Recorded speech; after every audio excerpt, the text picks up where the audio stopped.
official capacities. You were advocating on behalf of individuals who argued they were civilians wrongly classified as enemy combatants of the United States, and your filing was part of your professional responsibility to zealously advocate for your clients. In those petitions, the individuals raised more than a dozen claims for relief, one of which was an allegation that the government had sanctioned torture against the individuals, which constituted war crimes under the Alien Tort Statute. The Alien Tort Statute allows courts to hear cases for alleged violations of the law of nations or the treaties of the United States. Apparently, this is what Senator Cornyn was referencing. So to be clear, there was no time where you called President Bush or Secretary Rumsfeld a, quote, war criminal, close quote. Did you want to respond? Correct, Senator. No, okay. Thank you. That was correct. Thank you very much. We now recognize Senator Lee. Thank you, Mr. Chairman. Thank you, Judge Jackson, for being here. I want to talk today about some things you heard about yesterday. There was a lot of talk from members of this committee about judicial philosophy. I want to talk a little bit about what that means and why it's important. We'll start with what it means, at least to me.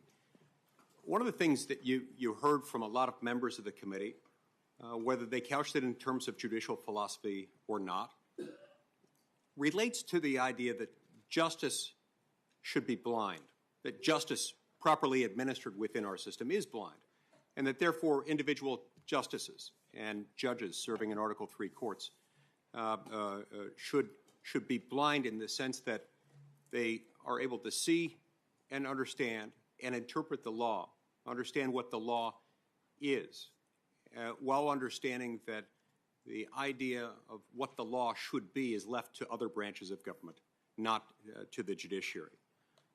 In this respect, we recognize that blind justice and blind justices, those who are blind to the things they're supposed to be blind to, are those willing to recognize that if there is a policy flaw in the law, and if there's a policy change that needs to be made, it's not the role of the court to change it.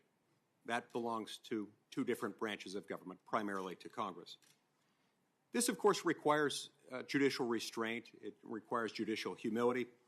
And it gets back to what I was describing yesterday when I referred to Justice Barrett drawing on the analogy from the Odyssey of Odysseus binding himself to the mast of the ship. Most of us refer to this judicial philosophy as textualism. Textualism is neither liberal nor conservative. It's neither Republican nor Democratic.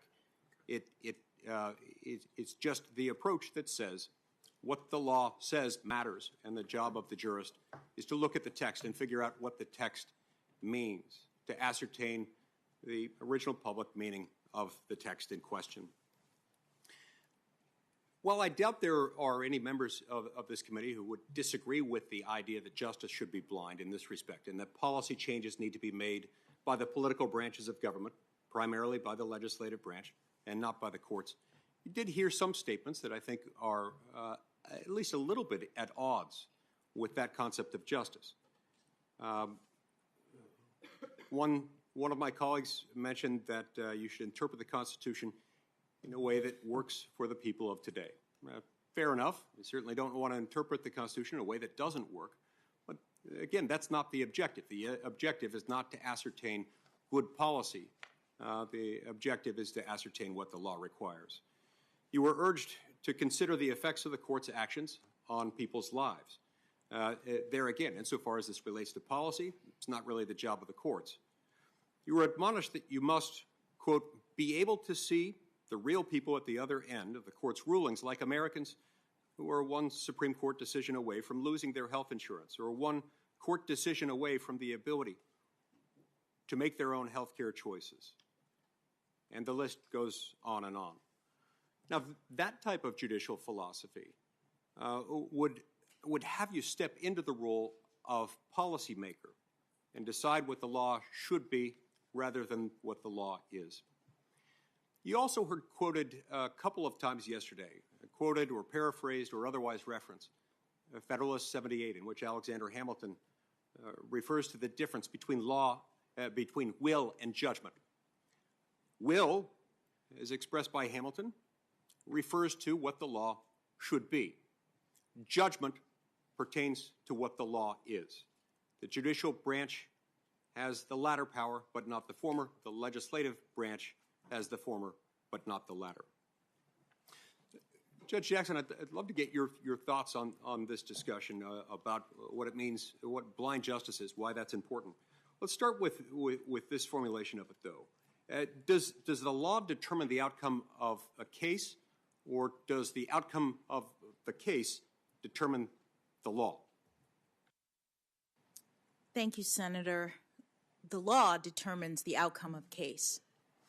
And so anytime you're looking at a case and you're looking at the outcomes for ordinary Americans, for day-to-day Americans, if you're looking beyond the scope of deciding that case, and if you're looking even within that case beyond what the law says, you would be stepping into a province of a different branch. Is that right? I believe so. The law and the facts of the case determine the outcome of cases. I think that's an accurate statement. It's important to emphasize this. This is also something that Hamilton describes in Federalist 78, where he goes on to say anytime you start to see the courts start to exercise will instead of judgment, the result is supplanting the will of the people as expressed through their elected representatives through the courts. And that tends to undermine the whole system. You see, there's a reason, of course, why we give life tenure to Article III judges and justices. And that is because we want to make sure that they have the power, the authority, the discretion, and the confidence to issue a decision that they might not be comfortable with. In fact, a judge who always agrees with and is always comfortable with his or her own opinions is, as Justice Scalia used to say, not a very good judge. So we wanted them, you, all, to have confidence in being able to make the right decision, even knowing that you and the public at large might be uncomfortable with the result it produces. Congress makes laws that you won't always agree with. Congress is accountable to the people at regular intervals. You can fire every member of the House of Representatives every 2 years. You can fire 1/3 of us in the Senate every 2 years. But we insulate judges and Supreme Court justices from that same accountability precisely for this reason. It's because political accountability is so important. This is borne out in the judicial oath, one of the oaths that you'll take if confirmed to this position as an associate justice, in which you'll swear or affirm that you'll administer justice without respect to persons and that you'll do it faithfully and impartially. I read this to mean that you do it without consideration of external circumstances, external considerations, policy considerations, or otherwise. Now, this relates to some interaction that you and I had when you came before this committee for your confirmation to the U.S. Court of Appeals for the D.C. Circuit, where you now sit. In connection with that hearing, I submitted some questions to the record in which I asked you whether, to what extent, the Constitution protects rights that are not enumerated in the Constitution itself, and if so, to specify what those rights were. You responded by citing a number of cases, including Griswold versus Connecticut, Roe versus Wade, Loving versus Virginia, and a handful of others. You also suggested that the Ninth Amendment was a source for such rights, unenumerated rights. The Ninth Amendment, of course, states, quote, that the enumeration in the Constitution of certain rights shall not be construed to deny or disparage others retained by the people. Judge Jackson, what specific rights has the Supreme Court identified as flowing from the Ninth Amendment? And by that I mean specifically from the Ninth Amendment, rather than in sort of an also-ran list of other features of the Constitution that might back up a particular ruling. What rights has the Constitution identified as flowing specifically from the Ninth Amendment? Thank you, Senator. The Supreme Court, as I understand it, has not identified any particular rights flowing directly from the Ninth Amendment, although, as you said, the text of the amendment suggests that there are some rights that are not enumerated. Right. its very existence and its very language suggests that, which opens up other questions as to how those are to be resolved. It's led to considerable debate among scholars and jurists alike as to whether, to what extent, in what way this is enforceable. Those rights are enforceable by the courts. But how would we go about deciding that? How would jurists go about deciding this question appropriately? In other words, would it be more appropriate to say we will ascertain the existence of rights protected by the Ninth Amendment based on contemporaneous understanding at the time of the ratification of the Ninth Amendment? Or would it be more open-ended to protect rights that we think are important today? Thank you, Senator. The Supreme Court now very clearly has determined that in order to interpret provisions of the Constitution, we look to the time of the founding. And we ascertain, based on what the original public meaning of the words of the Constitution were at the time. Sometimes that yields a particular answer. Other times you may have to look to practices historically from that time. But that would be the way in which you would go about interpreting the Ninth Amendment. Could it also be that it leaves this to be decided at the discretion of the Supreme Court itself? In other words, not based on any historical precedent, but based on what the Supreme Court justices themselves deem appropriate at the moment? I don't think so. Why is that? Because the way in which the Supreme Court interprets the Constitution is with reference to the meaning of the text at the time. That it is one of the constraints, as I mentioned, in terms of my own way of interpreting the law. One of the constraints is that you're bound by the text and what it meant to those who drafted it. At the time, gotcha, yeah. Now, on February 1st of this year, President Biden said that he was looking for a Supreme Court nominee. This was, as I recall, right after Justice Breyer announced that he would be stepping down and before he had announced whom he might nominate, that he was looking for a nominee, quote, with, quote, a judicial philosophy that's more one that suggests that there are unenumerated rights to the Constitution and all new members mean something, including the Ninth Amendment. So do you share the judicial philosophy that President Biden described in that statement? Senator, I haven't reviewed that statement, but I have not discussed anything about unenumerated rights with the president. Yes. Did President Biden ask you either about your judicial philosophy more broadly, separate and apart from the Ninth Amendment, or ask you about your approach to the Ninth Amendment? He did not. In a primary election debate that he had as a presidential candidate in Nevada in 2007, Joe Biden stated, quote, "I would not appoint anyone who did not understand that Section 5 of the 14th Amendment and the Liberty Clause of the 14th Amendment provided a right to privacy. That's the question I'd ask them. If that is answered correctly, that is the case, then it answers the question, which means they would support Roe versus Wade." I assume his reference to the Liberty Clause, I assume he's referring to the Due Process Clause of the 14th Amendment. In context, that appears to be what he's saying. Did President Biden ask you whether you agreed with his analysis of the 14th Amendment as it relates to the right to privacy? He did not.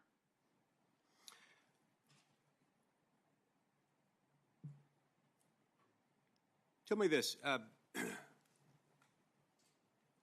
When we look at any provision of the Constitution, one of the many reasons it's helpful look at the original understanding, in addition to the fundamental reason that you described.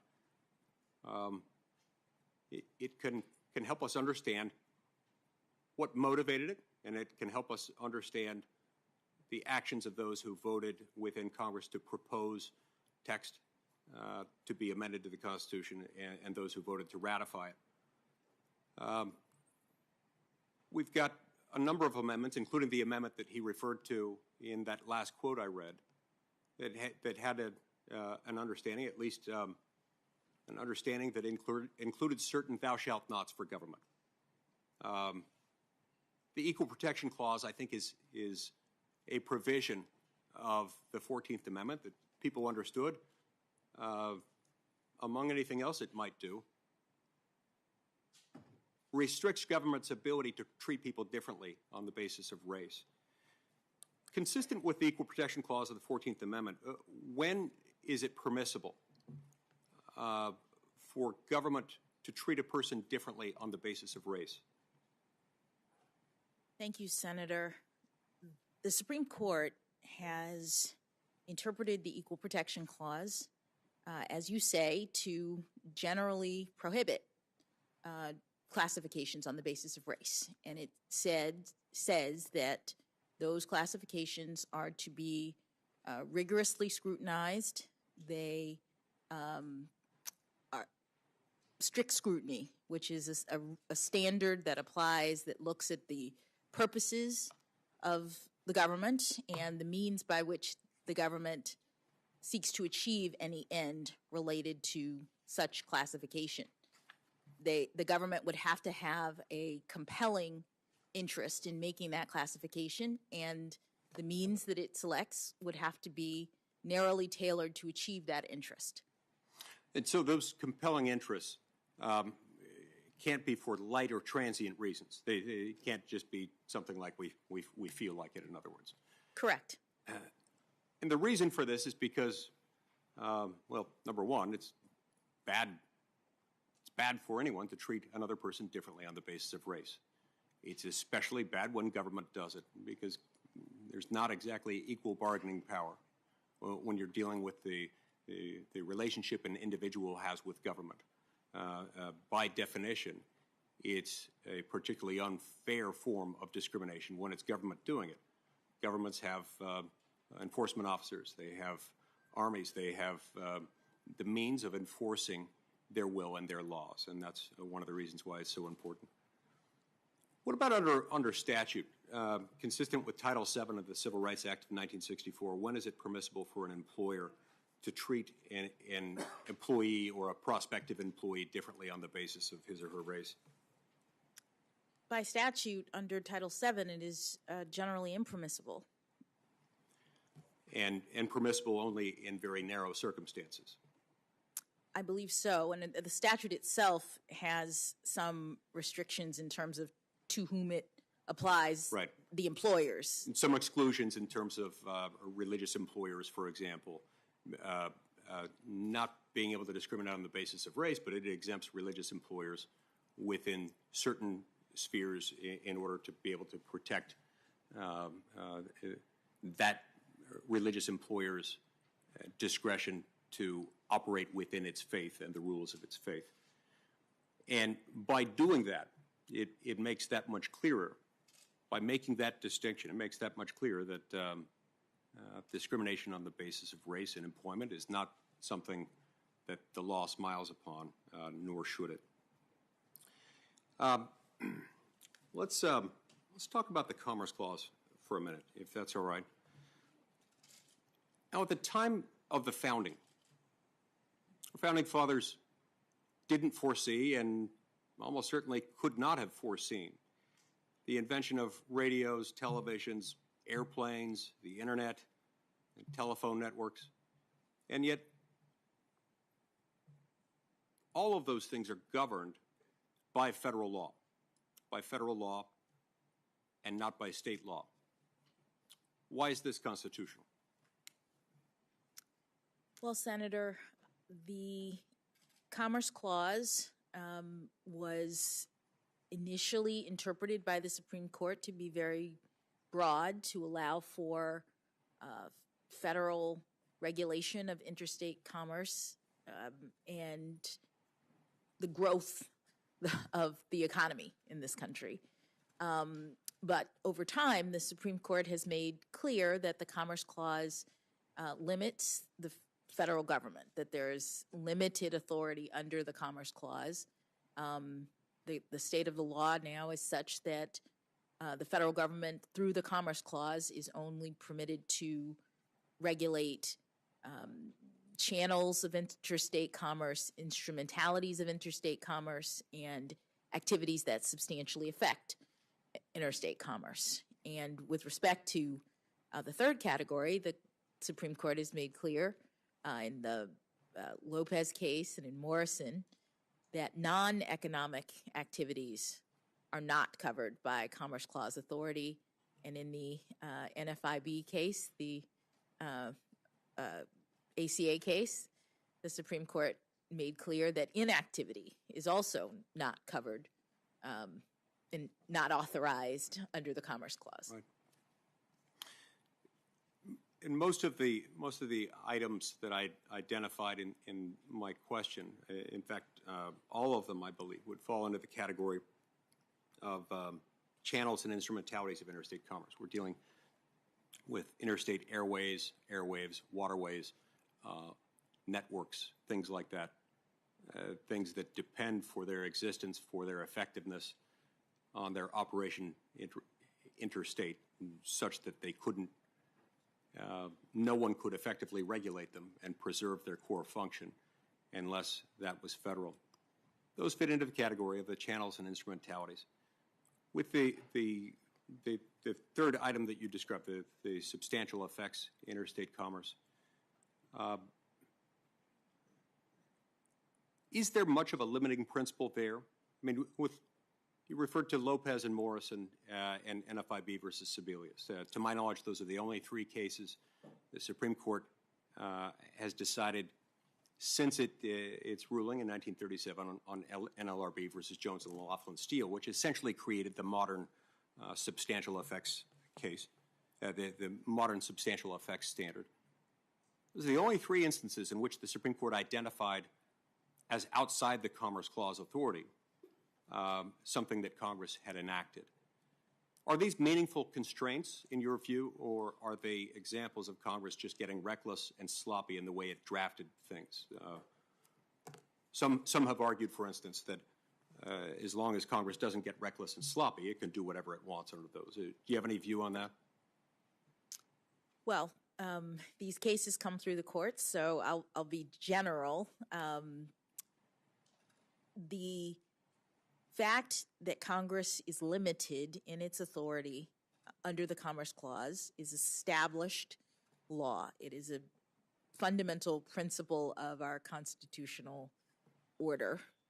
And those limits that the Supreme Court has recognized do carve out categories of activity that Congress is not permitted, the federal government is not permitted to regulate.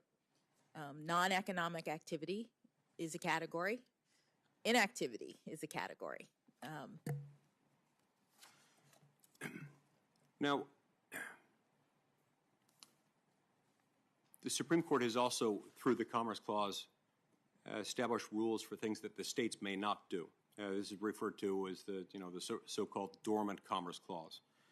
The Dormant Commerce Clause acknowledges the power of Congress, the exclusive domain of Congress as being regulating interstate commerce. But there's no federal cause of action to allow for the invalidation of a state law under the Commerce Clause. It's been something that's been adopted by the courts. Is that an appropriate exercise of the court's judicial power, or does that amount to de facto legislation on the part of the courts? Well, Senator, I wouldn't characterize it. I know that that's what the Supreme Court has permitted. The Dormant Commerce Clause is a principle that supports the interstate nature and regulation and authority of the federal government. And so states are not permitted under that doctrine to discriminate against other states, to preference their own commerce in a way that interferes with interstate commerce. I want to turn back for a moment to a line of inquiry you had with Senator Durbin earlier today when you were talking about your sentencing in these child pornography cases. I want to make sure that I understand your answer there. If I understand it, you were making the argument that your concern was that the laws in this area didn't adequately take into account the transfer of these materials by electronic means to be transmitted, received, and stored through computers. Am I understanding that correctly? Well, Senator, the point that I was making was that the Sentencing Commission, back when I was part of it and even since, tasked with the responsibility to evaluate and make recommendations and look at the data and information about cases, has looked at the operation of the child pornography guideline, not so much the statute, but the guidelines, which the Congress has tasked the Sentencing Commission with developing. And there are aspects of the child pornography guideline that Congress in legislation has required. They've required certain enhancements to be included in the guideline, and some of those enhancements, the data is now revealing, don't take into account the change in the way that this horrible offense is now committed. But the fact that it's easier to commit the offense shouldn't diminish the severity of the punishment, should it? I mean, any more than the more widespread availability of certain drugs, the more widespread availability of certain weapons might, surely you wouldn't argue for a lower sentence when certain things become easier in other criminal contexts. So why is this one different? Well, the sentencing enhancements that are in the guidelines are designed to help courts differentiate between different levels of culpability. Congress will say this is an offense, whatever it is, and the maximum penalty is X. And in most cases, the range is between 0 and something like 20 years that Congress gives when it establishes a penalty.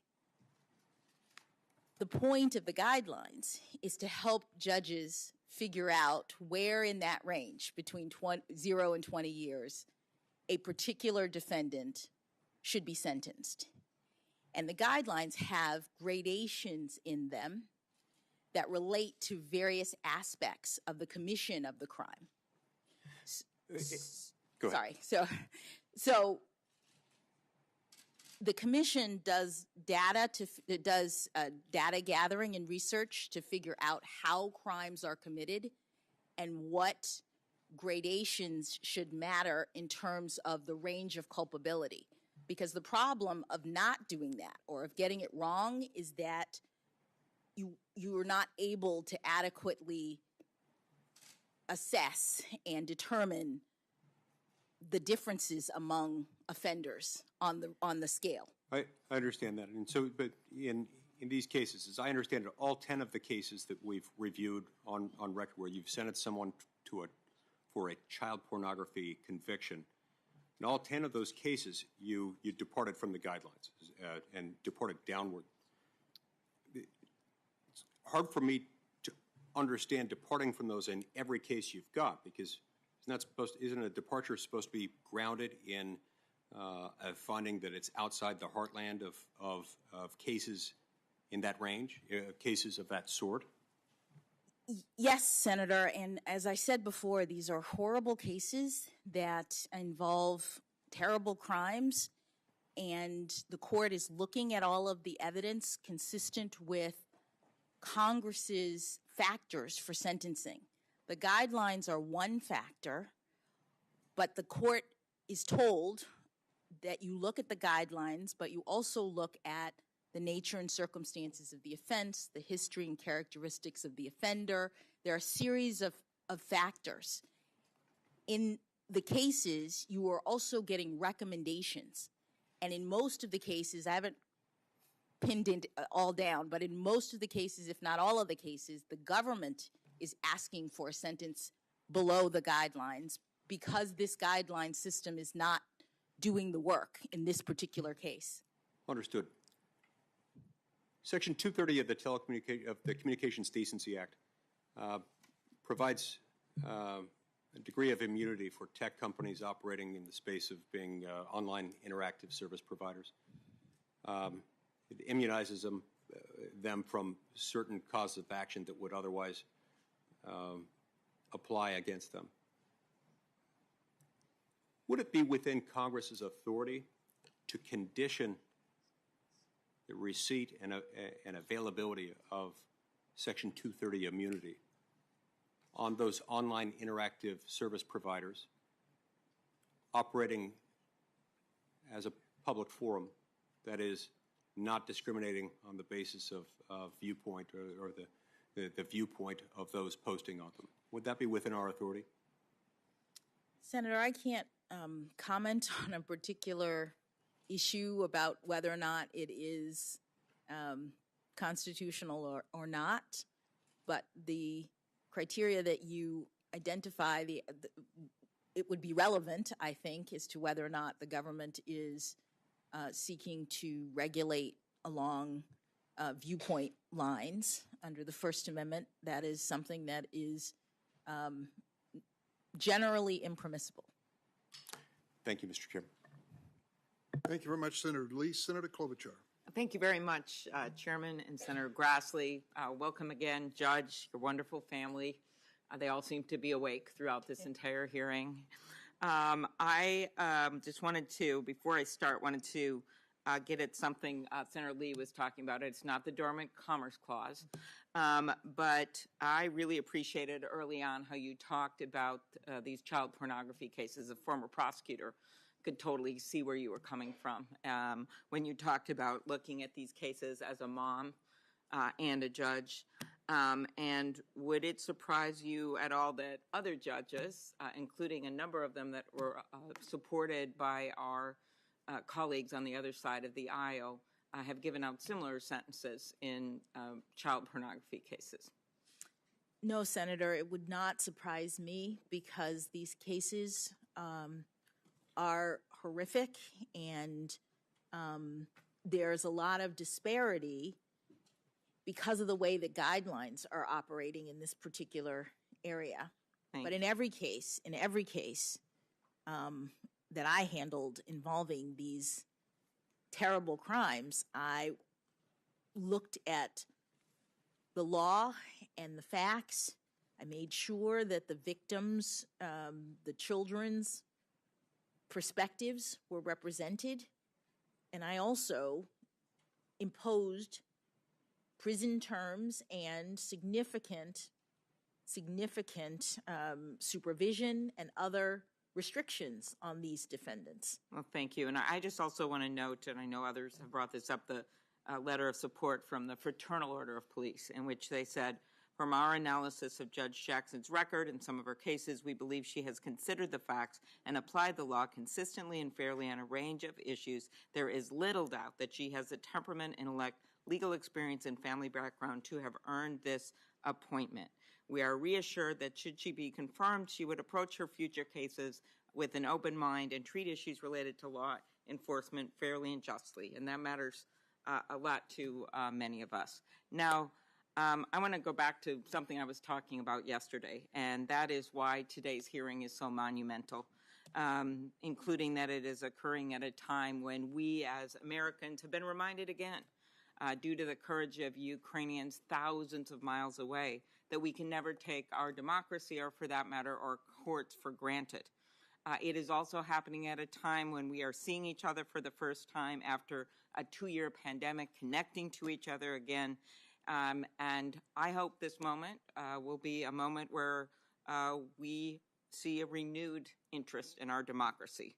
that we respect each other's rights and views, and that we see that we are not a nation of 300+ million silos.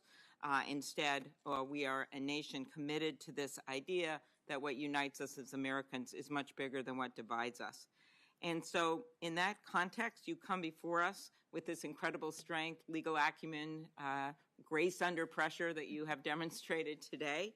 And you also come before us, as we've noted, as the first Black woman to be nominated following 115 justices who have been confirmed. And I will note, of the 115 justices, 110 have been men. And I actually once reminded a late-night show, Trevor Noah, of similar issues in the U.S. Senate.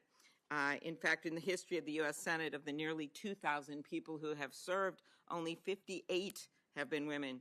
And he responded that if a nightclub had numbers that bad, they'd shut it down.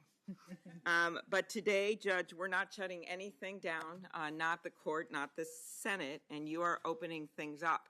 And I think one of the things your nomination presents is an opportunity to address a decline in the public's confidence in our court. And increasingly many, if you see public opinion polls, see the court as over-politicized or out of touch. At the same time, we've seen an alarming rise in threats targeting members of our judiciary for just doing their jobs. How do you think we can work to maintain the public's confidence in the court? What do you see your role in that? Thank you, Senator. Public confidence in the court is crucial. As has been said here earlier, the court doesn't have anything else, that is the key to our legitimacy in our democratic system. And I am honored to accept the president's nomination, in part because I know it means so much to so many people. It means a lot to me.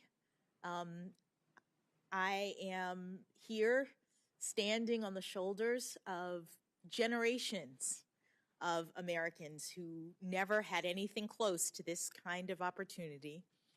From my grandparents, who had just a grade school education, but instilled in my parents the importance of learning.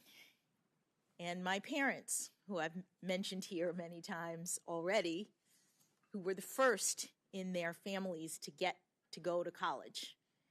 So this nomination, against that backdrop, is significant to a lot of people. And I hope that it will bring confidence. It will help inspire people to understand that our courts are like them, that our judges are like them, doing the work, being a part of our government. I think it's very important.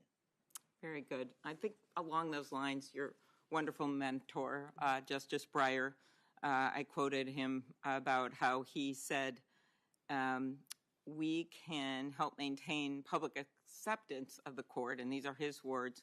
We can do it best by helping ensure that the Constitution remains workable in a broad sense of the term. Specifically, the court can and should interpret the Constitution in a way that works for the people of the day. Like, as you know, I think Article 2, Section 2 doesn't refer to the Air Force because we didn't have an Air Force back then. So are there things about the Constitution that, of course, as we've gone along, have been interpreted to meet the moments of our time? What do you think Justice Breyer means when he says the Constitution should be interpreted in a way that works for the people of today? And do you think a justice can be both pragmatic and objective and respect history? I do, and I think that the justices have demonstrated that. Some of their recent opinions have had to deal with modern technologies that did not exist at the time of the founding. So, for example, the Riley case, the Carpenter case, these were Fourth Amendment decisions in which the court was asked to determine whether or not it violated the Fourth Amendment for the police to search someone's cell phone without a warrant, or for the police to use GPS location data to determine where someone had been without a warrant. And obviously those technologies did not exist. But what the court did was it looked back at the time of the founding and determined what the reasonable expectations of privacy were related to the term unreasonable searches and seizures, which appears in the Constitution. And having assessed what that meant back then, they could use those principles to decide whether or not a cell phone is like someone's home these days, with all of the information and all of the things that are stored there. And the court determined that it was a violation of the Fourth Amendment, that the police officers needed a warrant, and they did so with reference to what the Constitution meant in history. Mm-hmm. Very good. You know, you were viewed as a judge, and you talked about this a bit yesterday, that writes lengthy opinions, that believes you should spell things out, and believes in being transparent. Is that a fair characterization? That is. Okay, good. I'm sure your clerks know that.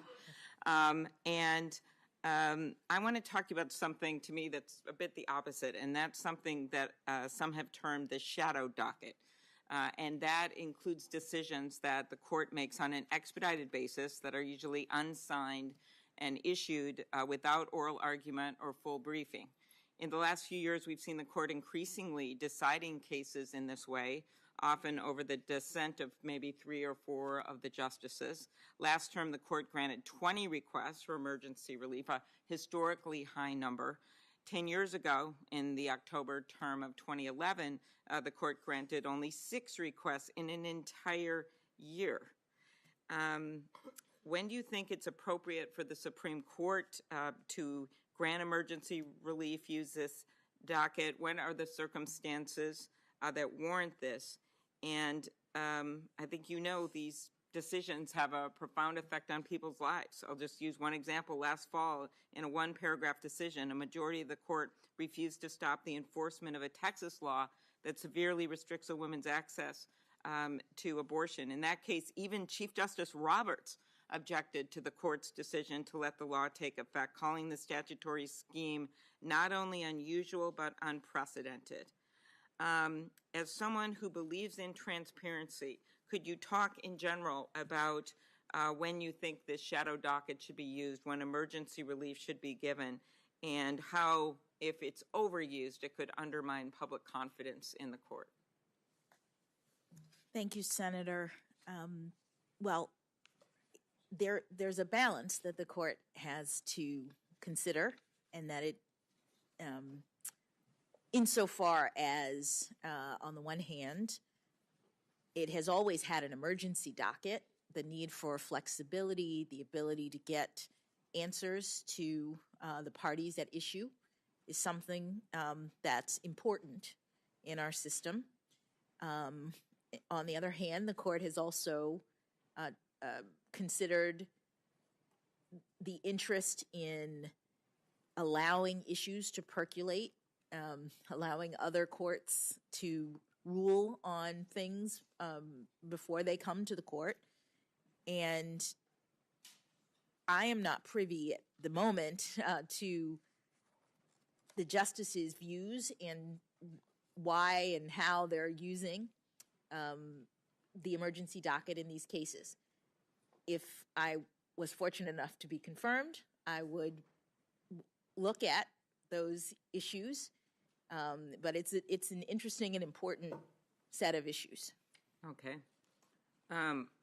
You know, I think just another example of this, by the way, is the day before Wisconsin's primary election on April 6, 2020, right as the first beginnings of some of the health orders that came out with the beginning of the pandemic. The court issued a 5-4 decision halting a district court's order allowing voters extra time to cast their absentee ballots so that they could avoid waiting in line to vote. And back then, people literally got COVID with election workers and the like because of this. And again, I'm not going to belabor this point, but I think some of this is these decisions that are made that don't reflect some of the careful consideration that you have made in many of your decisions as a judge. But speaking of voting, I'll ask you one question on that front. Since the Supreme Court gutted the Section 5 preclearance regime of the Voting Rights Act in its decision in Shelby County, the D.C. Circuit has not seen many voting rights cases. However, as you know, Justice Ginsburg dissented in that case, describing the right to vote as the most fundamental right in our democratic system. Do you agree that the right to vote is fundamental? Senator, the Supreme Court has said that the right to vote is the basis of our democracy, that it is the right upon which all other rights are essentially founded, because in a democracy there is one person, one vote, and there are constitutional amendments that relate directly to the right to vote. So it is a fundamental right in our democracy. Yes, I know that's how Justice Barrett answered that question as well in her recent hearing. I'm going to turn to an area that Senator Lee and I, we both chair the subcommittee on antitrust, and so it's near and dear to my heart. So I thought I'd spend a little time. It usually gets relegated to the second round, but I'm putting it up on the docket here.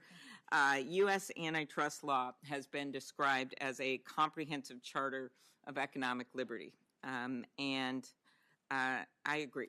And effective antitrust enforcement plays a critical role, as you know, in protecting consumers and workers, promoting innovation, ensuring new businesses have an opportunity to compete. It actually, from really early on in our country's history, has been a very important part of assuring that capitalism works. And in January, for the first time since the dawn of the internet, the Senate passed a tech competition bill out of the Judiciary Committee. It's a bill that Senator Grassley and I lead. Many of the members of this committee supported the bill, 16-6 vote. It's called the American Innovation and Choice Online Act. It's now headed to the Senate floor. I'm not going to ask you about that bill, obviously, but I want to put this in some context. While tech monopolies have seized from 50 to 90% market share in major parts of their business lines, it is clear to me when you look at the plain language of the Sherman Act, Clayton Act, laws that are in place, that these monopolies are not okay. However, court rulings for decades in antitrust have created some major obstacles to taking on these cases. And it's not just court rulings. It is on us with, as I said, the dawn of the internet, decades having passed. It is on us, this Senate and the House, to update our laws this year to give enforcers the resources to do their jobs, something you, if confirmed, would not have a role in. But the role of the courts is also very critical.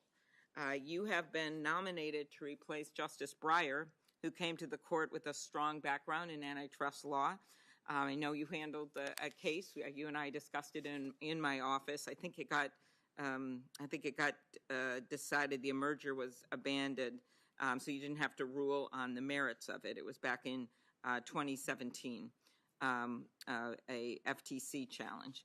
But I'll just quote something that Justice Breyer once said. He told this committee, if you're going to have a free enterprise economy, then you must have a strong and effective antitrust law. Do you agree with Justice Breyer's statement, and how would you characterize the goals of our antitrust laws? Well, thank you, Senator. The antitrust laws protect competition and, as you said, therefore protect consumers and competitors and the economy as a whole. And the Sherman Act and the Clayton Act are broad in their in their statements, in their protections, and there's a lot of precedent in this area. If I were confirmed. I would use my methodology to look at the precedents in these areas to ensure that any legislation that I was considering is interpreted according to the text, consistent with Congress's intent. And in the area of antitrust, that is ensuring that there is consumer protections. Mm-hmm. Very good. And just to play it out a little bit, since the 1980s, the court in cases like Trinco and Credit Suisse, Ohio v. American Express, has really made it increasingly difficult to enforce the antitrust laws and protect competition. And during that same time, and I know many of my colleagues know this, we have seen a rise in industry consolidation, market power, not only in tech with companies like Google and Amazon and Facebook and Apple, but also across our economy, really in everything from pharma to cat food to caskets.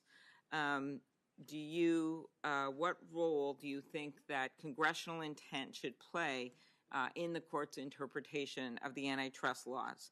And I say that because I think that we're dealing with some cases where justices have actually substituted their own ideologies for the intent of Congress in originally passing the laws. And I think it was Justice Souter who once said before this committee, when we are dealing with antitrust laws, we are dealing with one of the most spectacular examples of delegation to the judiciary that our legal system knows. And he added this, certainly a respect for legislative intent has got to be our anchor for interpretation. So what role do you think congressional intent should play in the court's interpretation of the antitrust law? So I've interpreted a number of statutes in my near decade on the bench. And in every case, the text of a statute is what the court looks at in order to ascertain what the legislature intended. And that is important because, as I've said, courts are not policymakers, and judges should not be importing their own policy preferences.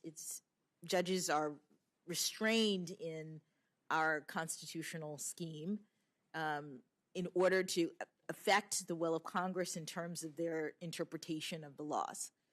Okay, thank you. I'm going to turn to another topic, and that's freedom of the press, New York Times v. Sullivan, 1964 case.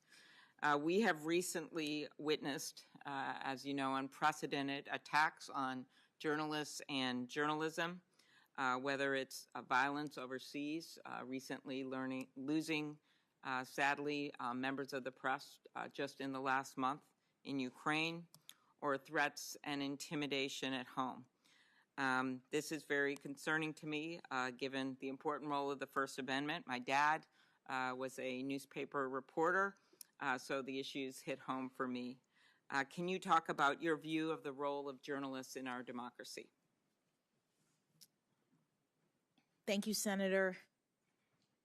Journalists, freedom of the press is protected by the First Amendment. It is about the dissemination of information, which is necessary for a democratic form of government.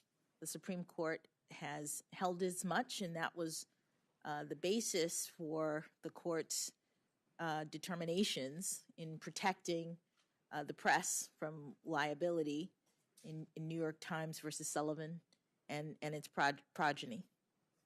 Okay. As you know, that ruling was a unanimous ruling in support of the First Amendment, and the court held that when newspapers report on public officials, they're only liable for untrue statements that are published with knowledge or reckless disregard for whether the statement was false. The court in Sullivan based its decision on our country's, quote, profound national commitment to the principle that debate on public issues should be uninhibited, robust, and wide open. That's their quote. And it recognized that, quote, erroneous statement is inevitable in free debate, end quote, must be protected if the freedoms of expression are to have the breathing space that they need to survive. Do you agree that those principles are just as relevant today as they were when the Supreme Court first decided New York Times v. Sullivan? New York Times v. Sullivan is the continuing binding precedent of the Supreme Court, and it does state the principles that the court has determined are undergirding the First Amendment right to free press. Okay. And last summer, actually, in Berisha v. Lawson, the Supreme Court declined to review a case in which the 11th Circuit applied New York Times v. Sullivan. Justice Thomas and Justice Gorsuch each dissented from the decision not to grant cert, arguing that the court should reconsider its holding in Sullivan. How would you approach a case that sought to limit or overturn the central holding in New York Times v. Sullivan? Thank you, Senator. Anytime the court is asked to revisit a precedent, there are criteria that the court uses to decide whether or not to overrule a precedent. New York Times versus Sullivan is a precedent, and stare decisis is very important. The principle that the Supreme Court should maintain its precedents for predictability and stability in the law. If the court is asked to revisit a precedent, its criteria, what it looks at, are whether the precedent is wrong, and in fact egregiously wrong, the court has said, whether there's been reliance on that precedent, whether there are other cases that are similar to the precedent or that relied on the precedent that have now shifted so that the precedent is no longer on firm footing. Whether or not the precedent is workable. Sometimes the Supreme Court will issue a ruling and determine later that it's not actually doing what the court intended, and whether or not there are new facts or a new understanding of the facts. Those various criteria are what the court looks at to decide whether or not to overturn a precedent, and they would be what I would look at if I were confirmed to the Supreme Court. Thank you. I was recalling as you spoke about stare decisis at one of your first nominations hearing for the district court, and you actually, in response to one of my questions, you said stare decisis is a bedrock legal principle that ensures consistency and impartiality of judgments. And I think, as you know, by how you've talked more broadly about this, moving off of the First Amendment questions, throughout the court's history, stare decisis has been so key, and the court has relied on it to maintain stability in the law, reaffirm its impartiality. As a former justice, I know Senator Durbin just read a very famous book about him, Minnesotan, Justice Harry Blackmun, who actually Justice Breyer succeeded on the court, said in his concurrence in Planned Parenthood v. Casey about the court's decision to uphold Roe v. Wade, he said, "What has happened today should serve as a model for future justices and a warning to all who have tried to turn this court into yet another political branch." What role do you think that stare decisis plays in protecting the independence of the judiciary and avoiding the perception that the court is acting as another, quote, political branch? I think it plays a very important role as a doctrine that keeps shifts from happening in the court. That, as I've previously mentioned, it's very important to have stability in the law for rule of law purposes, so that people can order themselves and predict their lives given what the Supreme Court has already said. And if there were massive shifts every time a new justice came on, or every time new circumstances arose, there would be a concern that public confidence would be eroded. And so stare decisis is a very important doctrine that the Supreme Court has established, and it's one that furthers the rule of law in this country. Thank you very much. Well, that's a good way to end Judge Jackson. And I do see Senator Cruz waiting in the wing. So by coincidence, and it looks like he has things he's putting up of charts. By coincidence, I was going to put on the record, and since he's here, it makes a lot of sense from the judge that you clerked for, Senator Cruz, Judge Ludwig, who's now retired, and I know you were very close to him.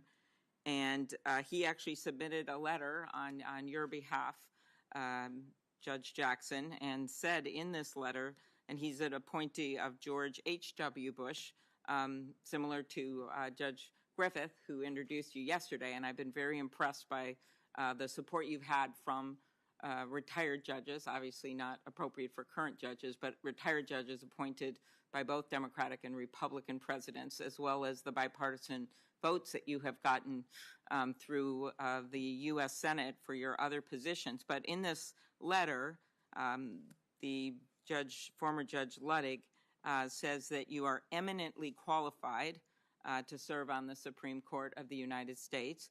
And then he actually says Republicans and Democrats alike should give their studied advice and then their consent to the president's nomination.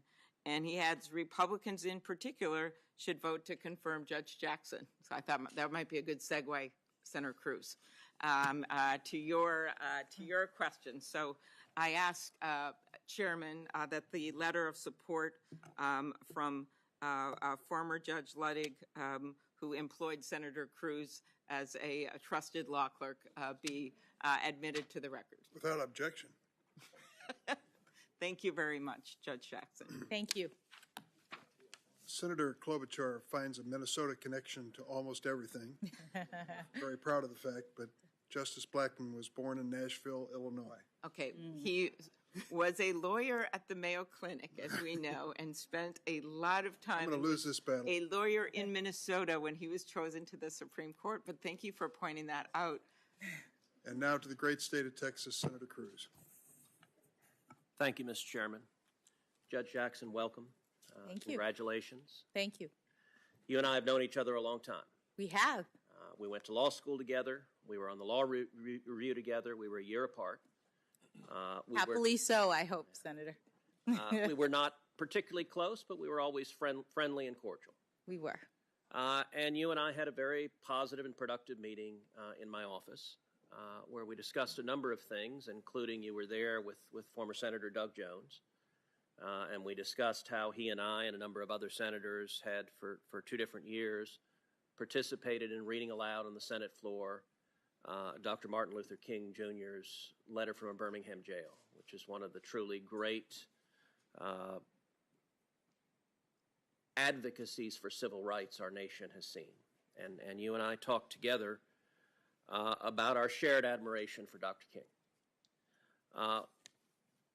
When Senator Grassley questioned you earlier, he asked in particular about Dr. King's speech on the steps of the Lincoln Memorial, where he said most critically, "I have a dream that my 4 little children will one day live in a nation where they will not be judged by the color of their skin, but by the content of their character." Do you agree with what Dr. King said in that speech there? I do, Senator.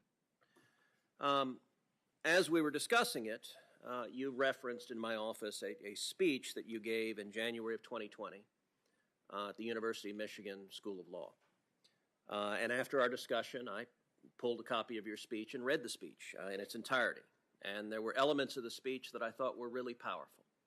And let me say, your opening remarks yesterday were powerful and inspirational as well. And I think you and your family, the journey you have taken to becoming a federal judge, to becoming a federal Court of Appeals judge, I think demonstrates the incredible promise and the incredible opportunity this nation offers all of us. As I read your speech at the University of Michigan Law School, however, there was a portion that surprised me. And in particular, in that speech, you referenced the work of, quote, acclaimed investigative journalist Nicole Hannah-Jones, and her, and again, this is a quote from the speech, provocative thesis that America was born in, provocative thesis that the America that was born in 1776 was not the perfect union that it purported to be. And indeed, Ms. Hannah-Jones, in her 1619 projects, describes the central thesis of the 1619 project, which the New York Times laid out as a revisionist look of history, revising American history. And Ms. Hannah-Jones described her central thesis as, quote, one of the primary reasons the colonists decided to declare independence was because they wanted to protect the institution of slavery. Now, that claim is a highly contested historical claim. Do you agree with Ms. Hannah-Jones that one of the primary reasons the colonists decided to declare independence is because they wanted to protect the institution of slavery? Thank you, Senator. When I gave that speech at the University of Michigan, I was asked to speak on Martin Luther King Day. And every year they have a Martin Luther King Day speaker. And I gave a speech about Black women in the civil rights movement. Most of the speech, if not all of the speech, was focused on African American women, their contributions to the civil rights movement, unsung contributions in many cases, and then some of the more recent African American women who have made claims, who have done things in our society. One slide was of Ms. A journalist, as you say, who made that statement, and I called it provocative. It is not something that I've studied. It doesn't come up in my work. I was mentioning it because it was, at least at that time, something that was talked about and well known to the students that I was speaking to at the law school. So are you aware that since the 1619 project came out, that it has been roundly refuted by very respected historians, including Gordon Wood of Brown University, including James McPherson of Princeton University. McPherson called it a, quote, very unbalanced, one-sided account which lacks content and perspective. And indeed, it was so thoroughly refuted that the New York Times quietly altered the digital version to remove references to 1619 as the year of America's true founding and the moment America began. Were you aware of that? I was not. So let me ask you, related to the 1619 project, which I believe is deeply inaccurate and misleading. 1619 project is closely intertwined with a movement that is called critical race theory. Critical race theory, as you know, originated at your and my alma mater at the Harvard Law School. In your understanding, what does critical race theory mean? What is it? Senator, my understanding is that critical race theory is it is an academic theory that is about the ways in which race interacts with various institutions. It doesn't come up in my work as a judge. It's never something that I've studied or relied on, and it wouldn't be something that I would rely on if I was on the Supreme Court. So critical race theory, as you know, has its origins in the critical legal studies movement, which also came from Harvard Law School, from a number of critical legal studies professors, crits as they were known when we were in law school, who are explicitly Marxists. And they find their origins in Marxism, although critical legal studies frames society as a fundamental battle between socioeconomic classes. Critical race theory frames all of society as a fundamental and intractable battle between the races. It views every conflict as a racial conflict. Do you think that's an accurate way of viewing society in the world we live in?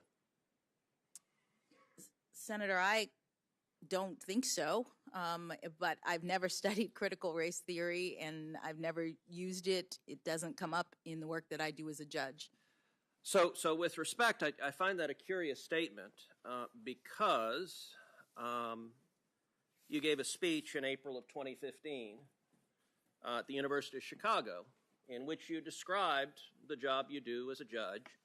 And you said sentencing is just plain interesting because it melds together myriad types of law, criminal law, and of course constitutional law, critical race theory. So you described in a speech to a law school what you were doing as critical race theory.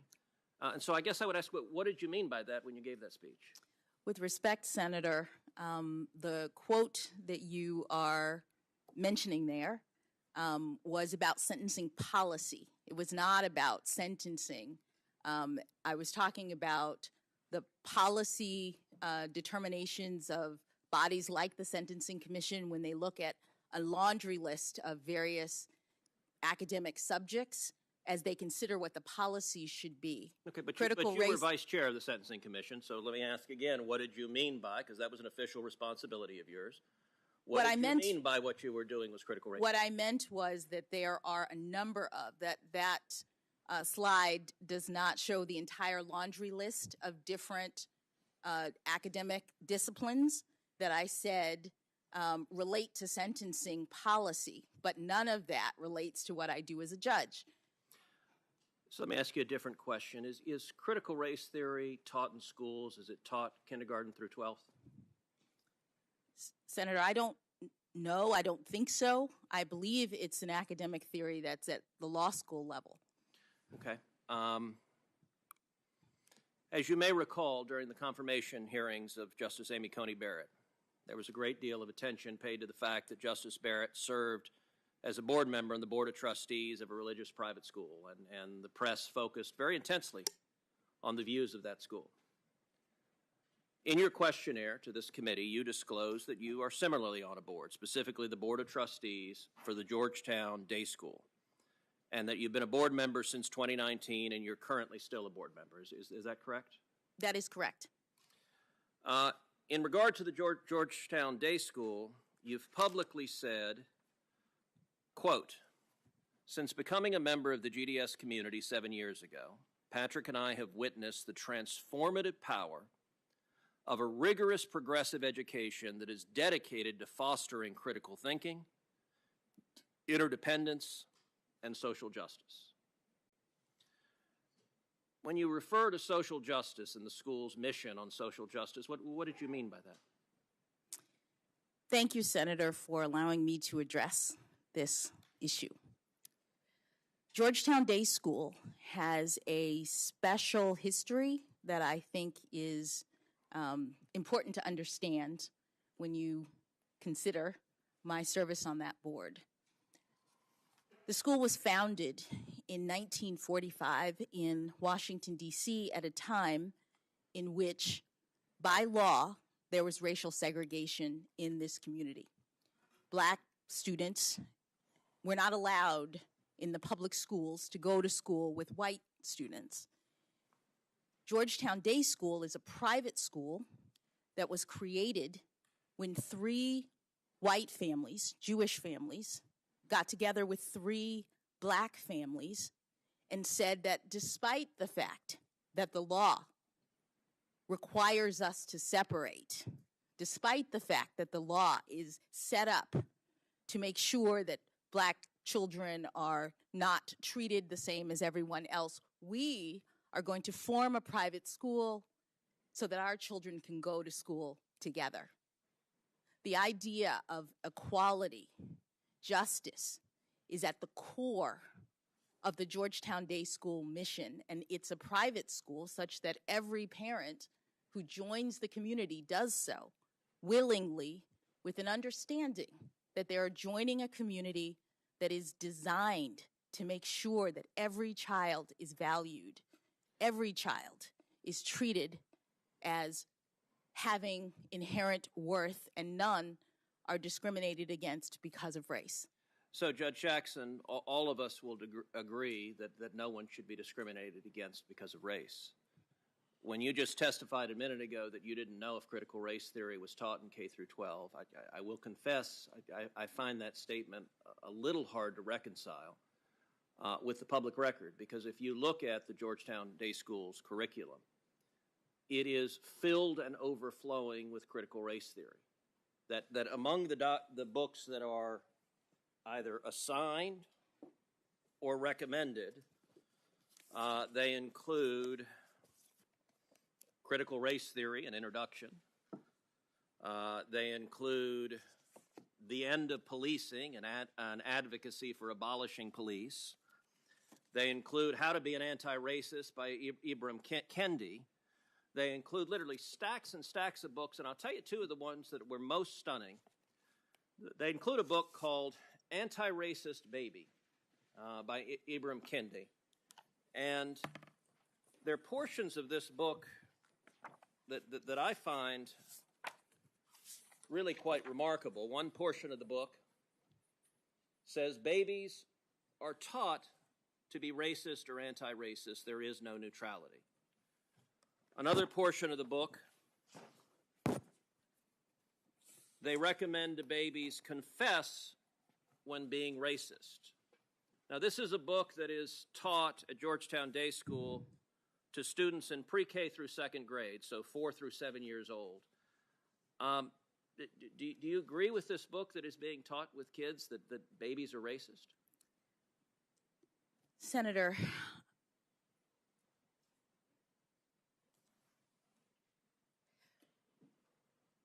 I do not believe that any child should be made to feel as though they are racist, or though they are not valued, or though they are less than, that they are victims, that they are oppressors. I don't believe in any of that.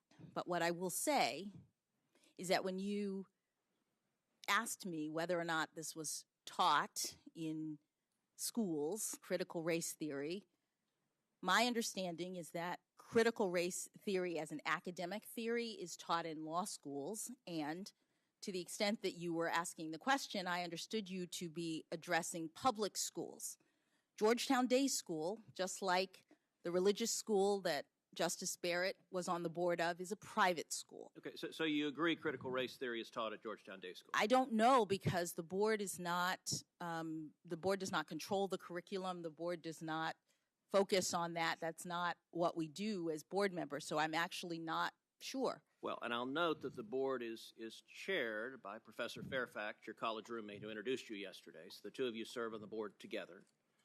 Another book that is on the summer reading for 3rd through 5th grade is a book called Stamped for Kids, again by Ibram Kendi. I read the entirety of the book, and I will say it is an astonishing book. On page 33, it asks the question, can we send white people back to Europe? That's on 33. That's what's being given to 8 and 9 years old. It also, on page 115, says the idea that we should pretend not to see racism is connected to the idea that we should pretend not to see color. It's called color blindness. Skipping ahead, here's what's wrong with this. It's ridiculous. Skin color is something we all absolutely see. Skipping ahead, so to pretend not to see color is pretty convenient if you don't actually want to stamp out racism in the first place. Now, what this book argues for is the exact opposite of what Dr. King spoke about on the floor of the Lincoln Memorial. And are you comfortable with these ideas being taught to children as young as 4 in respect to the first book, as young as 8 and 9 in respect to the second book? Senator, I have not reviewed any of those books, any of those ideas. They don't come up in my work as a judge, which I'm respectfully here to address. In my work as a judge, which is evidenced from my near decade on the bench. Okay, good. Then let's go back to your work as a judge. As was noted in the first slide, you discussed sentencing as being related to critical race theory. And earlier there's been some back and forth as Democratic senators have tried to address your sentencing patterns as it concerns child pornography. And I'll confess, Judge Jackson, as I listen to your testimony, I believe you are someone who is compassionate. I believe you care for children, obviously your children and other children. But I also see a record of activism and advocacy as it concerns sexual predators that stems back decades and that is concerning. You wrote your note on the Harvard Law Review on sex crimes. Your note is your major academic work on the Law Review, and yours is entitled Prevention versus Punishment Towards a Principled Distinction in the Restraint of Released Sex Offenders. And in it, you argue, and I quote, a recent spate of legislation purports to regulate released sex offenders by requiring them to register with local law enforcement officials, notify community members of their presence, undergo DNA testing, and submit to civil commitment for an indefinite term. Although many courts and commentators herald these laws as valid regulatory measures, others reject them as punitive enactments that violate the rights of individuals who have already been sanctioned for their crimes. Under existing doctrine, the constitutionality of sex offender statutes depends upon their characterization as essentially preventative rather than punitive. And what you go on to explain is if they're viewed as punitive, they are unconstitutional. If they're viewed as preventative, they are not. And throughout the course of your note, you argue they should be viewed as punitive and therefore unconstitutional. Indeed, in the second to last page, you go through each of those four categories. You say requirements that sex offenders register may or may not be unconstitutional, depending upon whether, quote, in which sex offenders have no privacy right in registration information or blood samples. So you suggest that may or may not be constitutional, although you raise doubts about it.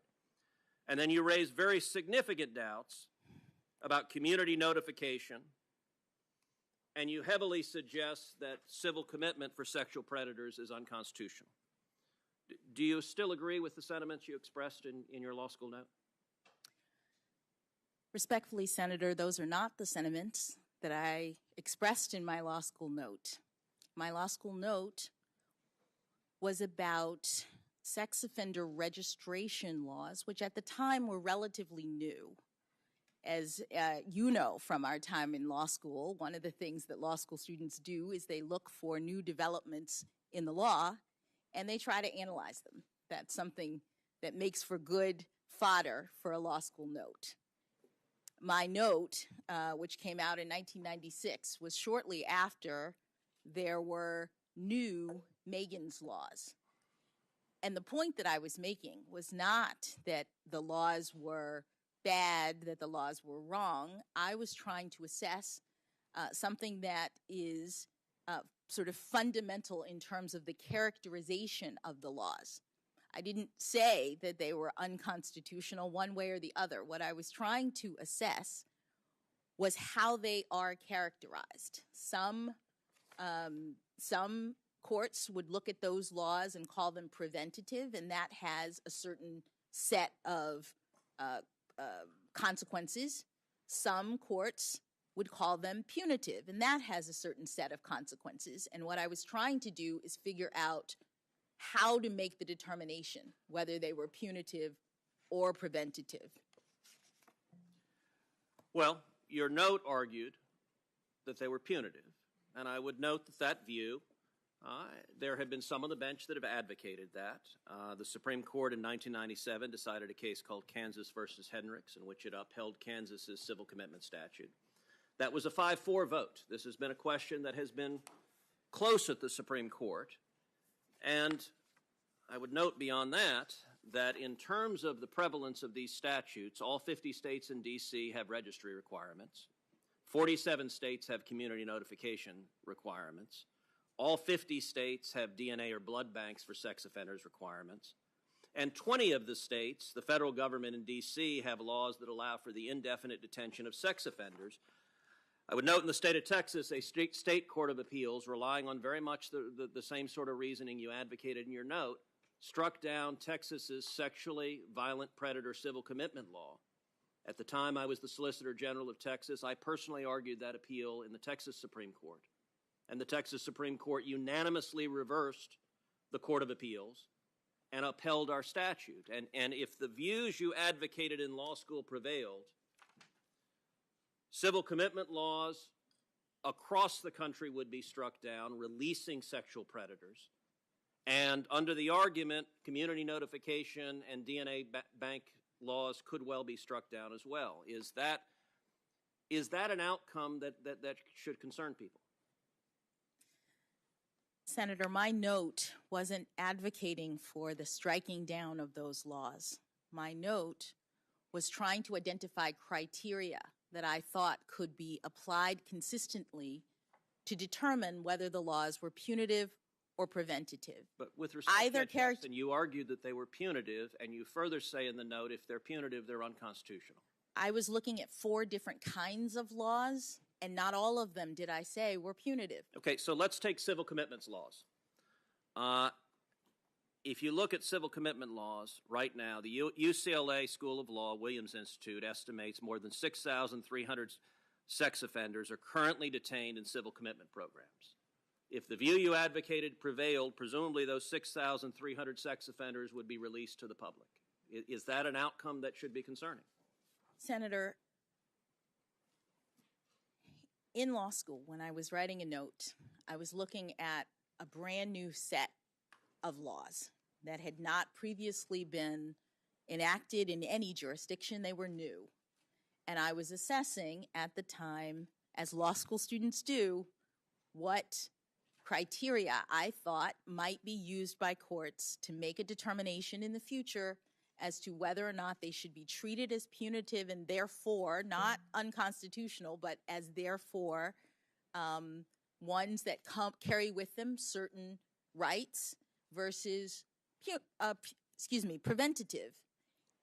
Judge Jackson, so you've pointed that these were views in law school, and listen, I will recognize that all of us, when we are students, may have views that as time and maturity passes on, we may change. But what troubles me is this was not just a law school view, it's one that has continued. So when you were vice chairman of the Sentencing Commission, you expressed significant concerns that the White House has argued that your quotes were taken out of context. So I want to provide the full context of your quote, because you said, yes, I want to ask you about the means by which we can distinguish more or less serious offenders. I know that all of you sort of touched on that. Mr. Futrell, you talked about going from singular to one-on-one to group experience. I'm just wondering if there's some sort of inevitable and natural progression from one stage to the other, such that you could say that the least serious offenders are in the singular experience stage.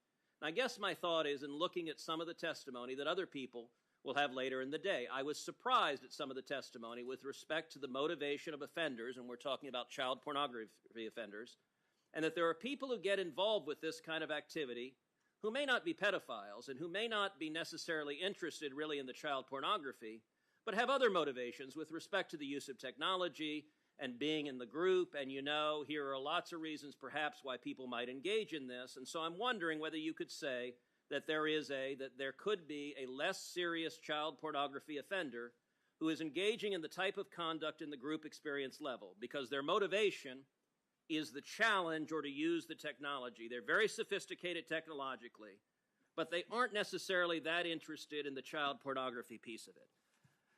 Now I find that a pretty remarkable argument, that people in possession of child pornography are not actually interested in the child porn. They're not pedophiles. They're just interested in technology. Is that?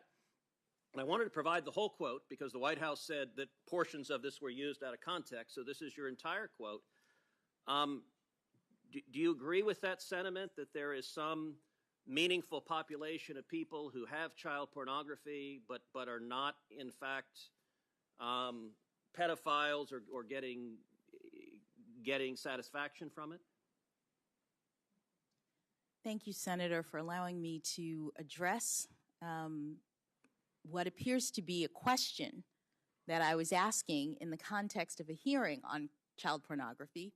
You've provided the entire quote, and it looks as though I was asking that of someone, not taking that position. And the position that I've taken in all of my sentencings involving child pornography offenders is to ensure that despite the attitude and view of many of the offenders who came before me when I was a trial judge, that they were just lookers, that they weren't really harming anyone, that they were curating their collections and they never touched a child, I made sure that they understood that notwithstanding their collecting behavior, that they were causing significant harm. So Judge Jackson, all right, you raise your actual sentencing, and I think that's very productive. Let's take a look at your actual sentencing. And you've had 10 different cases involving child pornography. These are the cases. There are two, U.S. versus Buttrey and U.S. versus Can, for which the government did not make a recommendation. And you said earlier, when Chairman Durbin was trying to preempt this line of attack, you said it's a sickening and egregious crime, which I very much agree with. And you said the guidelines lead to extreme departures. Okay? Let's look at what the prosecutors are asking for. And I would note that this was in the District of Columbia, where prosecutors are far more liberal than many of the prosecutors in this country. And in every case in which, so United States versus Hess, there was a mandatory statutory minimum of 60 months, and you imposed 60 months because you had no discretion. In United States versus Nickerson, there was a mutual agreement of the parties to 120 months, and that's what you imposed. In every other case, United States versus Chazen, the prosecutor asked for 78 to 97 months. You imposed 28 months. 28 months is a 64% reduction. In United States versus Cooper, the prosecutor asked for 72 months. You imposed 60 months. That was a 17% reduction. In United States versus Downs, the prosecutor asked for 70 months. You imposed 60. That was a 14% reduction. In United States versus Hawkins, the prosecutor asked for 24 months. You imposed 3 months. That was an 88% reduction. In United States versus Savage, the prosecutor asked for 49 months. You imposed 37. That was a 24% reduction. In United States versus Stewart, the prosecutor asked for 97 months. You imposed 57. That was a 41% reduction. Every single case, 100% of them, when prosecutors came before you with child pornography cases, you sentenced the defenders to substantially below, not just the guidelines, which are way higher, but what the prosecutor asked for on average of these cases, 47.2% less. Now, you said you made sure the voice of the children was heard. Do you believe in a case like United States versus Hawkins, where the prosecutor asked for 24 months and you sentenced the offender to only 3 months? Do you believe the voice of the children is heard when 100% of the time you're sentencing those in possession of child pornography to far below what the prosecutor's asking for? Yes, Senator, I do. Could you explain how? I will. A couple of observations. One is that your chart does not include all of the factors that Congress has told judges to consider, including the probation office's recommendation in these cases. Well, Judge Jackson, we don't have those probation. The committee has not been given the probation office's recommendation. We would welcome them. Mr. Chairman, I would love to see those. We don't have access to them. The second thing I would say is that I take these cases very seriously as a mother, as someone who, as a judge, has to review the actual evidence in these cases and, based on Congress's requirement, take into account not only the sentencing guidelines, not only the recommendations of the parties, but also things like the stories of the victims, also things like the nature and circumstances of the offense and the history and characteristics of the defendant. Congress is the body that tells sentencing judges what they're supposed to look at. And Congress has said that a judge is not playing a numbers game. The judge is looking at all of these different factors and making a determination in every case based on a number of different considerations. And in every case, I did my duty to hold the defendants accountable in light of the evidence and the information that was presented to me. In 100% of the cases, was the evidence less than the prosecutors asked for? Senator, the evidence in these cases are egregious. The evidence in these cases are among the worst that I have seen, and yet, as Congress directs, judges don't just calculate the guidelines and stop. Judges have to take into account the personal circumstances of the defendant because that's a requirement of Congress. Judges have to consider things like the victims, and when I was talking about making sure that victims' circumstances are heard, it was about my sentencing practices. Well, that I show victims being heard with respect. Thank you, Mr. Chairman. In 2012, the Sentencing Commission, on a unanimous bipartisan basis, issued a report recommending changes to sentencing for non-production child pornography, which is the subject at hand. Offenses because of widespread concern among judges and other stakeholders. For example, 70% of surveyed judges said the guideline ranges for possession and receipt offenses were too high. 71% said the mandatory minimums were too high. Notably, the report was supported by every member of the commission. I believe the question which Senator from Texas was referring to was part of the proceedings that led to that commission report, unanimous convention, bipartisan basis commission report. Mr. Chairman, very briefly, I would ask unanimous consent that the books I referenced be entered into the record. Without objection. Senator Coons. Thank you, Chairman Durbin, Ranking Member Grassley. Judge Jackson. Good to be with you. Good to be with you, Senator. I'd like to take a few minutes, if I could, and just give you a chance to address some of the issues just raised. My colleague suggested that you've never sentenced a defendant in a child pornography case consistent with what the government requested, what the prosecution requested. But according to my staff's research, that's just not true. So let me briefly ask you about three specific sentencing cases.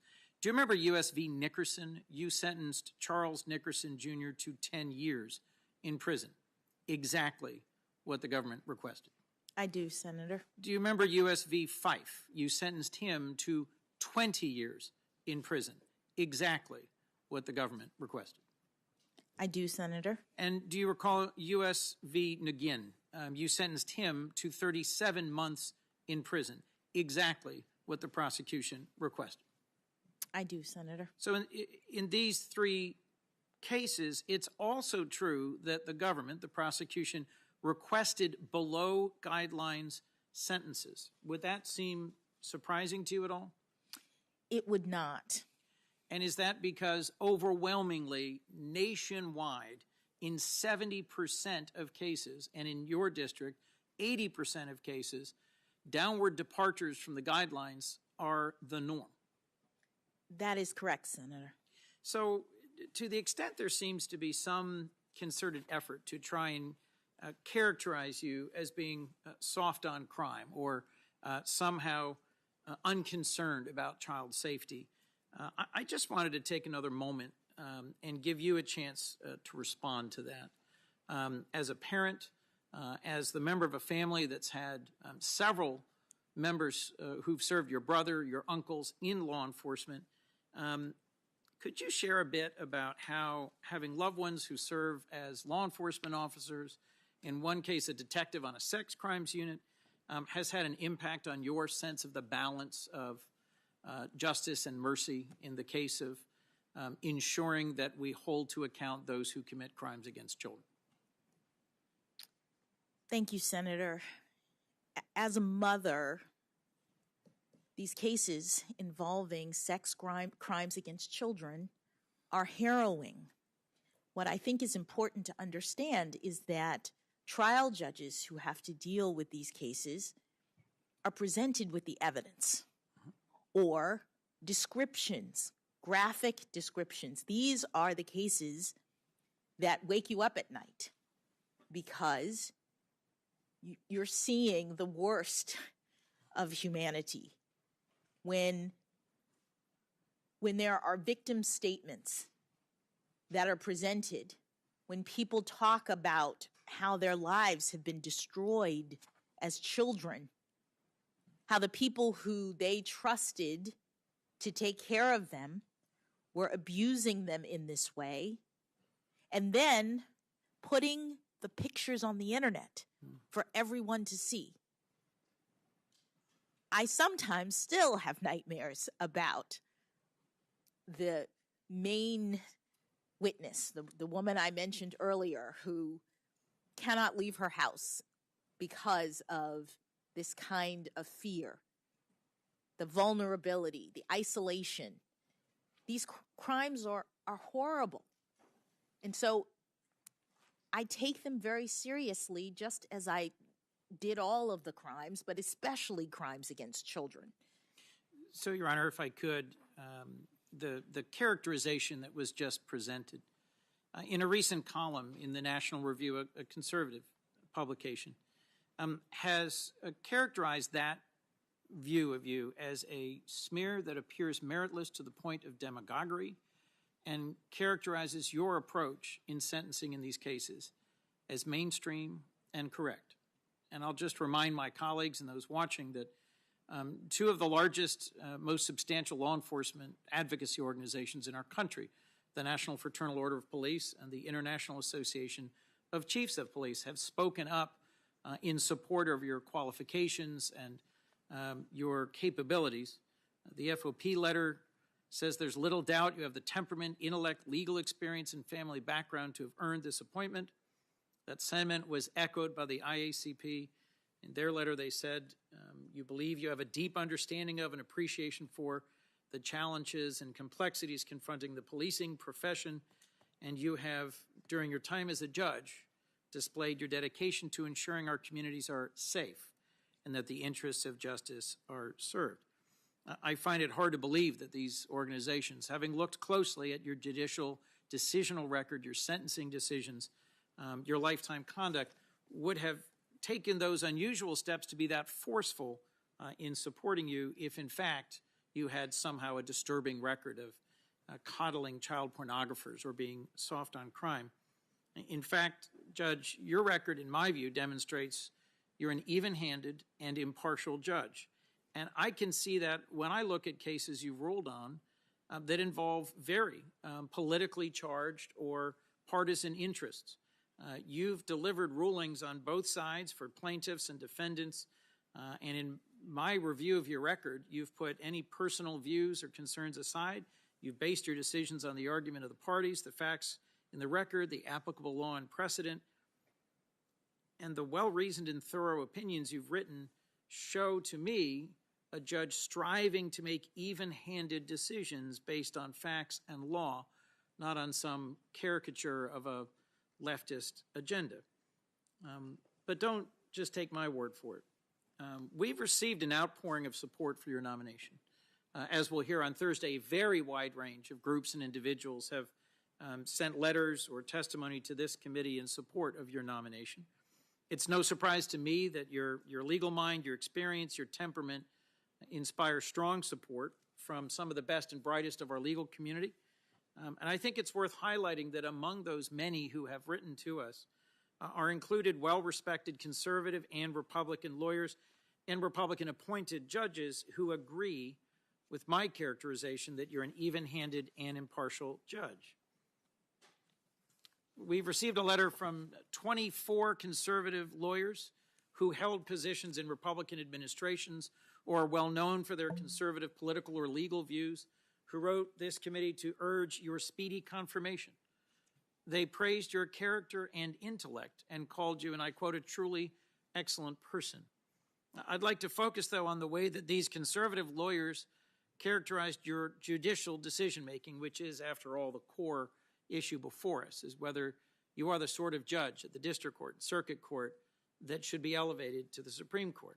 And they note in this letter that in nearly 10 years on the bench, as a district judge and then in the Court of Appeals, Judge Jackson has been involved in thousands of cases, running the full range of federal law. You're approximately 500, I think it's more than 570 now. Opinions written during this time have, and I'm quoting, demonstrated complete command of the legal subject matter, a judicious and even-handed approach, a fine ability to express yourself with force and great clarity. They've also demonstrated, and I'm quoting, another attribute essential for a judge, a sense of empathy for the situations of others. Judicious and even-handed. These prominent conservative lawyers want this committee to know you're judicious and even-handed and recommend you for the Supreme Court without reservation, despite having noted they differ with you concerning some political or partisan issues. And they're not alone. Judge Griffith, in a letter to this committee, and then followed up with personal testimony in your introduction yesterday, a judge appointed by former President George W. Bush enthusiastically supports your nomination. I was struck by his description of your intellectual capacity, your keen legal mind, as well as your character and judicial approach. And now I'm quoting from his testimony to this committee yesterday. Judge Jackson, he told us, is an independent jurist who adjudicates based on the facts and the law, not as a partisan. He went on, as Justice Scalia taught us, an indispensable feature of the republic the Constitution created is an independent judiciary of judges who've taken an oath not to a president or a party, but to the American people and to God, that they will be impartial. And he concluded that you, Judge Jackson, have demonstrated an unwavering commitment to that oath. That's a conservative judge appointed by a Republican president who told this committee he's confident you'll decide cases based on the facts and the law, not as a partisan.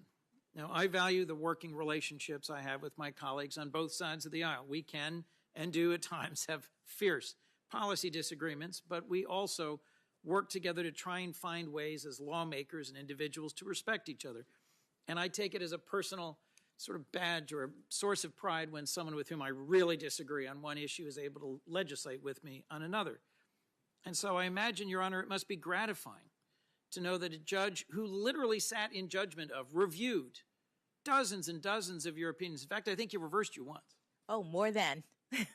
More than. Here is someone who closely read and reviewed your decisions, and as a circuit judge sat in review of your work over years as a district, hundreds of opinions as a district court judge, and has such unequivocal praise for the even-handed, impartial, thorough, and nonpartisan way you've approached judicial decision-making. Could you just briefly share with me what it means to you to hear that someone like Judge Griffith has such confidence you would make an excellent member of our highest court? Thank you, Senator. It means the world to me to have the support of Judge Griffith. His coming here yesterday and testifying on my behalf was so gratifying. I have tried in every respect to follow my methodology that enables me to rule impartially in every case and to understand the limits of my own judicial authority and thereby reach decisions without fear or favor. My record demonstrates that I am not proceeding from any sort of preconceived notion about how a case comes out.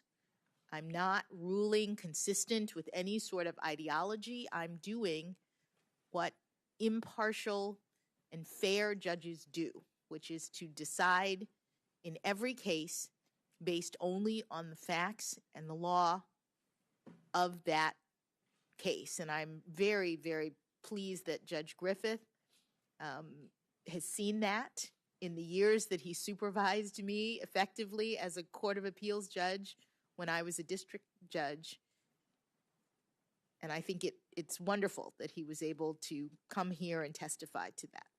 Well, Judge, for those watching and for those following this, that they might be puzzled because my colleague, the junior senator from the state of Texas, has tried to ascribe all sorts of views to you in his recent questioning that try to paint you as some kind of an activist with a radical agenda. And in my review of your experience and your record, these letters from judges and scholars, I don't see anything that remotely substantiates that claim. We are here to evaluate your qualifications, your judicial decision-making. But so let me get at a few of these points specifically, if I could. I've heard references to the 1619 Project and critical race theory, but I didn't hear that cited in any reference to your opinions as a judge. In your 9 years on the bench as a district court judge, more than 570 decisions, have you ever cited the 1619 Project? No, Senator. In your 9 years on the bench and more than 570 opinions, have you ever cited the journalist or principal author of that 1619 Project, Ms. Hannah Jones? I have not. And in your 9 years on the bench and more than 570 decisions, have you ever used, employed, relied upon critical race theory to determine the outcome of any case or to impose any sentence or as a framework for your decision-making? No, Senator. Would you just explain to us briefly what sort of factors you do, in fact, consider in your analysis? Senator, when I analyze a case, I am looking at the arguments that the parties raise in the case.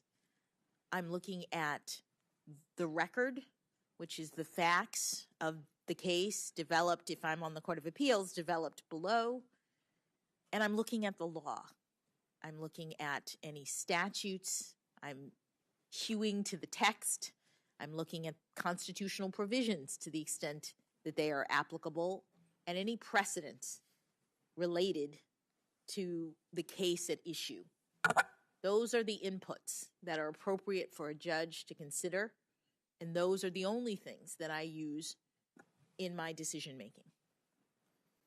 Well, I appreciate your laying that out, and I'll just, let me dig into two cases, if I can, that I think are also probative here, because I agree with the wide range of supporters we've heard from that you've demonstrated an even and impartial judicial approach in your record. But this is true not just in the hundreds of sort of run-of-the-mill quotidian cases that are considered by a district court judge, but in several that have been highly charged and really quite political in terms of their consequences. I'd like to discuss your opinion in the Center for Biological Diversity versus McAleenan. Do you recall that case? I do, Senator. It was a dispute between groups advocating for environmental protection and the Trump administration's Department of Homeland Security.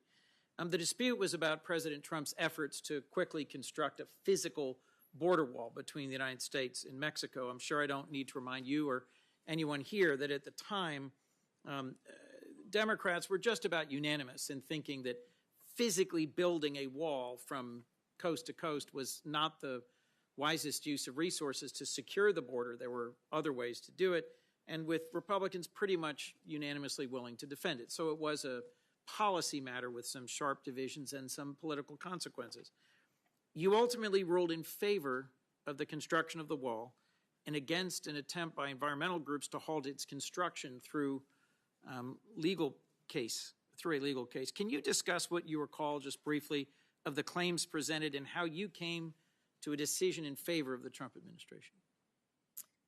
Senator, the claims in that case, which, as you say, were brought by an environmental organization,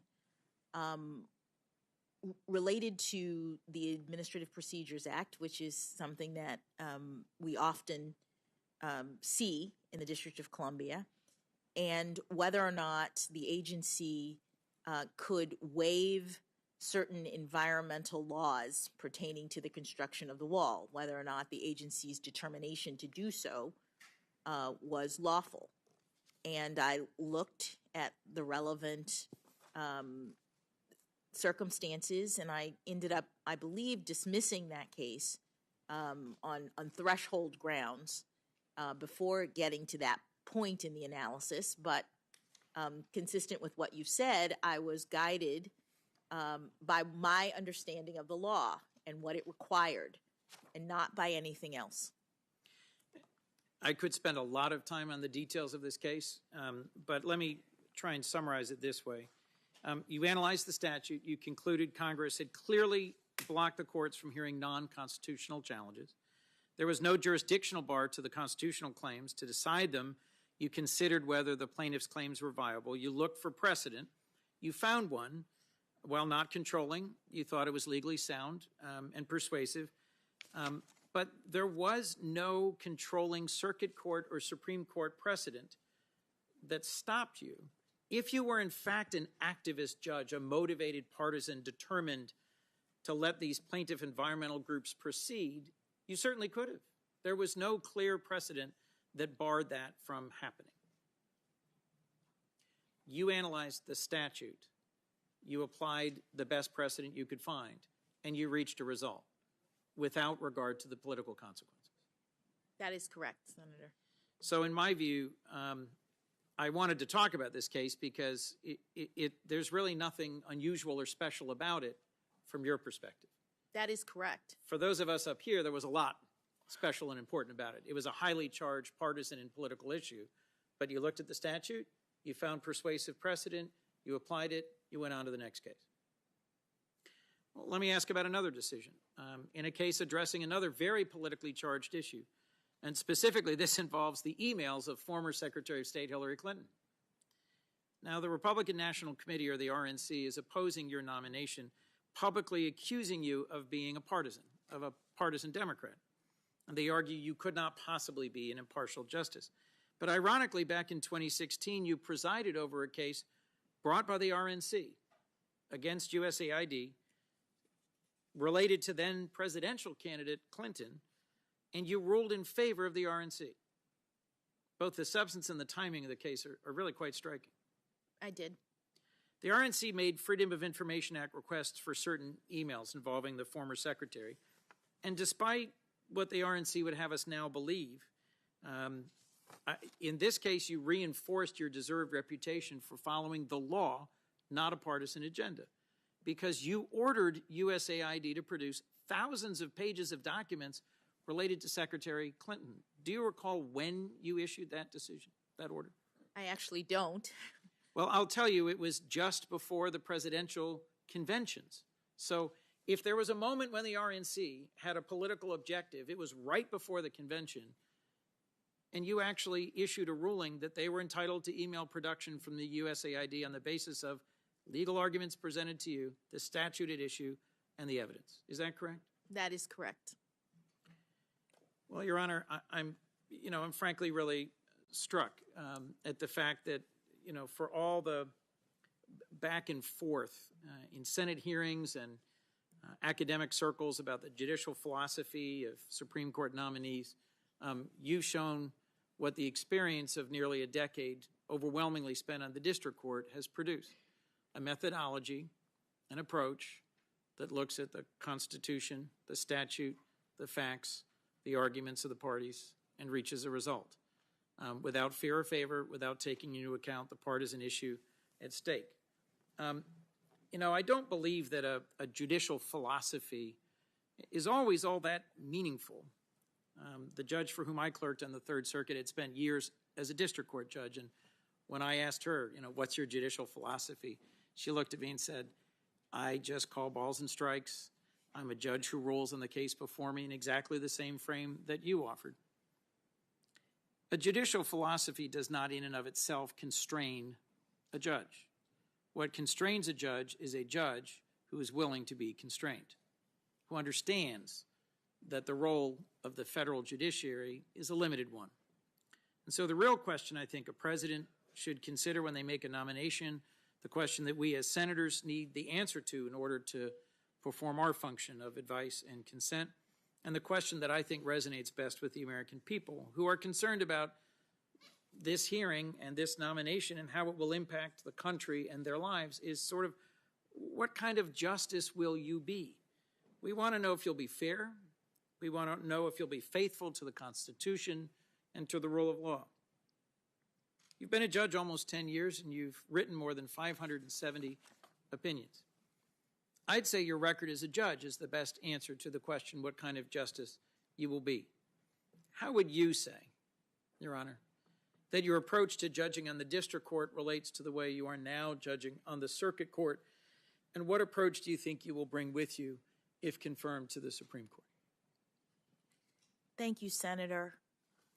My approach all the way through is one that I believe is required by my duties, by my oath as a judge. We rule without fear or favor. We are independent as judges in our responsibilities. We understand at the district court level, at the Court of Appeals level, and at the Supreme Court that judges are restrained, are constrained in the exercise of our power under our constitutional scheme. My methodology is designed to help me to make decisions within those confines at every level. It's no different now that I'm on the Court of Appeals than when I was on the district court with respect to my understanding of the constraints on my authority and my responsibility to be impartial in my rulings. And I think it would be no different at the Supreme Court. Well, Your Honor, I know we've walked through just a few cases today now.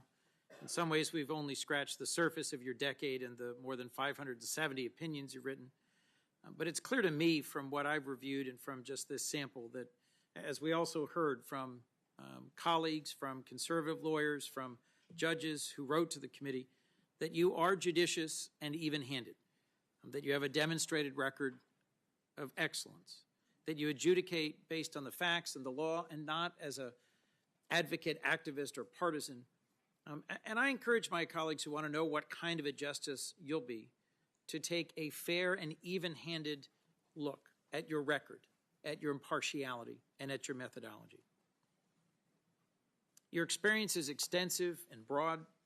Your commitment to follow the law impartially and without the influence of politics is evident in your record. Your keen legal mind, judicial temperament, and impeccable character are plain to all. As Judge Griffith told this committee in a review of your record makes clear, you've demonstrated that the way you approach cases is based on the law and not on some political agenda. You understand the reason why the robes of our federal judges are black, not red or blue. The American justice system, as many have said, is rooted in the impartiality, the independence, and the reliability of our federal judicial system. It is one of the most critical bulwarks of our system of ordered liberty.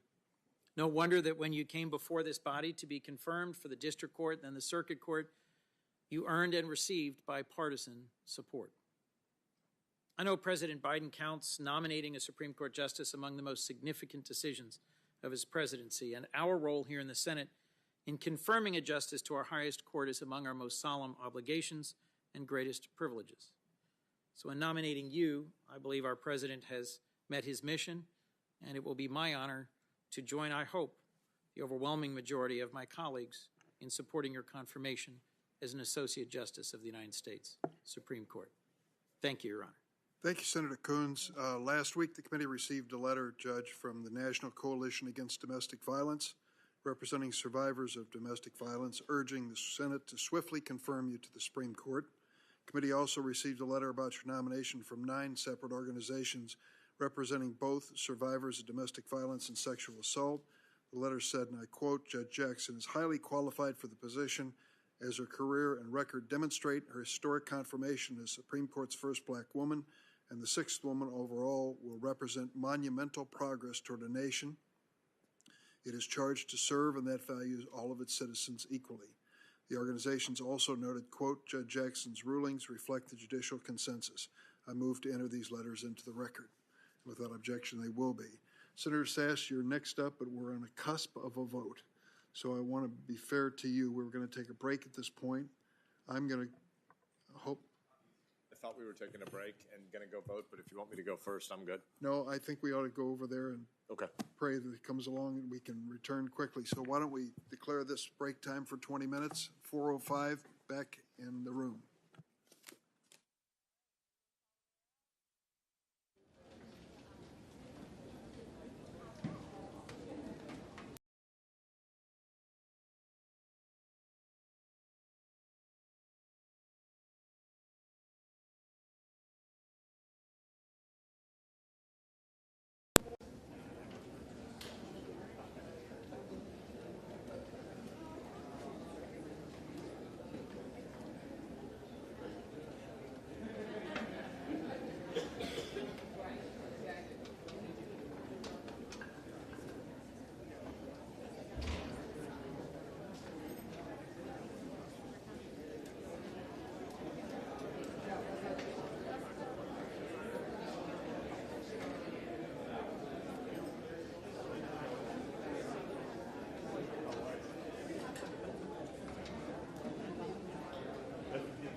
2. 1, 2, 3.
Senate Judiciary Committee will come to order. The Senator from Nebraska, Senator Sass. Thank you, Chairman. Judge, welcome back. By my quick eyeballing count of this, you are 51% done as of this moment, which feels more like curse than blessing, but I meant it as a good thing. Thank you. I think I'm number 12 of 22, so you're just past halfway down on the downhill. Thank you as well for spending time with me in my office, and thank you for answering the questions of the committee today and tomorrow. What you've said in public matches what you've said in private, and that's obviously a testament to your character. That also can be helpful to rebuilding public trust. So thank you for the ways you've engaged thus far. Judge, you are likely to go on to serve a lifetime appointment on the Supreme Court, which means that this is very likely the last job interview you ever have. And the most public, Senator. Yeah, these processes are a lot like a proctology exam. That means that it's an opportunity for you to explain to the American people how you view a Supreme Court justice's job and the limits and bounds on that job. So I want to go back to a topic that you and I have discussed a few times, which is how you approach cases. You've told this committee and you've told me in private that you don't have a judicial philosophy yet, but that you think of yourself as having more of a judicial methodology. I'd like to understand that a little bit more. And I think it would be helpful for the American people to understand that argument and that distinction a bit more as well. Earlier today, you said that you, quote, do not believe there is a living constitution. And you also said that you're constrained to interpret the text, and that's, I think you said sometimes that's enough to resolve the issue. So I think I've heard you pay partial tribute to the judicial philosophy of originalism, but you've not adopted it or embraced it as a philosophy or label that applies to you. So maybe one of the places we could tease that out a little bit more is trying to dig into whose jurisprudence you most admire. We've heard many nominees before, like Senator Grassley, former chairman of this committee. I'm not an attorney, so the farming and ranching people where I come from know that John Kennedy is super smart Rhodes lawyer who kind of pretends to be a, aw shucks kind of guy as he picks your pocket. Grassley and I get equal time, Mr. Chairman? He always gets unequal time. He always gets bonus time. But I think it might be helpful for us to understand who you most identify with, and past nominees before this committee have talked about the mold of particular justices they thought they followed in. And so if you had to tell the American people who you're closest to, who is that justice, or who are those justices? Well, thank you for the question, Senator, and I must admit that I don't really have a justice that I've molded myself after or that I would. What I have is a record. I have 570 plus cases in which I have employed the methodology that I described and that shows people how I analyze cases. I, in every case, am proceeding neutrally, from a neutral posture. In every case, I describe thoroughly all of the arguments that are made in the case to me as a judge, because I want, in my lengthy opinions, for people to understand the inputs. This, I say, is what I'm considering, because I lay out in very, detailed way everything that people have argued in all of the cases, and then when I'm doing my interpretation, I am focused on the text of any statute or constitutional provision. I am looking as appropriate to the intentions of the people who wrote the words, because I view statutory interpretation, constitutional interpretation, those exercises consistent with my limited authority. I am conscious of not interpreting those texts consistent with what I believe the policy should be or what I think the outcome should be. I am trying in every case that involves that kind of interpretation to assess what it is that the parties who wrote the text intended. And as a result, because my methodology involves these various pieces, and because of the way in which I do things, I'm reluctant to establish or to adopt a particular label, because the idea of how you interpret is just one part of the entirety of a judge's responsibility. As I mentioned, I'm looking at the facts in a case, and my experience as a trial judge helps me to assess the facts from all of the different perspectives of the parties, because I'm able to do that, I think, having heard from parties in all sorts of cases directly as they present their arguments. That's a part of the judging responsibility that isn't really captured by something like originalism or living Constitution. And I believe that the Constitution is fixed in its meaning. I believe that it's appropriate to look at the original intent, original public meaning of the words when one is trying to assess, because again, that's a limitation on my authority to import my own policy views. But there are times when the meaning, unreasonable searches and seizures, due process, looking at those words are not enough to tell you what they actually mean. You look at them in the context of history, you look at the structure of the Constitution, you look at the circumstances that you're dealing with in comparison to what those words meant at the time that they were adopted, and you look at precedents that are related to this topic. All of those tools judges use, and I have used, is if you look at my cases. But when you say that you look at the intent of the authors of a statute, sometimes courts have to say the people who wrote this statute, whether they meant to or not, have done something that we, the judiciary, decides, speaking in the voice of you, is unconstitutional.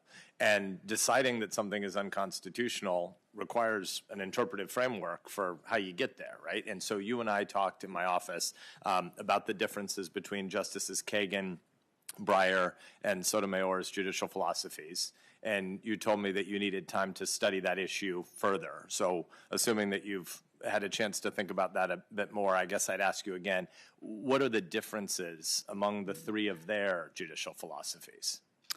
With respect, Senator, I have not actually had time with all of my meetings with senators and the work that I've done to appear before you today. I would say that there are differences, as you see from the various opinions that they have issued. I'm not sure which one I would necessarily follow, because it depends on the case. I think their differences indicate that they are looking at different provisions. They are using the various tools that judges use and that I have used in my cases. The idea of striking down a statute as unconstitutional is daunting and should be daunting, I think, for any judge or justice, and would have to be looked at very carefully because of the limited nature of the judicial role and the fact that the policies have been adopted by the branch of government that has that authority under the Constitution. So I guess I'm surprised after 9 years on the bench that, I mean, you're super smart. Nobody disputes that. And having worked for Justice Breyer and knowing of some of the fights, some of the philosophical arguments he and Justice Kagan had, it just seems surprising that you wouldn't be able to at least not speculate, but reflect a little bit on the nature of those disagreements. Because to say it depends on the particular case, that's fine, but they have different philosophical and hermeneutic approaches to the text. So maybe another way to get at it. I think Justice Breyer, again, for whom you clerked, and Justice Scalia used to travel together and have lively debate circuit conversations. Can you tell the American people a little bit about what Breyer-Scalia roadshow looked like? What were they arguing about? Well, my understanding is they were arguing, or at least presenting, two different viewpoints as to how the Constitution should be interpreted. And I would say, just as an aside before talking about their positions, that while I have been on the bench for 9+ years, the issue of constitutional interpretation in that sense doesn't come up very often. It comes up to the Supreme Court for sure, but it doesn't come up very often in the lower courts. What Justice Scalia and Justice Breyer, I believe, were debating was Justice Scalia's notion of originalism, meaning that the words of the Constitution should be interpreted as they were written by the founders in the founding era, and that they should not be considered to essentially to establish principles that modern justices could now apply based on their own view of the needs of society. And that Justice Breyer's position was more toward that latter view, that the idea of the Constitution needing to be interpreted in a way that is consistent with modern sensibilities about the principles that the document reflects. And I would just say that it appears now that the Supreme Court has taken Justice Scalia's view that the prevailing interpretive frame for interpreting the Constitution is now very clearly looking back through history. So we see that even in the Heller case, where the justices, even the justices in dissent, were all analyzing the issues in the Second Amendment through a historical lens, what was meant at the time of the founding. So that is now the way in which constitutional interpretation is done. But do you identify with that position? I identify with the position insofar as that's how the text is interpreted of the Constitution. That I am a strong believer, as I said, in precedent, in stare decisis, in predictability, in the rule of law, and the way that the law now interprets the Constitution is through this historical frame.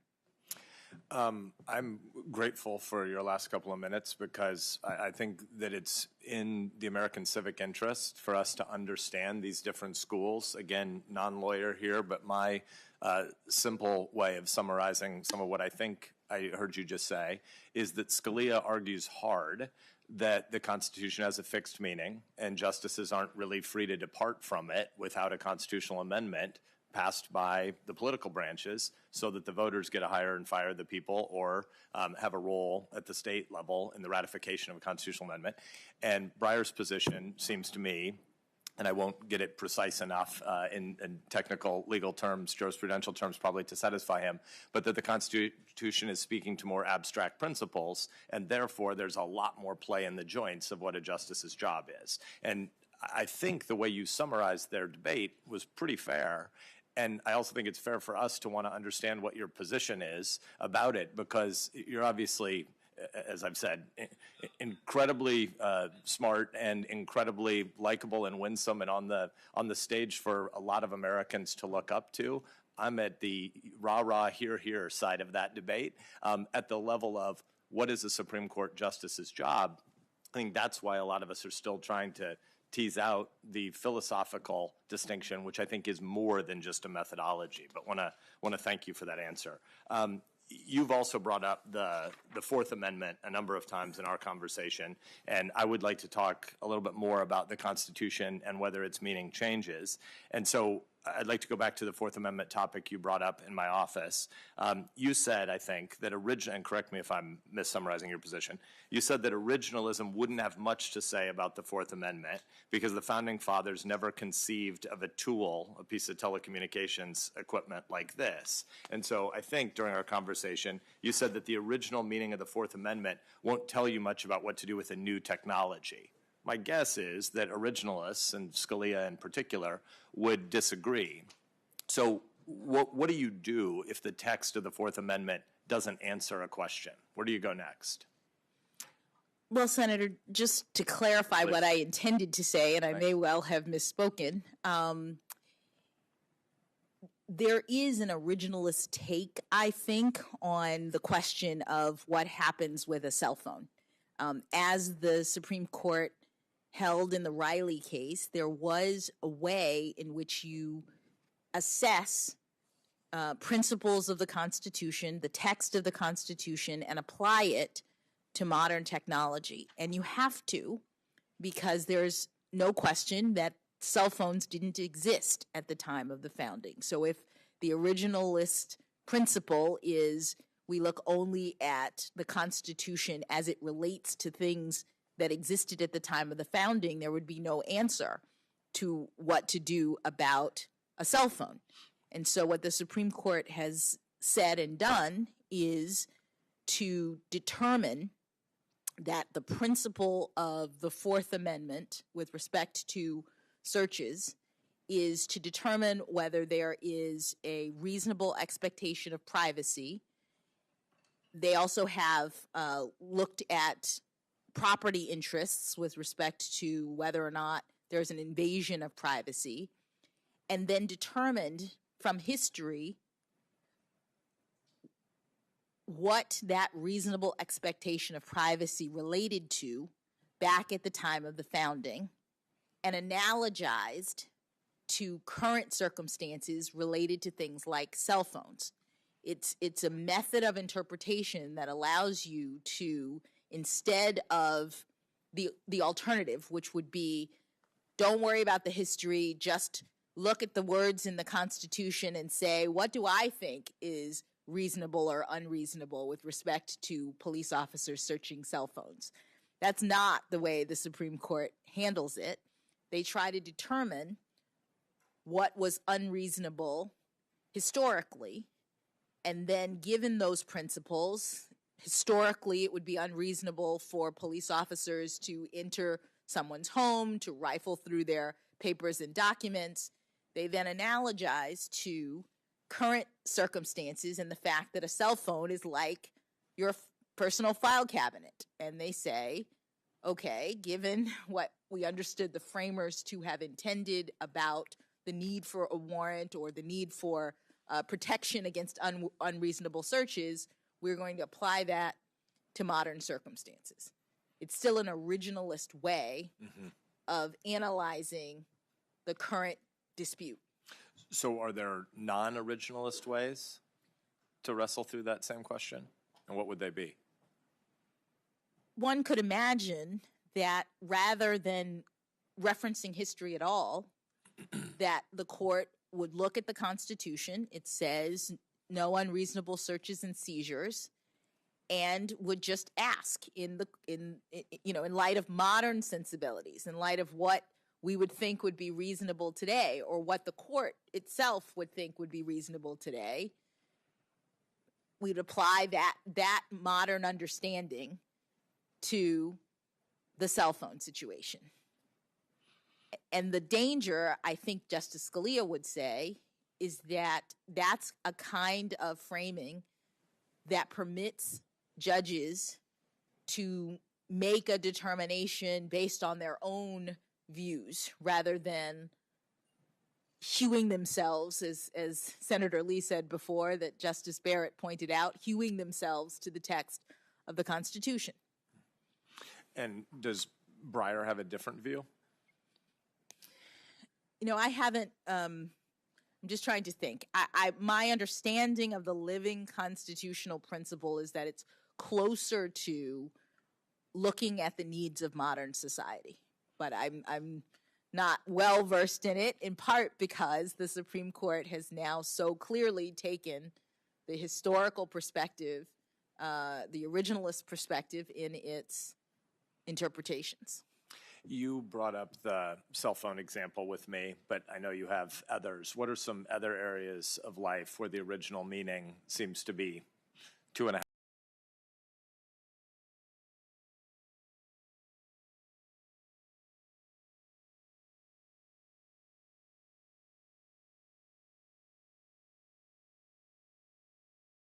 What I will say is that when you look at the language in the Constitution, there are some provisions that are completely clear on their face without any question of what was intended. The age of the required age of senators, the required age of the minimum age of the president. These kinds of provisions, all you need is the text, and there you are. But there are provisions of the Constitution that are broader than that, and therefore some interpretive frame is necessary. And to the extent, I mean, every question the Supreme Court gets that involves new technology, for example, that relates to constitutional provisions will require some kind of analogy, I think. But, you know, I can't speak to anything more than that. You have described Justice Breyer's constitutional approach as pragmatic. What does that mean? I understand it to be, and his approach to be about ensuring that the rules that follow from the Supreme Court's determinations are ones that make sense and are workable. He said recently, explaining his approach to interpreting a statute, you're not going to go outside the words, but it often doesn't give you the answer. And you look at the history, and you look at its purposes, and you'll look at the consequences too, and you'll try to evaluate them from that, the point of view of what a reasonable legislature writing this statute have thought that these words were there to achieve. Do you align yourself with that position? In the broad sense that what it is that the court is tasked with when statutory interpretation is being undertaken is to achieve the purposes of the legislature. The text is the primary and in most cases sole indication of what the legislature intended, as opposed to the court saying, I see this statute, but I'm, uncomfortable with how it's going to turn out or what it's going to mean, and so I'm going to import my own policy perspective. Instead, the court is constrained to say, regardless of what I think the right policy objective should be in this, with respect to this law, my purpose, my requirement is to determine what Congress intended. But with respect to legislative intent, when a Congress of 535 often distracted people, 100 in this body and 435 in the other, pass something, by a 2-to-1-ish vote, and it's a part of a large piece of legislation, how do you determine what the intent is when it's 535 people doing something that has many, many different purposes for why somebody might vote yes? Well, you look at the text. I mean, the way in which statutes are interpreted is based on what the legislature says. There are times in which there are statutes in which Congress includes a purpose statement, for example, in the actual text of the statute. You look at the text of the provision. If that isn't clear, you look at the structure of the statute. There are canons of interpretation that courts use to evaluate and interpret statutes. Things like a word that appears in the section that you are interpreting should be defined the same way it is in another section. The same word being used, Congress probably intended for it to have the same meaning. So there are tools in the law that exist to help courts to interpret the text, but again, the goal is to interpret the text as a means of understanding and reflecting what Congress intended. And of course, in statutory interpretation, if Congress decides that the court has gotten it wrong, then, as has happened many times, Congress comes back and clarifies and tells the court, no, this is what the statute means. I want to go back to an exchange you had with Senator Cornyn. Substantive due process is a doctrine that often allows courts to create new fundamental rights. What's the test for determining a new fundamental right? The Supreme Court has said in the Glucksberg case that the fundamental rights that are recognized or that are included in substantive due process are those that are deeply rooted in the nation's history and tradition. In a case prior to that, the court had defined it as the rights that are implicit in the ordered concept of liberty or the concept of ordered liberty. So there are standards for the courts to use to identify these types of rights. So did the Supreme Court use this test in Roe or Casey? In Roe and Casey, I don't know that the court used that formulation. I know that after Casey, the court has determined not so much that the right to terminate a woman's pregnancy is fundamental. The right exists, and it's subject to the framework in Casey that allows for regulation so long as there's not an undue burden on the exercise of the right pre-viability. I think some of what we're wrestling with here is the question of, and I think what Senator Cornyn was driving at, is how particular the concept of deeply rooted goes and how that really is a bound on what the judiciary can do. But I want to thank you. We're nearly at time. I want to thank you for engaging in the back and forth. I want to think more about what you've said and look forward to further discussion tomorrow. It still appears to me that there's a very basic difference between a judicial philosophy and a judicial methodology and how you go about applying that when you're interpreting a law and making a determination about constitutionality or non. And I know that you haven't claimed a judicial philosophy at all, but a judicial philosophy of originalism here. But I do think the fact that you've at least nodded to it in the committee hearing today is in and of itself a pretty great testimony to how much of Scalia and Bork's work has moved the legal field. So I'm grateful for the time you're taking with us. I'll look forward to listening tonight and talking with you again tomorrow. Thank you. Thank you, Senator Sass. Senator Blumenthal. Thanks, Mr. Chairman. Thank you, Judge, for your patience and your perseverance. I want to begin just by thanking also for an extraordinary moment in our history. I think we all, as Americans, feel excitement and pride in really making history here. And the old saying, a picture's worth 1,000 words, as I look at your parents and your husband and your daughters, what I see is America and the best of America. So I think we should all feel that excitement and pride in this moment and the extraordinary journey that has brought you here. You will make the court look more like America, but also think more like America in the obstacles and challenges that you've overcome to be here. We don't know all of them, but you will provide a very important perspective, indeed a unique perspective that the court needs more than ever at this moment in its history. There are a lot of people who are book smart. There are not as many people who are person smart, and you are both.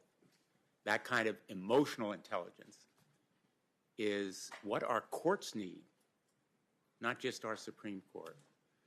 So I want to really begin by asking you, as a role model for others, to talk a little bit to the young women and girls of America, particularly black young women and girls, about those challenges and obstacles that you've had to overcome to be here and what's helped you do it? Thank you, Senator. I am humbled and honored to have the opportunity to serve in this capacity and to be the first and only Black woman to serve on the United States Supreme Court. I stand on the shoulders of generations past who never had anything close to this opportunity, who were the first and the only in a lot of different fields. My parents, as I said, were the first in their families to have the chance to go to college. I've been the first and the only in certain aspects of my life, so I would say that I agree with you that this is a moment that all Americans should be proud. Now, you've never been a prosecutor. A lot of us on this panel have been prosecutors. I was the U.S. Attorney, the Chief Federal Prosecutor in Connecticut for 4.5 years, and then I was Attorney General of my state for 20 years. But I would say one of the most meaningful cases in my career was as a defense counsel.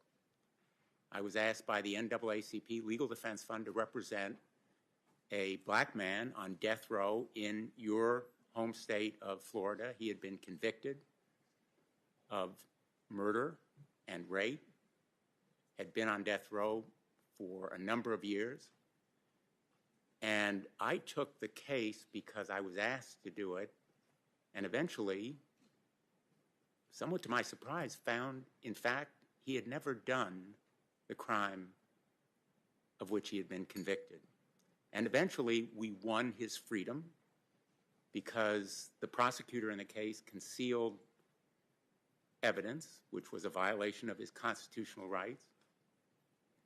And he was a free man as a result.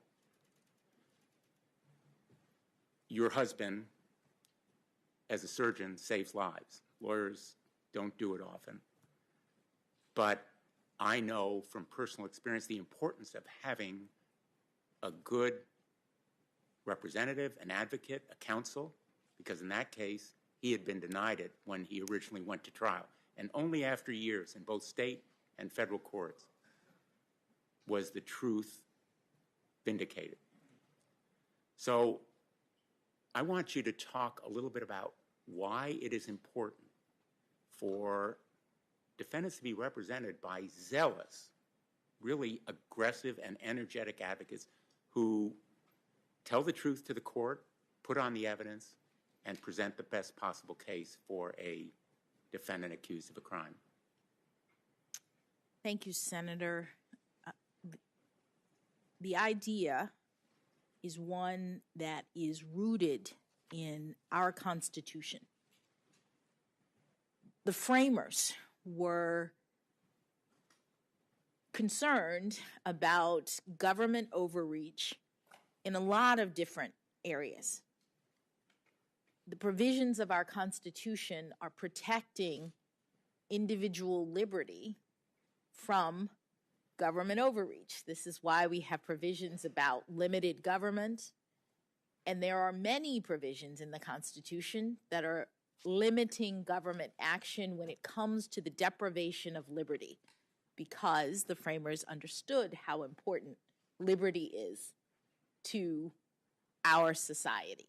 And so there's the Fourth Amendment, there's the Fifth Amendment, there's the Sixth Amendment, there's the Eighth Amendment. These provisions are crucial, and it is zealous defense counsel that ensures that the government is protecting these rights, that ensures that these rights are protected and that people are getting due process in the criminal justice system. And that's to all of our benefit. That helps everyone in America when we ensure that liberty cannot be denied without due process. it's defense counsel, as I said, who are making arguments, and they're not condoning the criminal behavior. They're making arguments on behalf of clients in defense of the Constitution and these constitutional values. And as a judge, I now see how important it is for me to be able to make my decisions after hearing from both sides.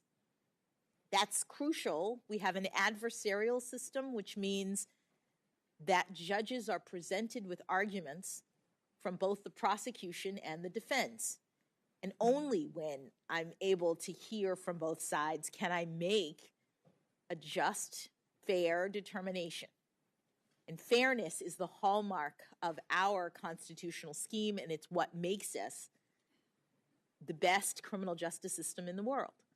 And it's not only the reality of fairness, but also the perception of fairness, the public's understanding of how courts work, that is essential to the credibility that courts have, correct? That is correct. And so I feel very strongly, I know that a number of us on the committee agree, that more transparency, more visibility is important for the public to understand what goes on in the courtroom. I know you feel transparency is a good thing. You've been asked about cameras in the courtroom. I'm a supporter of Senator Grassley's Sunshine in the Courtroom Act, as well as Senator Durbin's Cameras in the Courtroom Act. I am hopeful that the court, the United States Supreme Court, actually will back these proposals because their support would be very important.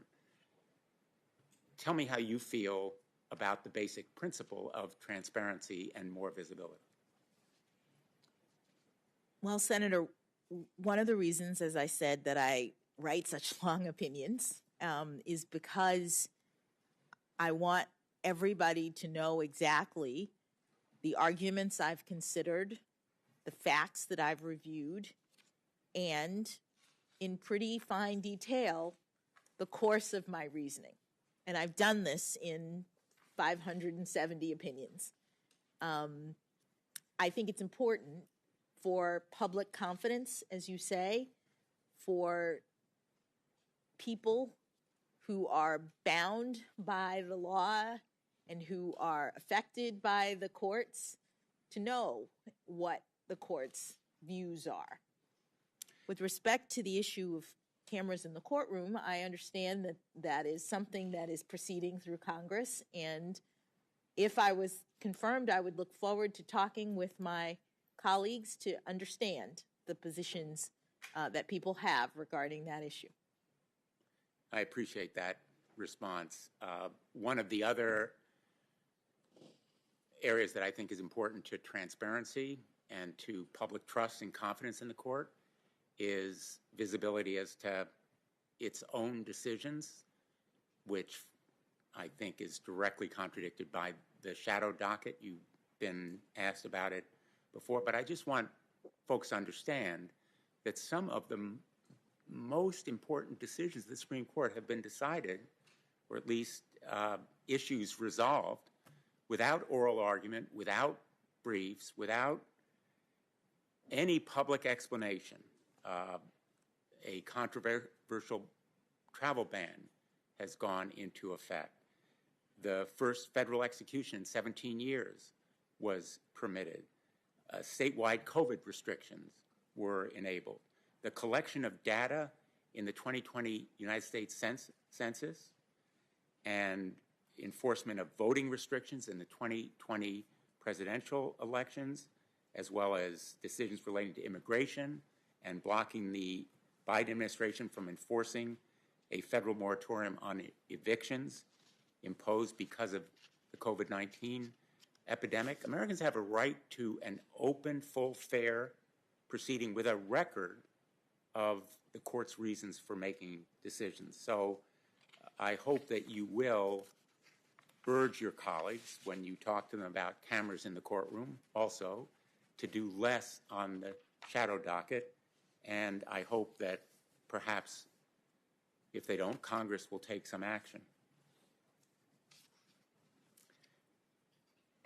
I finally want to ask, so far as this issue of transparency is concerned, about codes of ethics. You have followed a code of ethics as a district court judge and court of appeals judge, correct? I have. Does that code of ethics apply to the United States Supreme Court? My understanding is that it does not. Correct.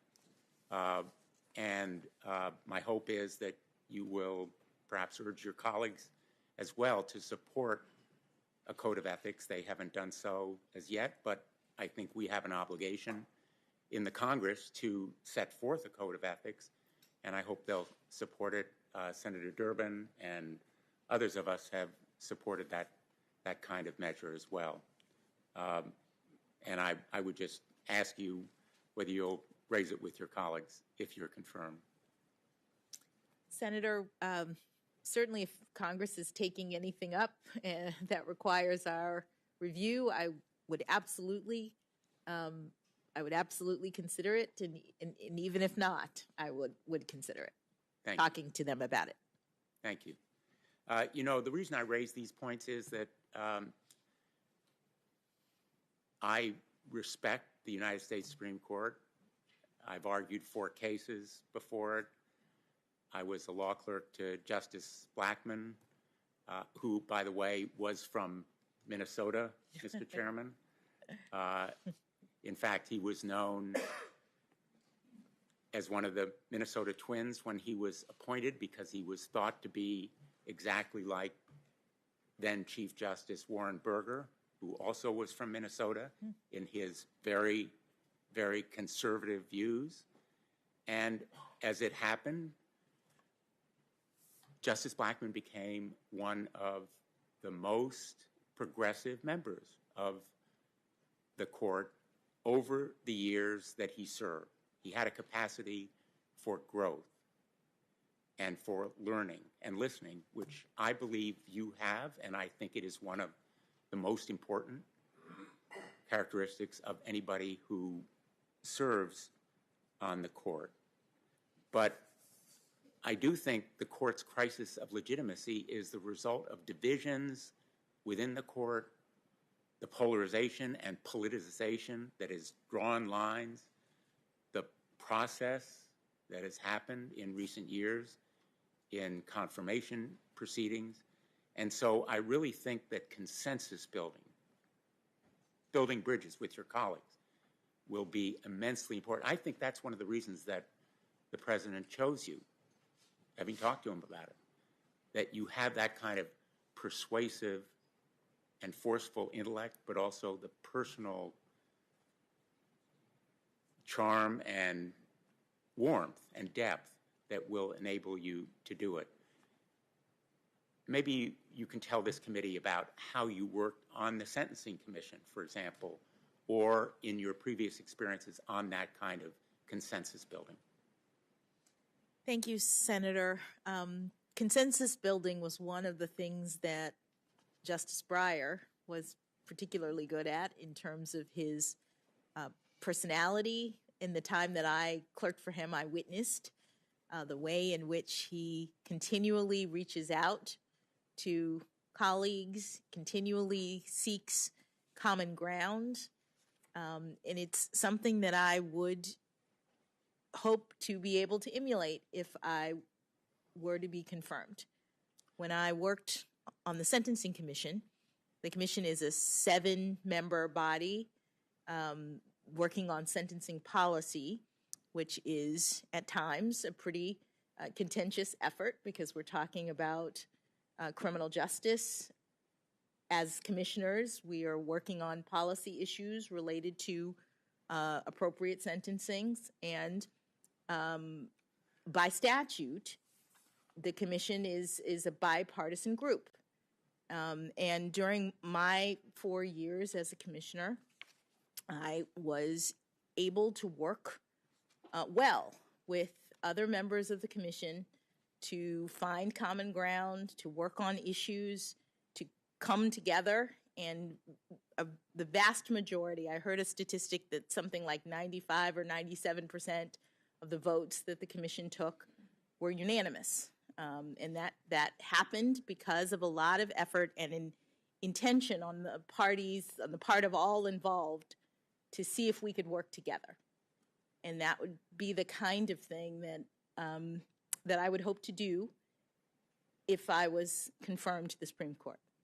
You've mentioned in your previous testimony the challenges of applying the law to evolving and new technology. Obviously, the internet raises exactly those questions. Congress passed the Electronic Communications Privacy Act in 1986 when the internet was barely recognizable. It was nascent, just starting.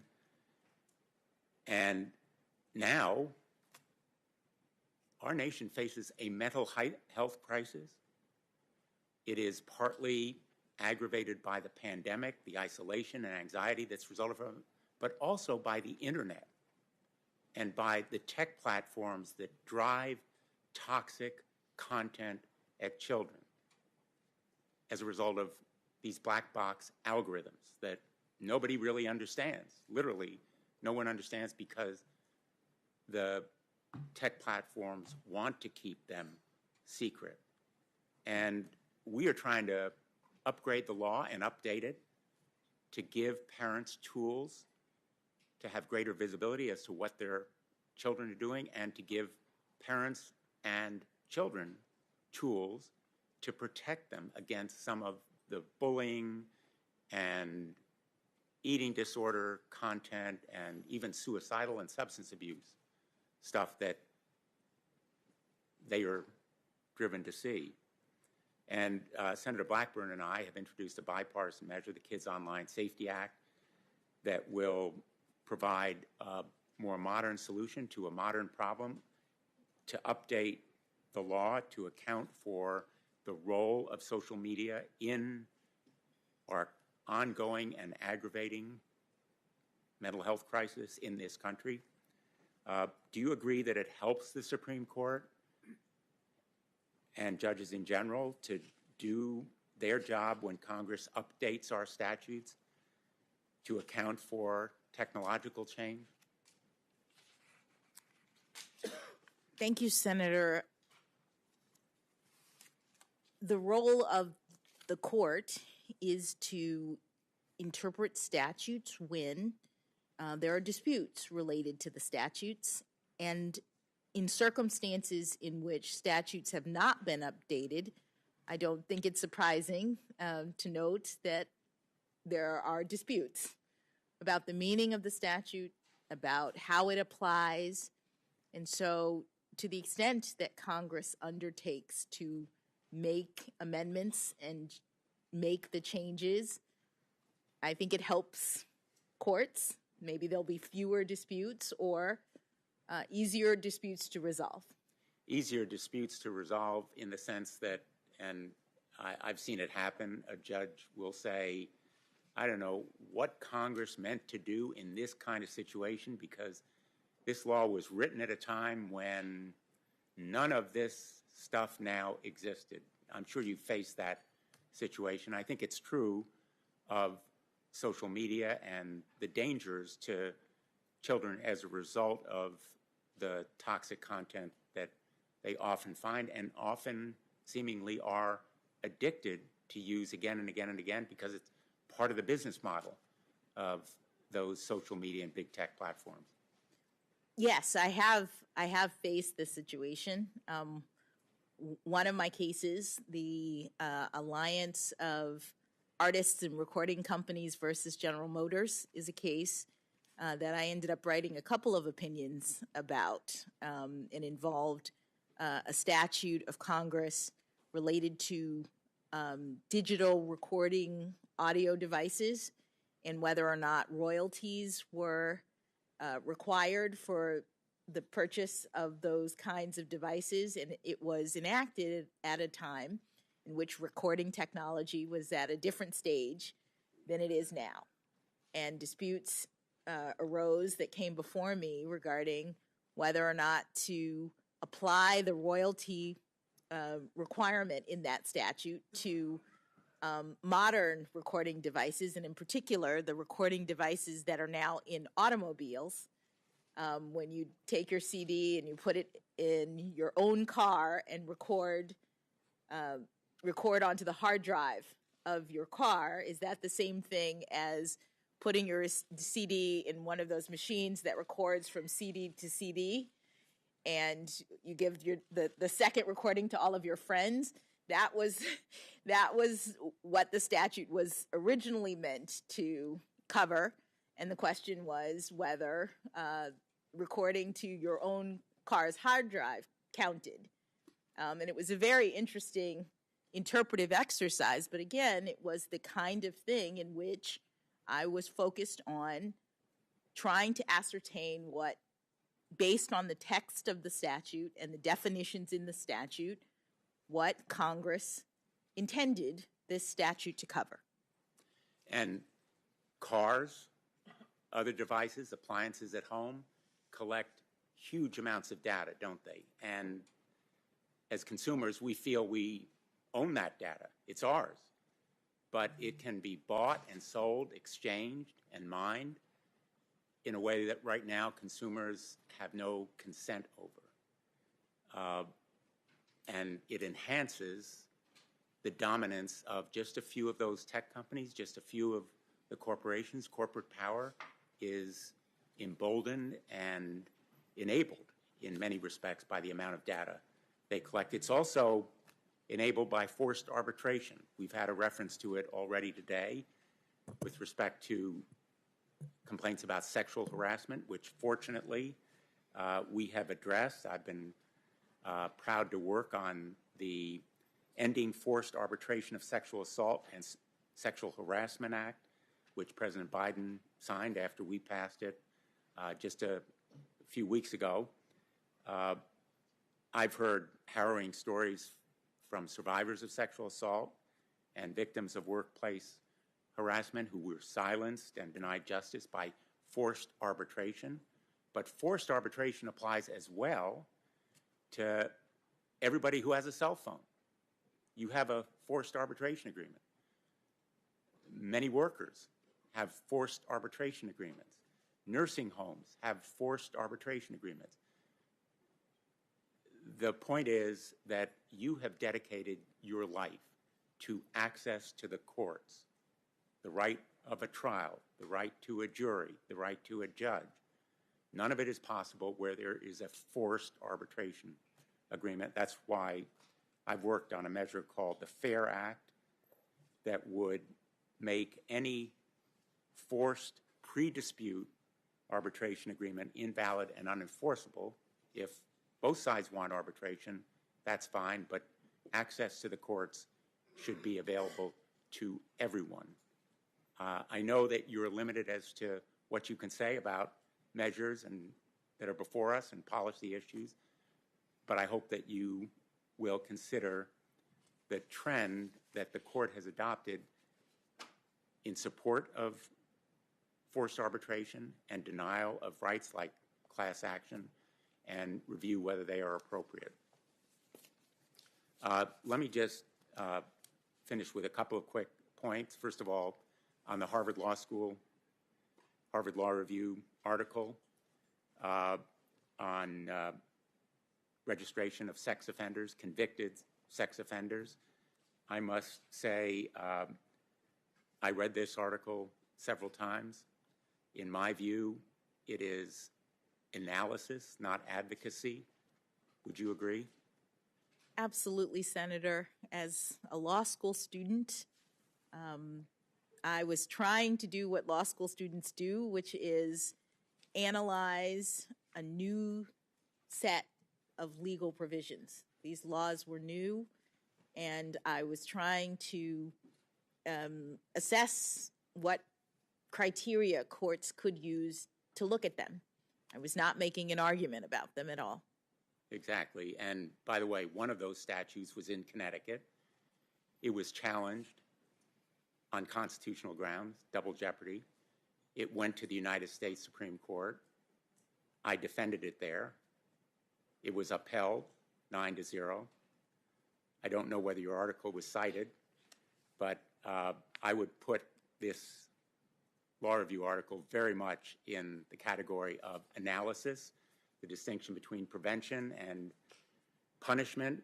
I would call it protection, not punishment or prevention. That's the argument that I made to the Supreme Court. I ask that this article be put in the record, Mr. Chairman. Without objection. By the way, it took me 2 or 3 times to get through it, so no disrespect to you or the Harvard Law Review.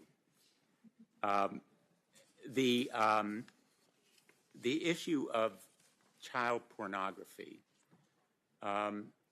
you mentioned, I think, that in your decisions on these sentencing cases involving child sexual abuse material, which, by the way, I agree is absolutely horrific, abhorrent. It's the reason that Senator Graham and I have actually sponsored a measure called the Earn It Act that addresses it. But you said that you imposed a sentence that matched the recommendation by either the prosecution or the probation office in most of the cases where you did that sentencing. Is that right? Do I have that in mind? Yes, Senators. In looking back at the records concerning my cases, it looks as though I had 14 cases that involved either child pornography, interstate travel to meet up with a child for sex, the sex crimes related to children. And in 10 of those 14 cases, I imposed a sentence that was consistent with or greater than what either the government or the prosecution requested. The probation office. Excuse me, sorry, the government or the probation office. And let me just ask you, the probation office is an independent arm of the court that investigates the defendant, looks at the crime, the defendant's background, his family situation, all of the relevant factors involved in sentencing, including the sentencing guidelines, and then independently and impartially makes a recommendation, presumably to serve the interests of justice in that particular case based on the individual facts there. Is that roughly a correct description? That is correct, Senator. The probation office works within the court system. They are independent of the parties, and they investigate and make recommendations in cases concerning what the probation office thinks is an appropriate sentence. Thank you. Let me just finish by saying much of America is watching these proceedings on a split screen. On one hand, they are literally seeing the death and destruction in Ukraine, Russia's brutal, barbaric assault on individual rights, basic freedoms that we often take for granted here. And we are exercising those rights right here.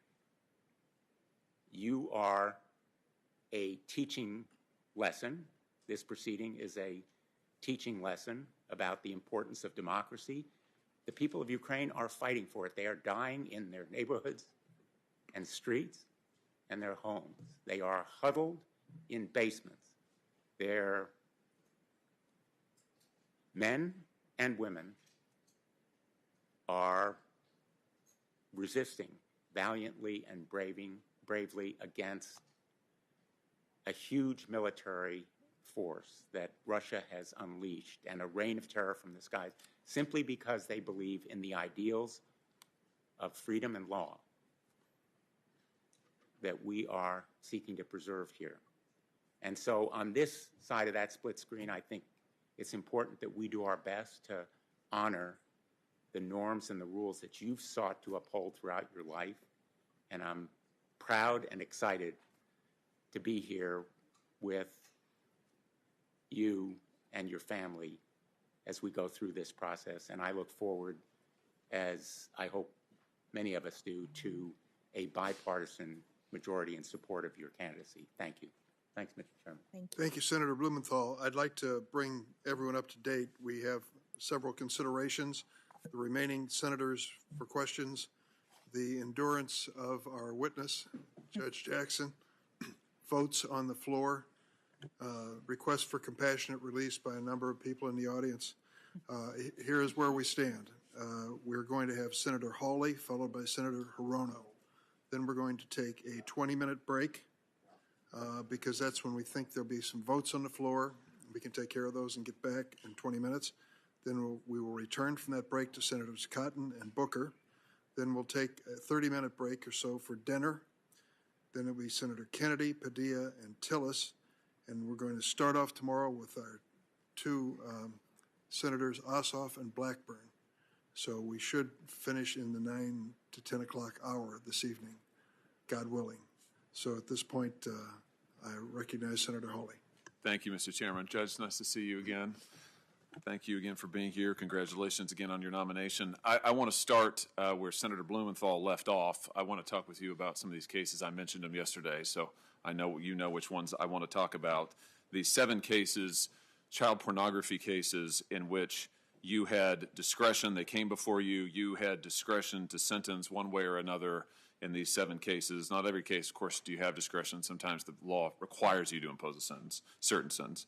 But in these 7, you had discretion, and in each of these 7, you chose to depart both from the federal guidelines and also from the government's, the prosecutor's recommendations. Senator Lee's asked you a little bit about this. Senator Cruz has asked you about it. He had a chart with the 7 cases on it. Before we jump into those, I just want to correct the record on 1 or 2 things. Senator Coons suggested that in 3 cases, Nickerson, Wynn, and Fife, you actually imposed sentences either within the guidelines or at the same level of the prosecution. But in Nickerson, you didn't have any discretion. That was an 11C1C case. The law bound you. And Wynn wasn't a child porn case, and neither was Fife.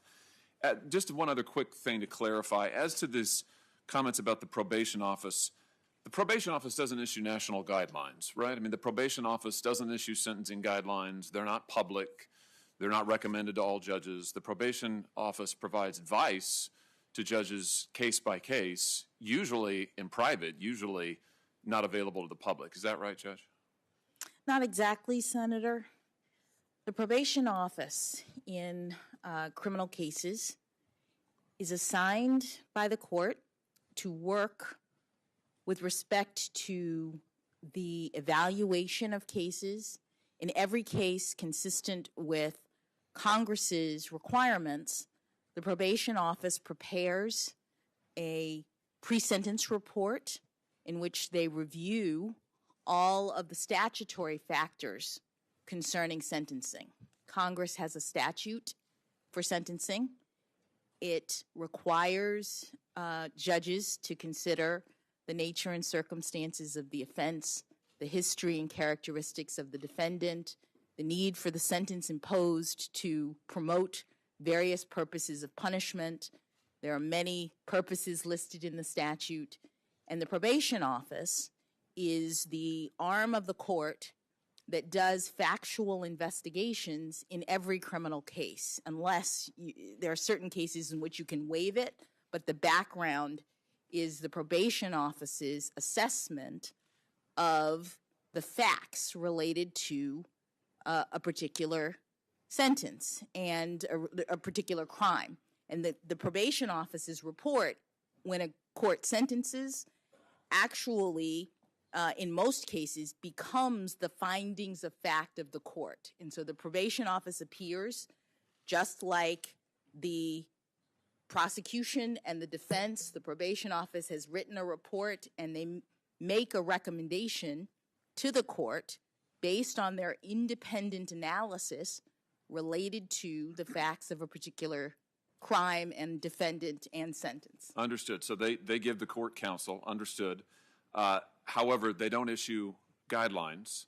They're not uniform. It is by its very nature a case-by-case inquiry, as you said. The report goes to the judge. As I understand it, the pre-sentencing report, I'm sorry, the probation reports are not public in all of the cases that we're talking about here. I'd love to see them if they are. But it's not as if there's one set of guidelines that are federal sentencing guidelines, and then there's the probation guidelines. The probation office is giving advice to the judge. It varies case by case. Senator, but it's not the same. Sorry, I thought you were done. No, that's all right. Let me ask you about a specific case. I mean, let's talk about, I listed these 7 cases in which you had discretion and you did not follow the prosecutor's recommendation or the sentencing guidelines, but let's just talk about one of them because we've talked about some of them as a group. Let's talk about United States versus Hawkins. I think that's one you probably remember from 2013. The defendant there was Wesley Hawkins. He was 18 years old at the time. He uploaded 5 video files of child pornography from his computer to YouTube. This is how the police got onto him. He then uploaded another 36 depictions of child porn and other lewd photos of children to his iCloud account. When the police executed a search on his apartment on the premises, they found 17 videos on his laptop and 16 images of child pornography, all of them very graphic, some of them involving very young children. The 17 videos in particular, this is from the government sentencing memorandum in this case, just so we understand the facts. Here are some of the videos that the government charged and they recovered. There was a 24-minute, 6-second video depicting a 12-year-old male committing a sexual act. I'm not gonna read exactly what it was. There was a 1-minute and 57-second video depicting an 8-year-old committing a sexual act. There was an 11-minute and 47-second video depicting an 11-year-old committing a sexual act and being raped by an adult male. There was a 15-minute and 19-second video depicting 2 11-year-olds committing sexual acts. There was a 7-minute and 51-second video depicting a 12-year-old committing a sexual act. So, as the government said in this case, and I'm quoting now from the transcript of the sentencing hearing, 17 videos is a lot. And some of the videos, including the ones that are described in the statement of the offense, and I've just related some of them, are very lengthy and include numerous images, numerous views, sometimes collages, sometimes multiple victims. You see the act in progress. The government goes on to describe some of these as sadomasochistic images. So this is a tough case. This is one of those tough cases you were referencing earlier. You talked about it this morning. Said these cases are terrible. This is one of them. This is terrible stuff. This is not a good guy who's doing this stuff. Guidelines recommendation in the case was 97 to 121 months. So if I'm doing my math right, that's up to 10 years. And in this case, the guidelines recommendation was essentially written by Congress because in the PROTECT Act of 2003, Congress specified what they wanted the range to be in these kind of cases. And Congress also specified what they wanted the mandatory minimums to be. I know you remember the PROTECT Act because you've talked about it. You've given lectures on it. And it was enacted, as I said, in 2003. It was 84-0 was the vote here in the Senate. The reason the PROTECT Act was put into place is the Senate was concerned over lenient sentences by judges in child porn cases, which is what you described. You said about it, there was an increasing perception on Capitol Hill and within DOJ that liberal judges were to blame for the downward pressure on federal sentences and that legislation was necessary to rein them in. That's you in 2011 describing this law. So Congress has set the guidelines here, 84-0 in the Senate. I noticed the chairman voted for it, as did a number of other members of this committee. So the Congress sets the range. Essentially, it's 97 months up to 10 years. Now, the prosecutor in this case, this is in D.C., of course. You're on the federal district court. The prosecutor in this case, it's a liberal administration, I think it's fair to say. This isn't the state of Texas. See my colleague from Texas next to me here. The prosecutor in this case, nevertheless, still asked for 2 full years in prison. You gave the defendant 3 months. Guidelines called for 10 years. Prosecutor wanted at least 2. You gave him 3 months.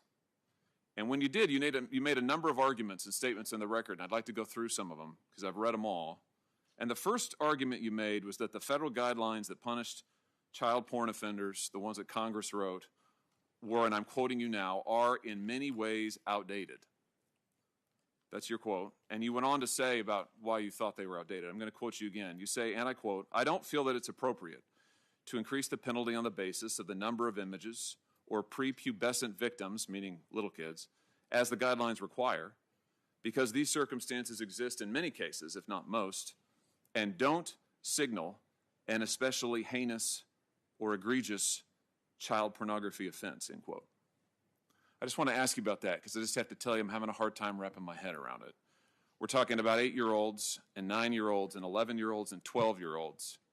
He's got images of these, the government said added up to over 600 images, gobs of video footage of these children, but you say this does not signal a heinous or egregious child pornography offense.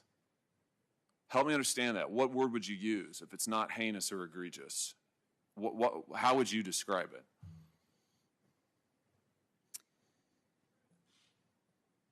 Thank you, Senator, for letting me address the concern that you've put forward based on the record that you've reviewed. As a judge who is a mom and has been tasked with the responsibility of actually reviewing the evidence that you would not describe in polite company, the evidence that you are pointing to, discussing, addressing in this context is evidence that I have seen in my role as a judge. And it is heinous, it is egregious. What a judge has to do is determine how to sentence defendants proportionately consistent with the elements that the statutes include, with the requirements that Congress has set forward. Unwarranted sentencing disparities is something that the Sentencing Commission has been focused on for a long time in regard to child pornography offenses. All of the offenses are horrible. All of the offenses are egregious. But the guidelines, as you pointed out, are being departed from even with respect to the government's recommendation. The government, in this case and in others, has asked for a sentence that is substantially less than the guideline penalty. And so what I was discussing was that phenomenon, that the guidelines in this area are not doing the work of differentiating defendants, as the government itself indicated in this very case. And so that's what I was talking about, but I want to assure you, Senator, that I take these cases very seriously, that these cases include the notion by many defendants that the folks at issue, the defendants themselves, are collecting these images on the internet. They're terrible things that have happened, but they're not involved, say the defendants. They're not focused on, what is actually happening to the children. And so part of my sentencings was about redirecting the defendant's attention. It's not just about how much time a person spends in prison. It's about understanding the harm of this behavior. It's about all of the other kinds of restraints that sex offenders are ordered rightly to live under at the end of the day. The sentences in these cases include not only prison time, but restraints on computer use, sometimes for decades, restraints on ability to go near children, sometimes for decades. All of these things judges consider in order to affect what Congress has required, which is a sentence that is sufficient but not greater than necessary to promote the purposes of punishment. Yeah, well, let me just ask you about that last point, because you've said this a couple of times now, the sentences that Congress require. Congress wanted the guidelines to be mandatory. Congress wrote the guidelines in this case. They wanted them to be mandatory. They gave the courts factors to consider to choose between the sentencing range. Congress wanted you to choose between 97 and 121 months. That's what Congress wanted.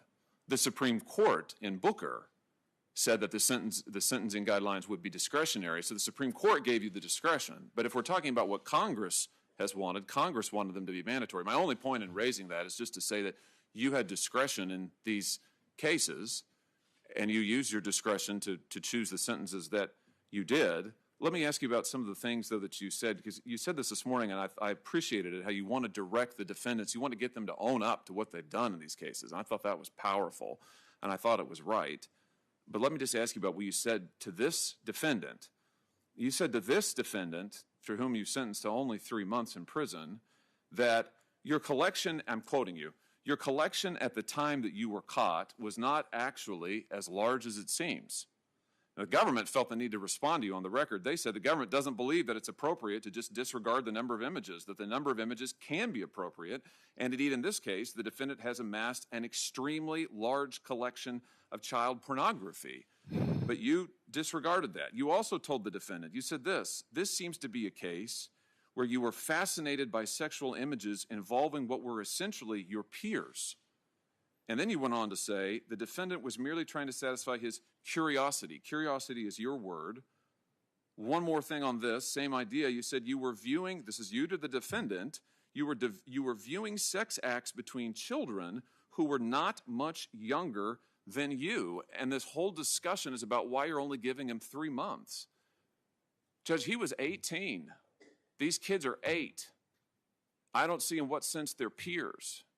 I've got a 9-year-old, a 7-year-old, and a 16-month-old at home.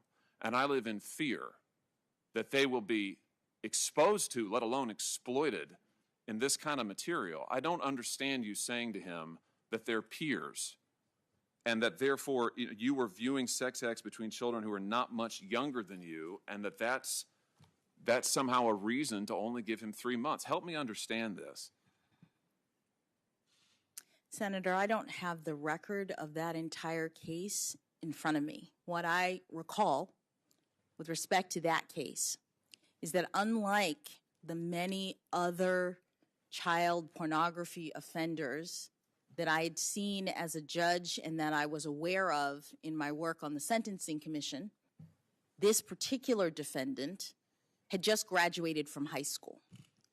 And some of, perhaps not all when you were looking at the records, but some of the materials that he was looking at were older teenagers, were older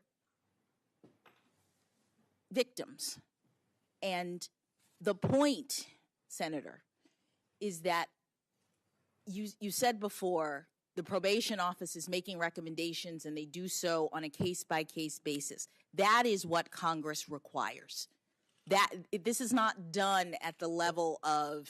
But you had discretion, Judge. You admit that, right? I just want to be clear. Senator, sentencing is a discretionary act of a judge, but it's not a numbers game. It's not. I understand that Congress wanted the guidelines to be mandatory. The Supreme Court in 2005 determined that they couldn't be, in an opinion by Justice Scalia, determined that they couldn't be, and Congress since then has not come back to amend them or to change them or to make them mandatory again. And so there is discretion at sentencing, and when you look at the sentencing statutes, Congress has given the judges not only the discretion to make the decision, but required judges to do so on an individualized basis, taking into account not only the guidelines, but also various factors, including the age of the defendant, the circumstances of the defendant, the terrible nature of the crime, the harm to the victims. All of these factors are taken into account, and the probation office assists the court in determining what sentence is sufficient but not greater than necessary. And I appreciate, Senator, that you have looked at these from the standpoint of statistics, that you're questioning whether or not I take them seriously or I have some reason to handle them in either a different way than my peers or a different way than other cases, and I assure you that I do not. That if you were to look at the greater body of not only my more than 100 sentences, but also the sentences of other judges in my district and nationwide, you would see a very similar exercise of attempting to do what it is that judges do, attempting to take into account all of the relevant factors and do justice individually in each case. Well, let's keep talking about this case. You also said to this individual who is an adult, tried as an adult, 18 years old, you also said to him, besides saying that you thought his victims were his peers, you also said there's no reason to think that you are a pedophile. And then you went on to say, again, that's another reason why you weren't going to give him, you're only going to give him 3 months because you would have judged that he wasn't a pedophile. And then you said, and this is something I really need your help understanding, then you apologized to him. And I just have to tell you, I can't quite figure this out. You said to him, this is a truly difficult situation. I appreciate that your family's in the audience. I feel so sorry for them and for you and for the anguish this has caused all of you. I feel terrible about the collateral consequences of this conviction. And then you go on to say, sex offenders are truly shunned in our society. I'm just trying to figure out, Judge, is he the victim here or the victims the victims? You're saying that you're apologizing to him. You're saying you're sorry for the anguish this has caused him. There was a victim impact statement in this case. It didn't get read into the record, but it was there. I've described the videos that we have. You say earlier in the case, you talk about how heinous these crimes are, and you describe them to your credit. You describe how heinous it is to your credit, and yet here you are giving him 3 months and apologizing to him and saying you feel sorry for the anguish it's caused him, and also saying you think that sex offenders are truly shunned in our society. So just talk about that. Help me understand. I mean, is he a victim? Is that your view here? Is that why you said this? Is that what you meant by it? Senator, I again don't have the entire record. I remember in that particular case, I considered it to be unusual, in part for the reasons that I described. I remember in that case that defense counsel was arguing for probation, in part because he argued that here we had a very young man, just graduated from high school. He presented all of his diplomas and certificates and the things that he had done, and argued, consistent with what I was seeing in the record, that this particular defendant had gotten into this in a way that was, I thought, inconsistent with some of the other cases that I had seen. Part of what a judge is doing, as required by Congress, is thinking about this case, thinking about unwarranted sentencing disparities, that's in the statute, other cases, other determinations that a judge may have made about this. I don't remember in detail this particular case, but I do recall it being unusual. And so my only point to you is that judges are doing the work of assessing in each case a number of factors that are set forward by Congress, all against the backdrop of heinous criminal behavior. But the guidelines are no longer mandatory. Congress has not corrected, as you would say, the Supreme Court's determination about that. Justice Scalia's decision that the guidelines are not mandatory. Congress has not said that. And Congress has given judges factors to consider. This, in my view, was an unusual case that had a number of factors that the defendant was pointing out, that the government was pointing out, that the probation office was pointing out. And I sent this 18-year-old to 3 months in federal prison under circumstances that were presented in this case, because I wanted him to understand that what he had done was harmful, that what he had done was unlawful, that what he had done violated the law and needed to be punished, not only by prison, but also by all of the other things that the law requires of a judge who is sentencing in this area. But Judge, with all due respect, and I'm telling you what, I'll be direct with you. I am questioning your discretion and your judgment. That's exactly what I'm doing.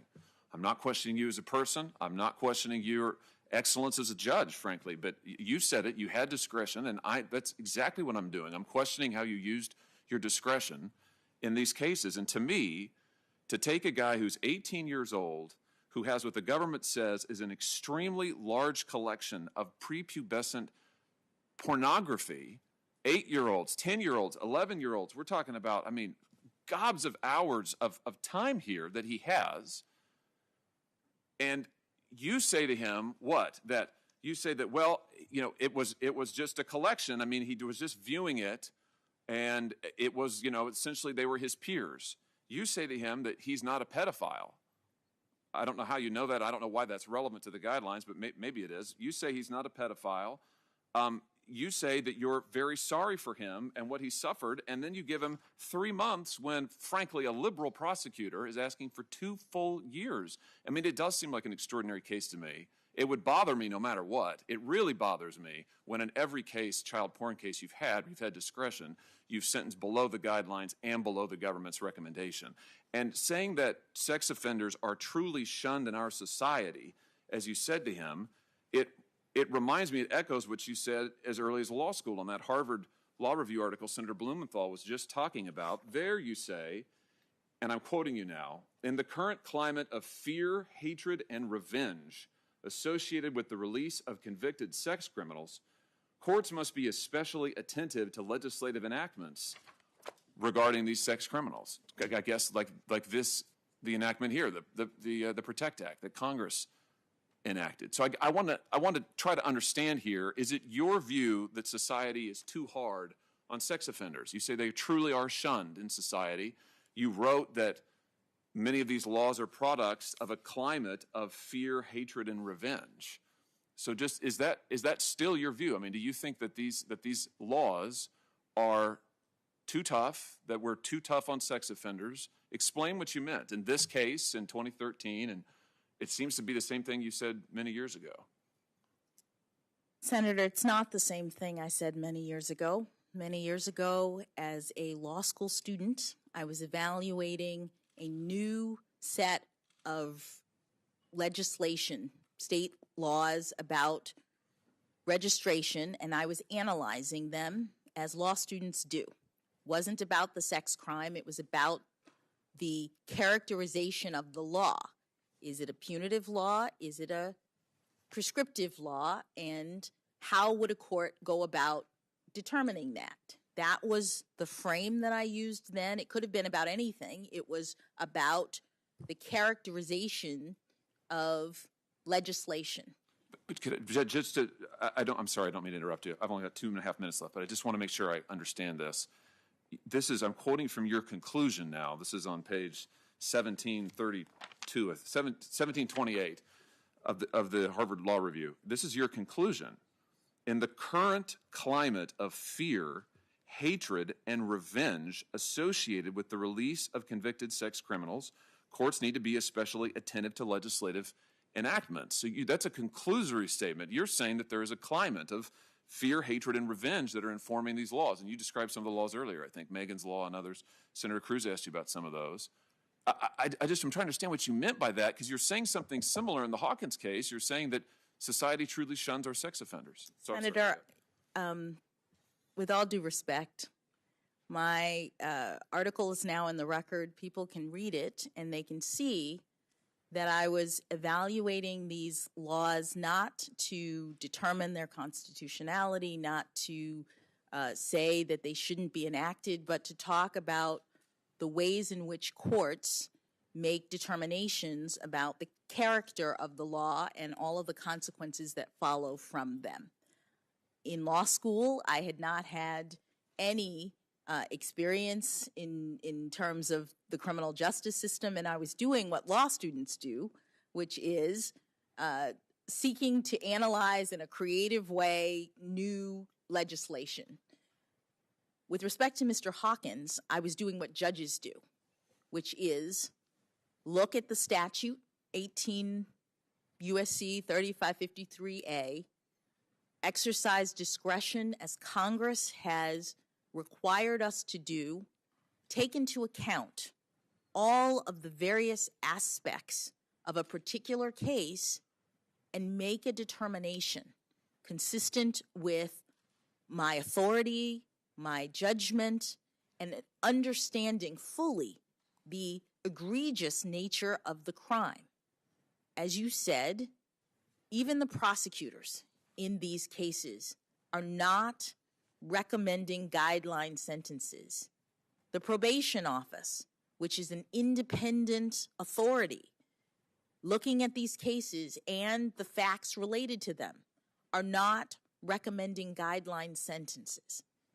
This is a particular area where the Commission has seen an enormous amount of disparity and has in fact asked Congress to come back and address, to help judges who are looking at these cases to be able to rely on the guidelines. Which Congress has declined to do.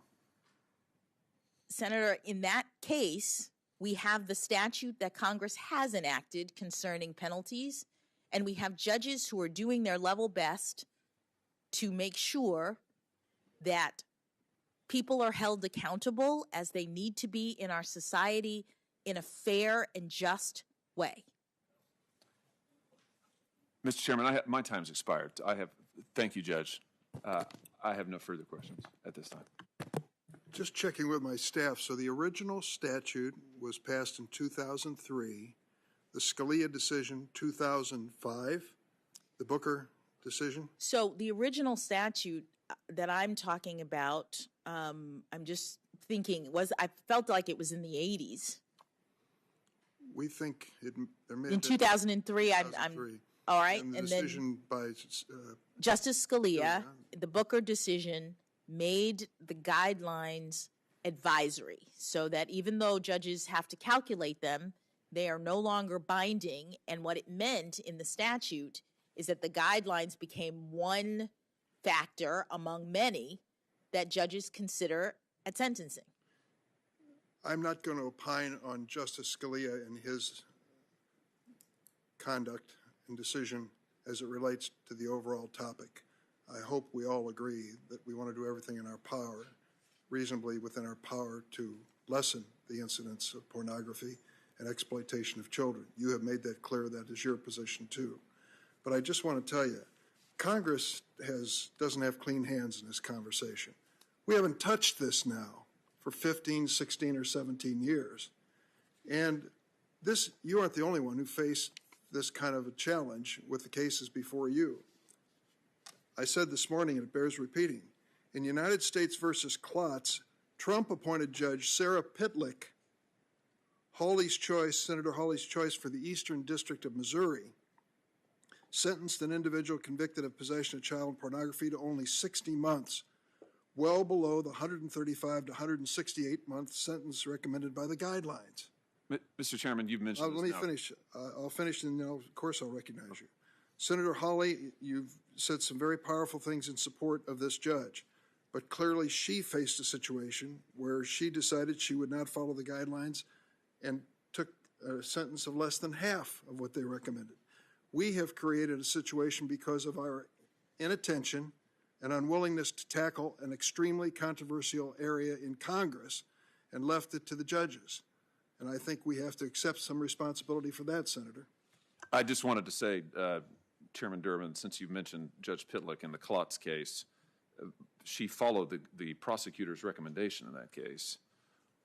As I've said over and over, part of my concern with Judge Jackson is that she has not followed the prosecutor's sentences. She didn't in the Hawkins case we were just talking about, or the guidelines.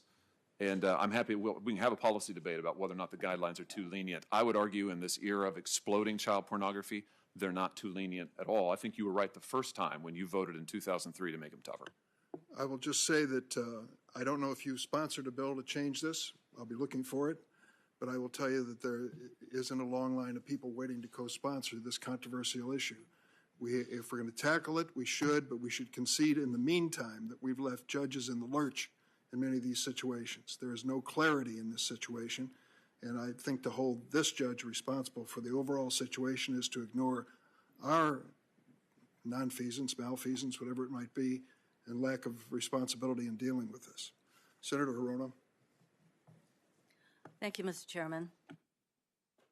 Judge Jackson, as you may know, I ask the following two preliminary questions of every nominee who appears before any of the committees on which I sit, so I will ask you these two questions first. Since you became a legal adult, have you ever made unwanted requests for sexual favors or committed any verbal or physical harassment or assault of a sexual nature? I have not. Have you ever faced discipline or entered into a settlement related to this kind of conduct? I have not. Judge Jackson, my colleague from Missouri seems to think that it's appropriate for federal judges to sentence individuals below to sentence individuals below the sentencing guidelines in these kinds of cases, horrific cases. And so I think it's important to offer a couple of clarifications for the record. Judge Jackson, when the U.S. Sentencing Commission first addressed the issue of sentencing in this area in 2012, do you remember that only 40% of convicted offenders in this category were receiving sentences within the guidelines? Senator, I don't remember exactly the number, but I do know that there was a great deal of variance from the guidelines. 40%. Would you be surprised to learn that the Department of Justice, which prosecutes these cases, sent a letter to the U.S. Sentencing Commission in 2013 stating that the existing sentencing guidelines for child pornography offenses do not accurately reflect the current landscape of child pornography offense conduct? I don't remember that particular letter, but there was a lot of concern about this guideline from all sides. And now the Sentencing Commission issued another report just last year on this topic. And do you know that as of that report, an even lower percentage of convicted offenders were receiving sentences within the guidelines? Did you know that? I'm not surprised. It was 40% before, now it's even less. I didn't know, but I'm not surprised.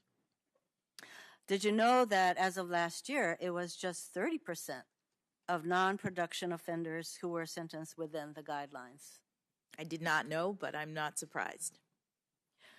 My Republican colleagues made a big show yesterday of promising a fair process. And to me, that means ensuring that you are treated no differently than any other federal judges that have nominees that have come before us. See, there was an article recently that highlighted the fact that many of President Trump's circuit court nominees who were previously district court judges had also issued below guideline sentencing to child pornography cases. Judge Ralph Erickson, who was confirmed to the Eighth Circuit in 2017 with support from every Republican member of this committee, who was serving in the Senate at the time, and there are at least 11 cases where he sentenced people to below guideline sentences. Does that surprise you? It does not, Senator. I'm not sure if you know Judge Erickson, but do you have any reason to believe he's soft on child pornography based on these sentences? I don't have any reason to believe that. Do you think my Republican colleagues are soft on child pornography just because they voted for Judge Erickson to become a federal appellate judge even after he issued these 11 sentences? Senator, I'm not in a position to evaluate whether your colleagues are soft on crime because of their votes. I have no reason to believe that. they voted for this person, but I think it would probably be quite unfair to characterize him as being soft on child pornography. I would also like to talk to you about Judge Joseph Bianco, who was confirmed to the Second Circuit in 2019 with support from every Republican member of this committee who was serving in the Senate at the time, including Senator Hawley. In the case United States v. Bowen, Judge Bianco sentenced a defendant to 60 months in prison when his guidelines range was 151 to 188 months. And here's what Judge Bianco said in the sentencing transcript for that case. Quote, "And the guidelines here are just way disproportionate under the facts of this case, and I don't view them as particularly helpful in this case. I believe the probation department got it right in terms of the statutory mandatory minimum being sufficient, but not greater than necessary to achieve the factors of sentencing." Quote, I'm not sure if you know Judge Bianco, but do you have any reason to believe that he's soft on child pornography based on that sentence or those comments? I do not, Senator. Do you think my Republican colleagues, including Senator Hawley, are soft on child pornography because they voted to confirm Judge Bianco to the Second Circuit even after he issued below guideline sentences and made these comments? I have no reason to believe that. Here are some of the other circuit judges that all of my Republican colleagues voted to confirm, despite the fact that they sentenced child pornography defendants to below guideline sentences. Judge Amal Thapar on the Sixth Circuit, Judge Richard Sullivan on the Second Circuit, Judge Andrew Brasher on the 11th Circuit. Again, I'm not sure if you've ever met these judges before, but do you have any reason to believe they don't take child pornography seriously? I do not. I would like to note that Senator Cruz referred to a chart that listed 8 cases and the government recommendations and the sentencing guidelines, and that you did not adhere to those sentencing guidelines. What was not included in the chart was what the probation recommendations were. And if you add those probation recommendations, in 5 of the 8 cases, you followed the probation recommendations. In 1 instance, you were lower, and 1 instance, you were higher than the probation recommendations. Mr. Chairman, I would like to introduce the complete chart for the record. Without objection. You've been asked to answer a lot of questions about your judicial philosophy. Some of my colleagues, particularly on the other side, seem dead set on finding out if you are an originalist, a textualist, if you believe in a living constitution, or various other labels. I don't find these labels particularly useful. Take originalism. Proponents claim you just have to dig deeply enough into the historical record and you'll somehow find the one true meaning of a constitutional provision. The fallacy of this approach is illustrated in District of Columbia versus Heller. There, Justice Scalia's majority opinion and Justice Stevenson's dissenting opinion each applied originalism. Justice Stevens more effectively, in my opinion, and reached completely different conclusions about the scope of the Second Amendment. Take textualism. In Bostock, Judge Gorsuch applied textualism to find that Title VII of the Civil Rights Act protected employees from discrimination based on sexual orientation and gender identity. In dissent, Justice Alito mocked Justice Gorsuch's application of textualism, and he wrote the following, Justice Alito. Quote, "The court attempts to pass off its decision as the inevitable product of the textualist school of statutory interpretation, championed by our late colleague, Justice Scalia. But no one should be fooled. The court's opinion is like a pirate ship. It sails under a textualist flag, but what it actually represents is a theory of statutory interpretation that Justice Scalia excoriated. The theory that courts should update old statutes so that they better reflect the current values of society, end quote. And these are two justices who are usually in agreement. So much for labels. So instead of trying to fix some label on you, I'd rather focus on the fact that you are fair and objective in your approach, that you are even-handed in your application of law to the facts, and that you are independent. During your last confirmation hearing, you spoke about judicial independence, about what you learned during the 3 clerkships and your then 8 years on the bench. You said, and I quote, "I know very well what my obligations are, what my duties are, not to rule with partisan advantage in mind, not to tailor or craft my decisions in order to gain influence or anything of the sort," end quote. Well said. So my question is the following. What do you do to ensure that you maintain independence free of partisanship when you handle a case? Thank you, Senator.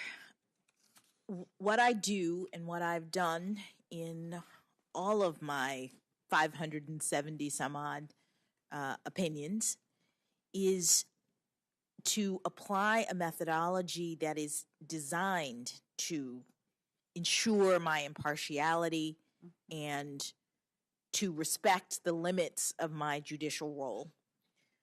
What it means is that I am receiving the cases, and at the outset, I am setting aside any personal views that I might have about the parties, about the issues. As I also said in my DC Circuit confirmation, it doesn't matter to me whether the argument is being made by the President of the United States or a death row inmate. What I'm doing is looking at the argument, I'm looking at the facts, I am applying the law in as neutral and consistent a manner as I can, because that is the duty and requirement of the judicial oath. I'm also very conscious of the limits of judicial authority, of the restrictions that exist in the law to prevent me as a judge from becoming a policymaker. This means that I carefully scrutinize my jurisdiction. It means that I look at the text and focus on the text and the intentions of the legislatures that drafted that provision, or the intentions of the framers that put forward that constitutional principle. It means I'm looking at precedent. If I was fortunate enough to be confirmed to the Supreme Court, I would be upholding the principles of stare decisis as I consider the precedents and making sure that the court is putting forward consistent and predictable rulings, as is important to maintain the rule of law. All of these I see as constraints on judicial authority that I care deeply about in order to maintain my independence as is necessary to ensure public confidence in my rulings as a judge. Judge Jackson, I have sat on this committee now for a number of years. And as some of my colleagues continue to try to pin labels on the nominees who come before us, frankly, I find your methodology to be as succinct a definition of what would lead a judge to come up with fair and objective results. I thank you for that. As a lower court judge, you were generally bound by the Supreme Court's and the DC Circuit's precedents. That certainly won't be the case if you are confirmed to the Supreme Court. The Supreme Court can overturn its own precedents. That's why I found your analysis in Committee on the Judiciary versus McGahn instructive. In that case, you had a precedent, Committee on the Judiciary v. Myers, that had already confronted the issues you faced. However, it was another district court decision, and you were not bound by it. You nonetheless followed that precedent. Why did you find that opinion so persuasive? Well, Senator, in the law, there are different kinds of precedent, and by that I mean there's vertical precedent, which is what people are most familiar with. There are cases that are handed down by higher courts, the appellate court, the Supreme Court, and those bind the lower courts so that even if you disagree with them, you have to follow them because they're binding precedent. But there's also horizontal precedent.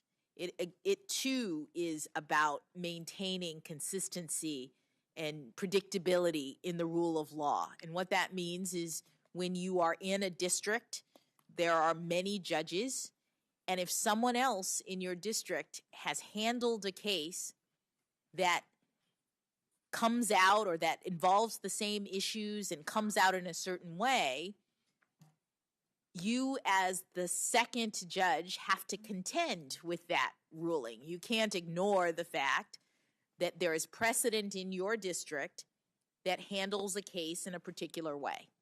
And with respect to the McGahn case, the precedent wasn't just close, it was nearly identical.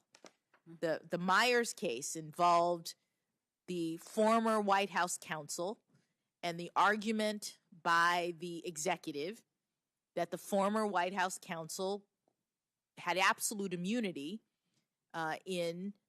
with respect to a request by the legislature that she provide testimony. My case involved a former White House counsel who was claiming absolute immunity at the request of the executive in response to a legislative subpoena. In both cases, not only was the absolute immunity issue on the table, but in both cases, the same threshold issues about whether or not there was jurisdiction in the court because the legislature had standing or didn't have standing, which was the argument that was being made. The same question about whether the court could hear a dispute between the legislature and the executive branch. All of those issues had previously been considered by my colleague in the district court.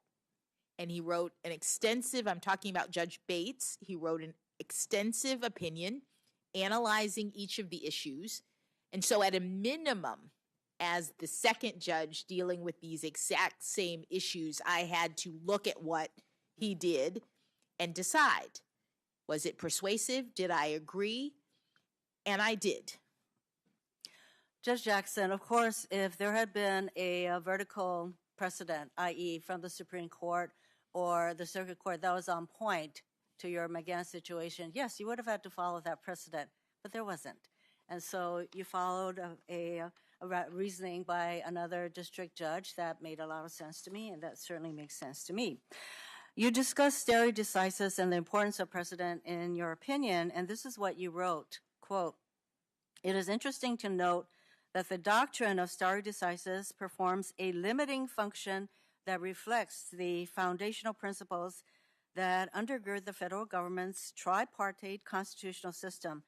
This is because deciding a legal issue anew each time that same question is presented without any reference to what has been done before nudges a court outside of its established domain of saying what the law is and into the realm of legislating what the law should be." I know that you've been asked the questions about the importance of precedent before, but maybe you can just tell us one more time why precedent is important in our judicial system. Thank you, Senator. Our judicial system is one that is designed to uphold the rule of law. Unlike other systems in other societies, some other societies, we believe that we have a government of laws and not men, and yet there are men and women who are acting as judges in the context of our system. What precedent does is ensure that there's consistency across the different individuals who are tasked with the solemn responsibility of interpreting the law. It ensures that There's public confidence that the law is what is guiding judges in their decision making and not just their own individual views. And so it's crucial for maintaining public confidence, maintaining stability in the law, establishing a system that has predictability in it, all of which supports confidence in the judiciary, which is the currency of the judicial branch. Because of the importance of precedents in promoting confidence, et cetera, people need to know what the law is. And so precedent is important on that score. And if you are confirmed to the Supreme Court, what factors would you consider before overturning precedent? Well, there are many factors that the Supreme Court considers, and not just whether they think a prior precedent is wrong. That is one of the factors. The court has said that a precedent that is egregiously wrong is one that is subject to reconsideration. But in order to actually make the determination about overturning it, in addition to it being wrong, the court considers whether or not there's been reliance on that precedent, and if so, how much. The court considers whether or not the precedent is workable. Sometimes the court will issue a ruling in a case, and it turns out that it's not actually functioning in the way that the court intended, and so that might be a reason to revisit it. The court considers whether or not other precedents in the area have shifted such that the foundation for the particular precedent is no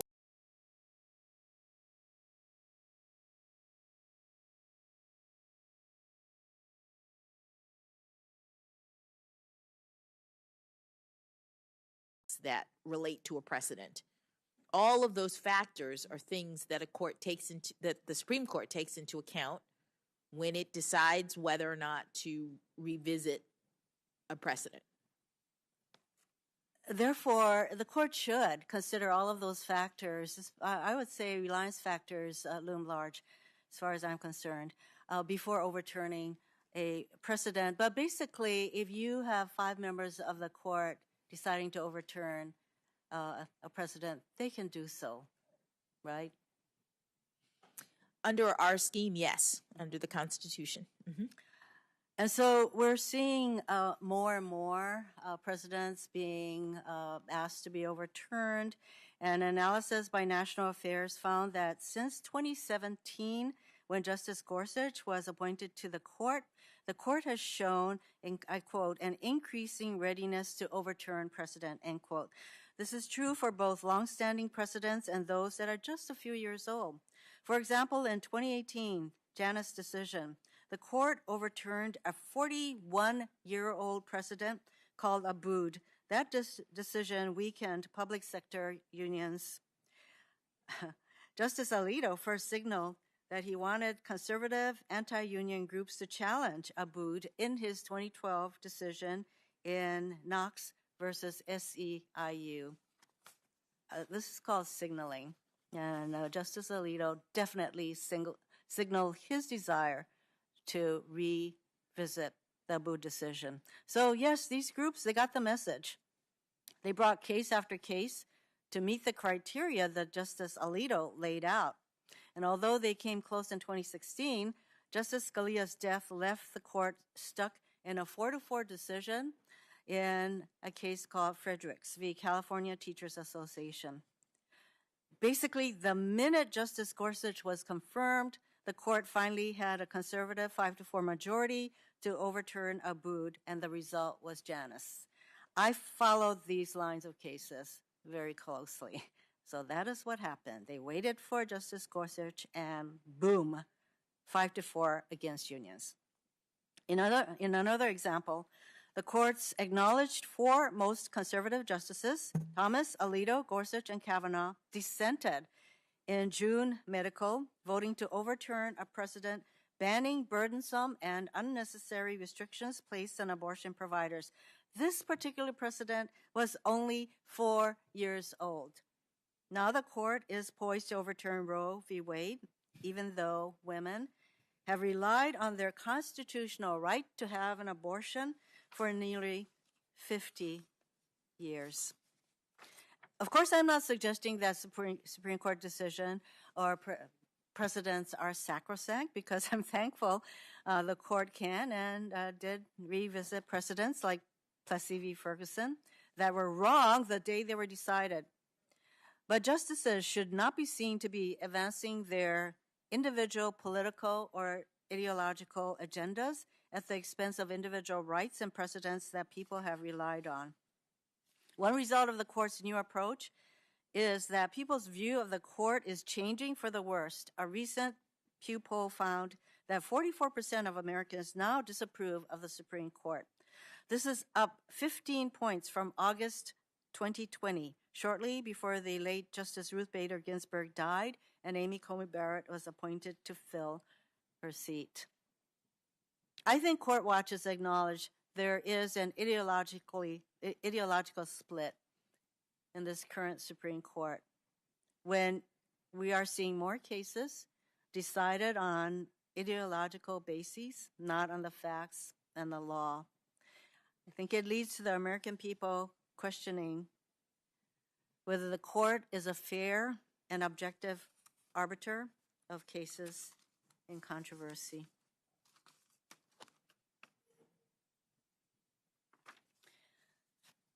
You were asked earlier today about your representation of Guantanamo detainees.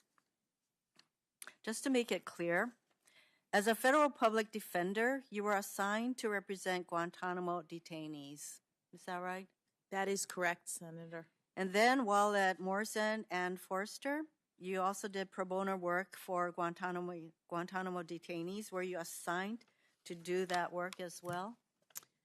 So there was one detainee who I had represented as a federal public defender who was brought into my firm's practice unbeknownst to me.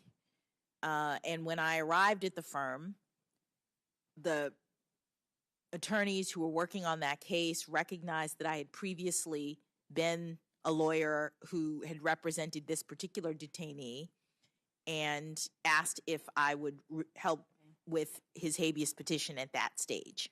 I think you clarified that earlier today.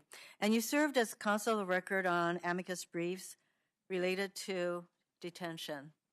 I think that was brought out today. Yes. Were you working on behalf of detainees at that point, or were you working on behalf of other groups or individuals? I was working on behalf of other groups or individuals with respect. Were they retired judges? Yes, there were 3 briefs in total, 2 different cases, and one of the briefs that I filed was on behalf of 20 retired federal judges, including one who was a partner at my firm at the time and who wanted to make a particular argument to the court concerning the detention process. And these were judges that were nominated by various presidents, so it must have been a diverse group, and they asked you to do the brief. And they did, yes. So as part of your work at the law firm, a responsibility of your employment, you were assigned to work with this diverse group of retired judges and to represent conservative or libertarian organizations such as the Cato Institute and the Rutherford Institute to advocate their views.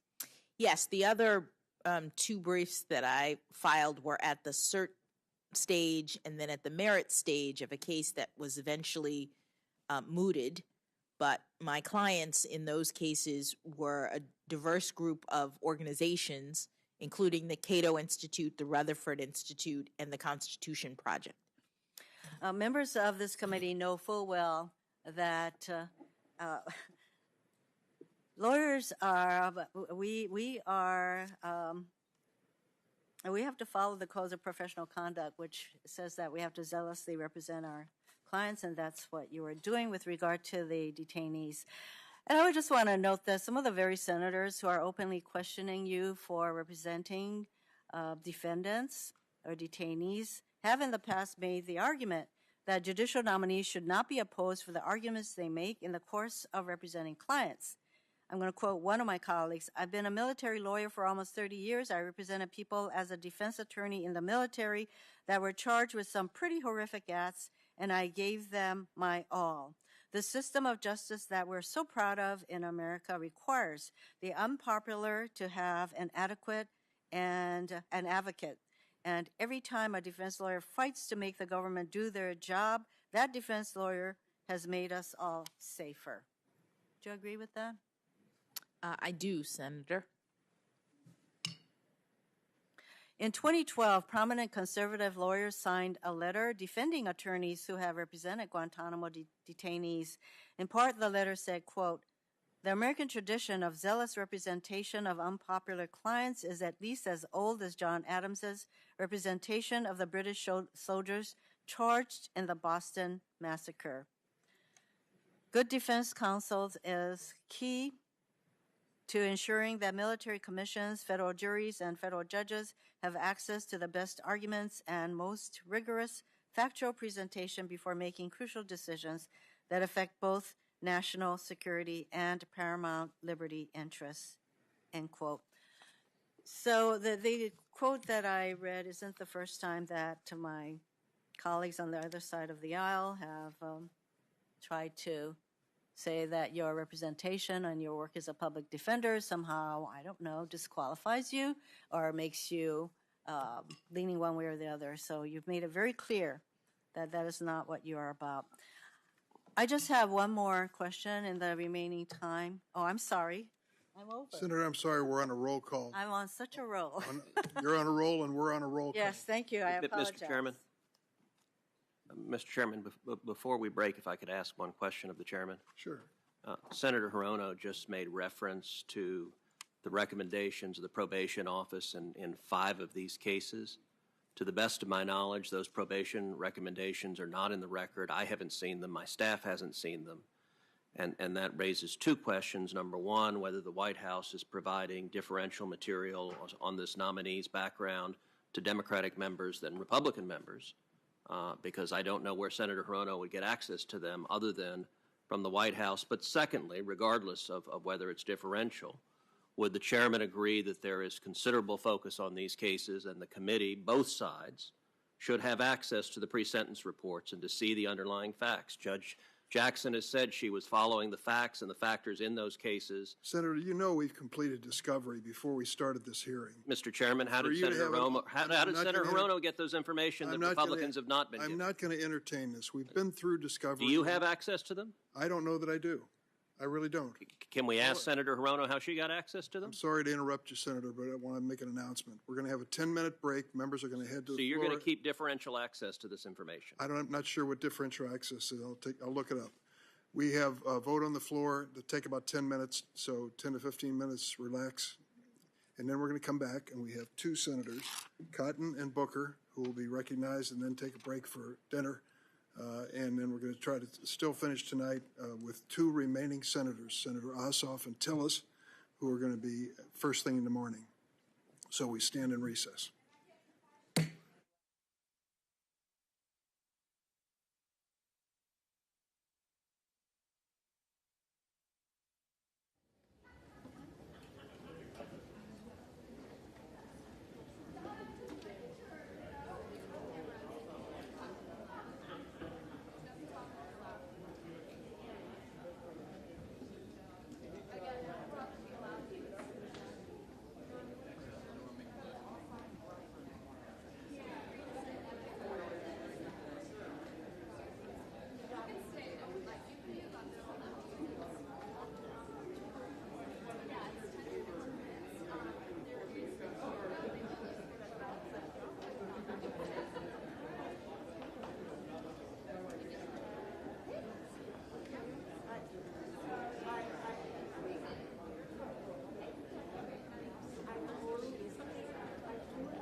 Senate Judiciary Committee will resume. I want to make one thing clear for the record. Senator Blackburn, you're going to be recognized this evening because Senator Tillis has volunteered to be paired in the morning with Senator Ossoff for the morning show.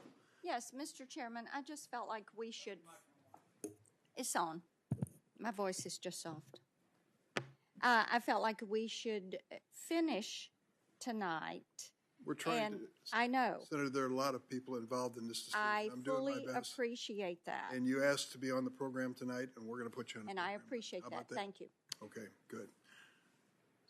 Senator Cotton. Mr. Chairman, before we start this questioning, right before the break, I asked the chairman about Senator Hirono had referenced 5 probation reports that were not in the record. I asked the chairman whether the Democrats had access to information about Judge Jackson's judicial record that Republicans did not. You did not answer me at the time, but as we returned... I can give you an answer. Okay, well, hold on. Let me finish my question. When we returned and when we walked in, each of the Republicans was handed this piece of paper, which is the first time any of us have ever seen, which is a chart of probation recommendations. We were just told that the White House gave it to Democrats earlier today. I don't know if that's true or not. And what I would ask you is there anything else that Democrats have access to in this case that they're not sharing with Republicans on this committee? And Mr. Chairman, how would you have reacted if, say, during the Kavanaugh confirmation, the White House shared judicial materials with Republicans and did not share it with Democrats? I'm pretty confident you would have expressed extraordinary displeasure at that. If I recall, there was some discovery issues in the Kavanaugh case involving several years of his performance in the White House, which your own counsel decided we couldn't.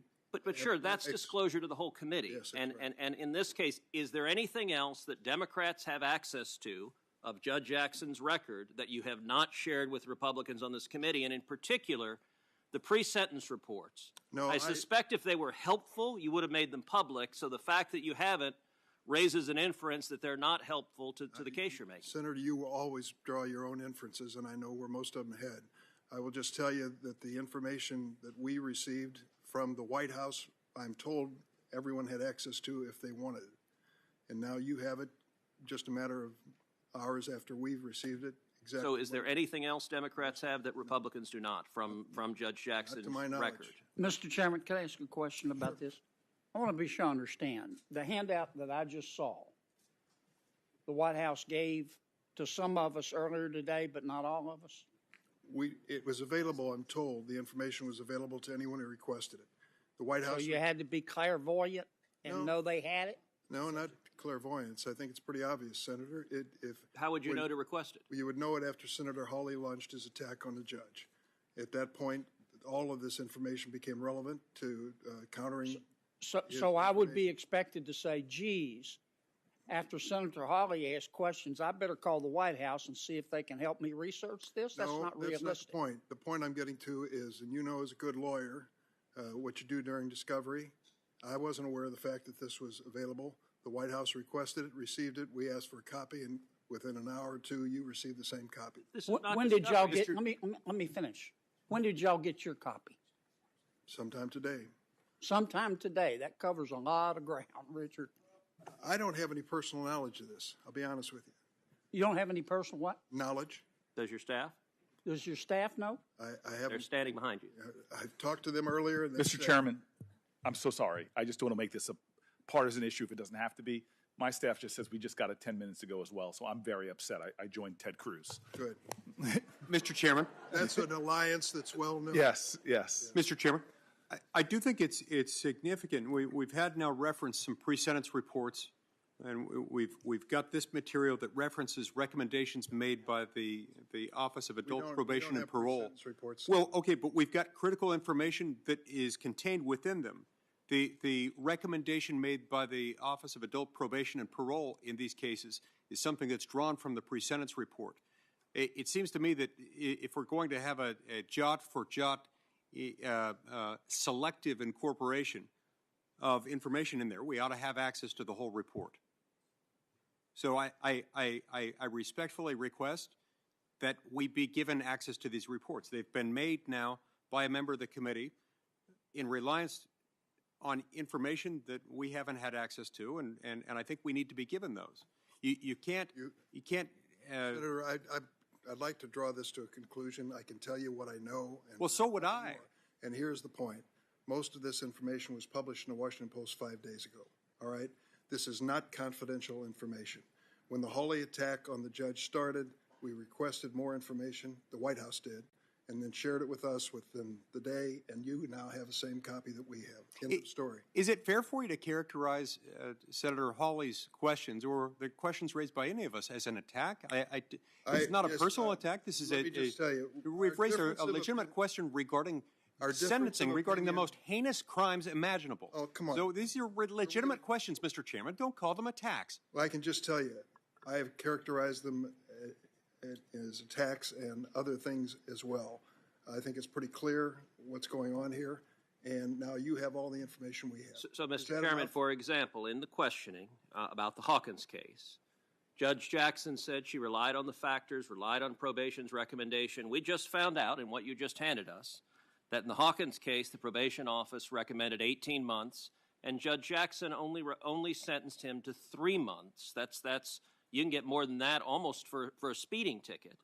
And Senator, this committee, given that she raised it as the basis for her sentence, it is highly relevant to the committee's analysis to see what the pre-sentence report says. Why did the probation office recommend 18 months and she only sentenced to 3 months? March 19th, Washington Post. In the case of U.S. versus Hawkins, a sex offender had multiple images of child porn over 18. Sentencing guidelines called for sentence up to 10 years. Judge Jackson sentenced the perpetrator to only 3 months in prison. Those facts we knew. It's the probation recommendation. We don't dispute that the guidelines said 10 years and she sentenced him to 3 months. Sorry, I didn't finish reading it. The government and probation both recommended sentences well below the guidelines.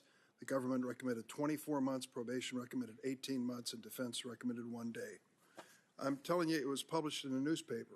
Now, well, I can't help what is leaked to the newspaper or not. This committee, you keep referencing discovery. This is not litigation. This is a committee of the United States Senate where both sides of the aisle have a right to access to the record, and we're carrying out our constitutional duty of advice and consent. I will tell you this, for some reason your side didn't request the information. But how would we know to request? So I'm hereby requesting all other information you magically have that you haven't told us you have and you're not sharing with the other side. So noted, for the record. We'll continue with the questioning now. And we're requesting the pre-sentence reports in particular, which are highly relevant to the issues before Senator this Cotton, committee. please proceed. We don't have any pre-sentence reports. Judge, I'd like to talk about crime. In 2019, there were about 16,000 murders in America. In 2020, there were more than 20,000. It's a 25% increase in 1 year. 2021 data isn't complete, but we know many cities have reached record levels of murder, including Philadelphia, Atlanta, and Milwaukee. At the same time, the prison population has decreased by about 14%, in part from pandemic policies, but also from fewer prosecutions and weaker sentencings. I think it's safe to say that there's a surge in crime, especially violent crime and murder across America. You have noted that some members of your family have law enforcement backgrounds, and I honor them and thank them for their service. Does the United States need more police or fewer police?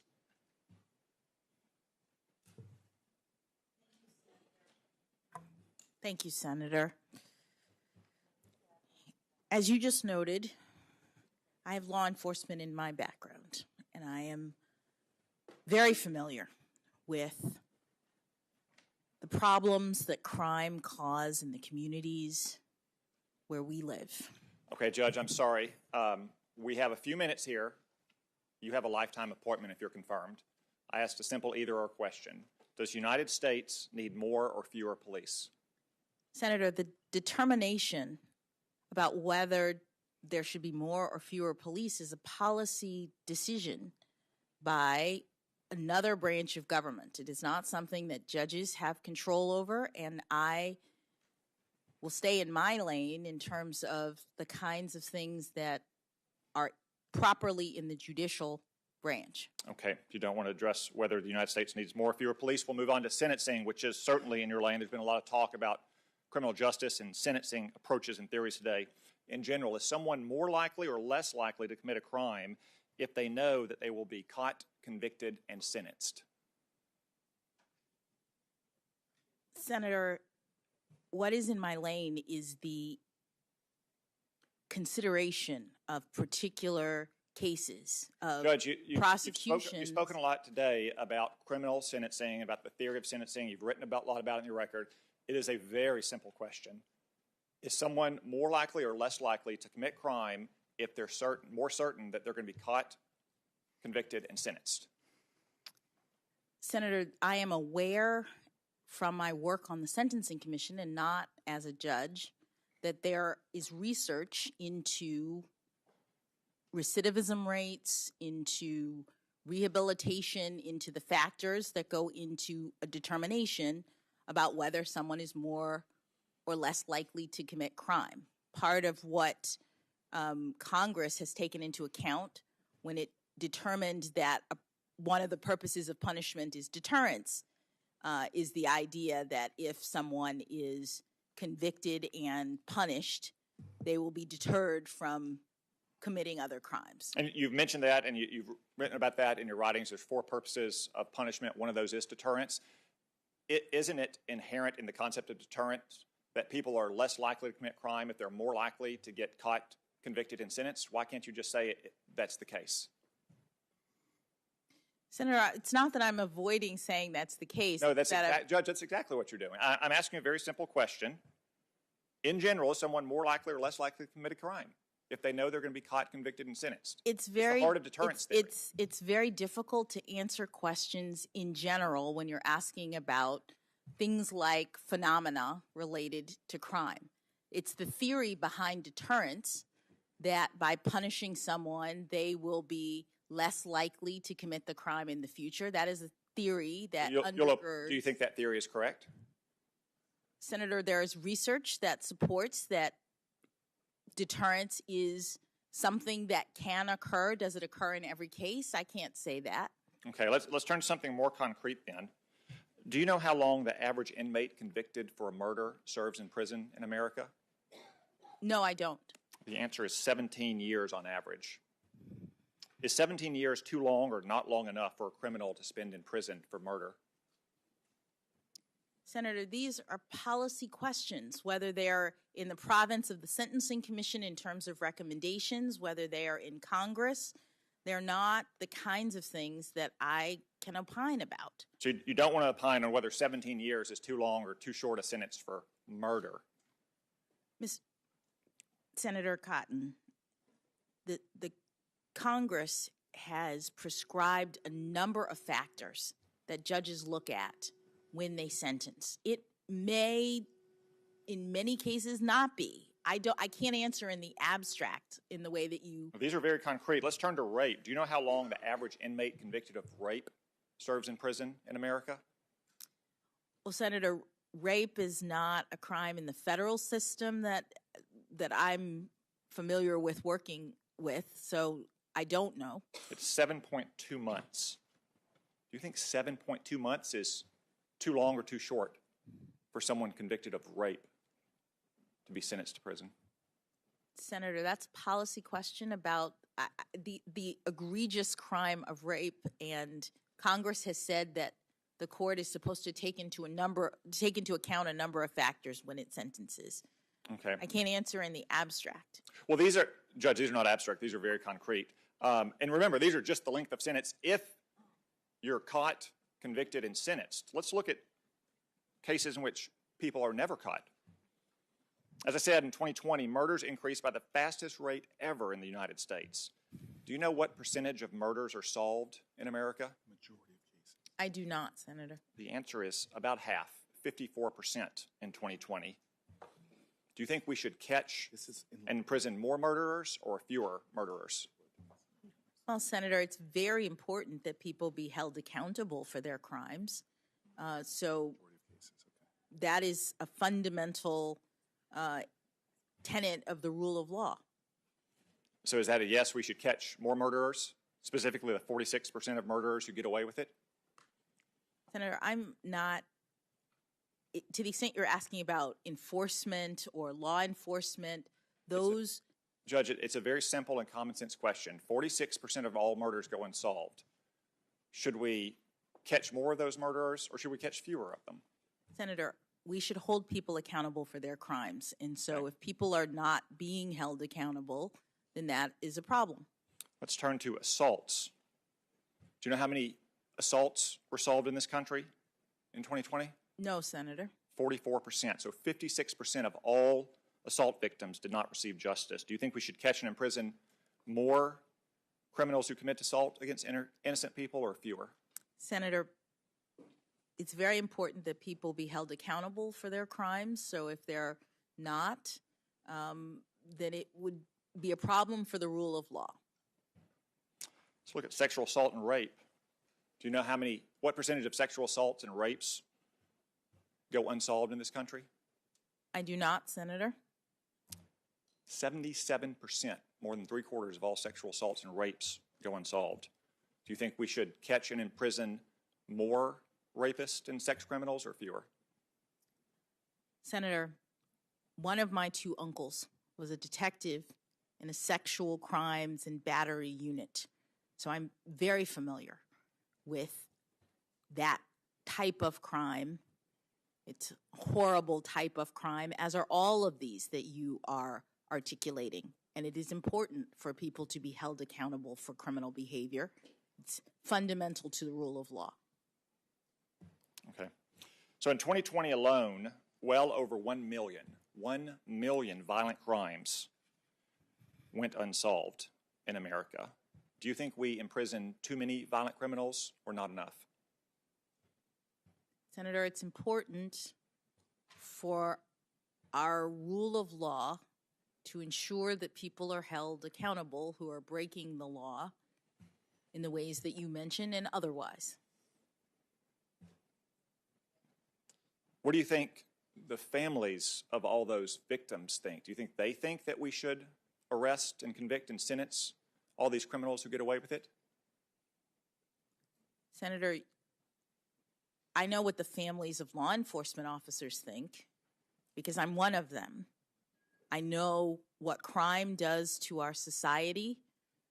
I care deeply about public safety. And as a judge, it's been my duty when I was at the trial level, I'm no longer there, but when I was at the trial level, to ensure that people are held accountable for their crimes. Okay. Let's turn to the crime of child pornography. I know there's been a lot of talk about it today. I don't want to spend much time on it. A lot of people have tried to explain the various differences in these cases and the pre-sentencing reports and the sentences that they got. So let me just ask you a simple question about it.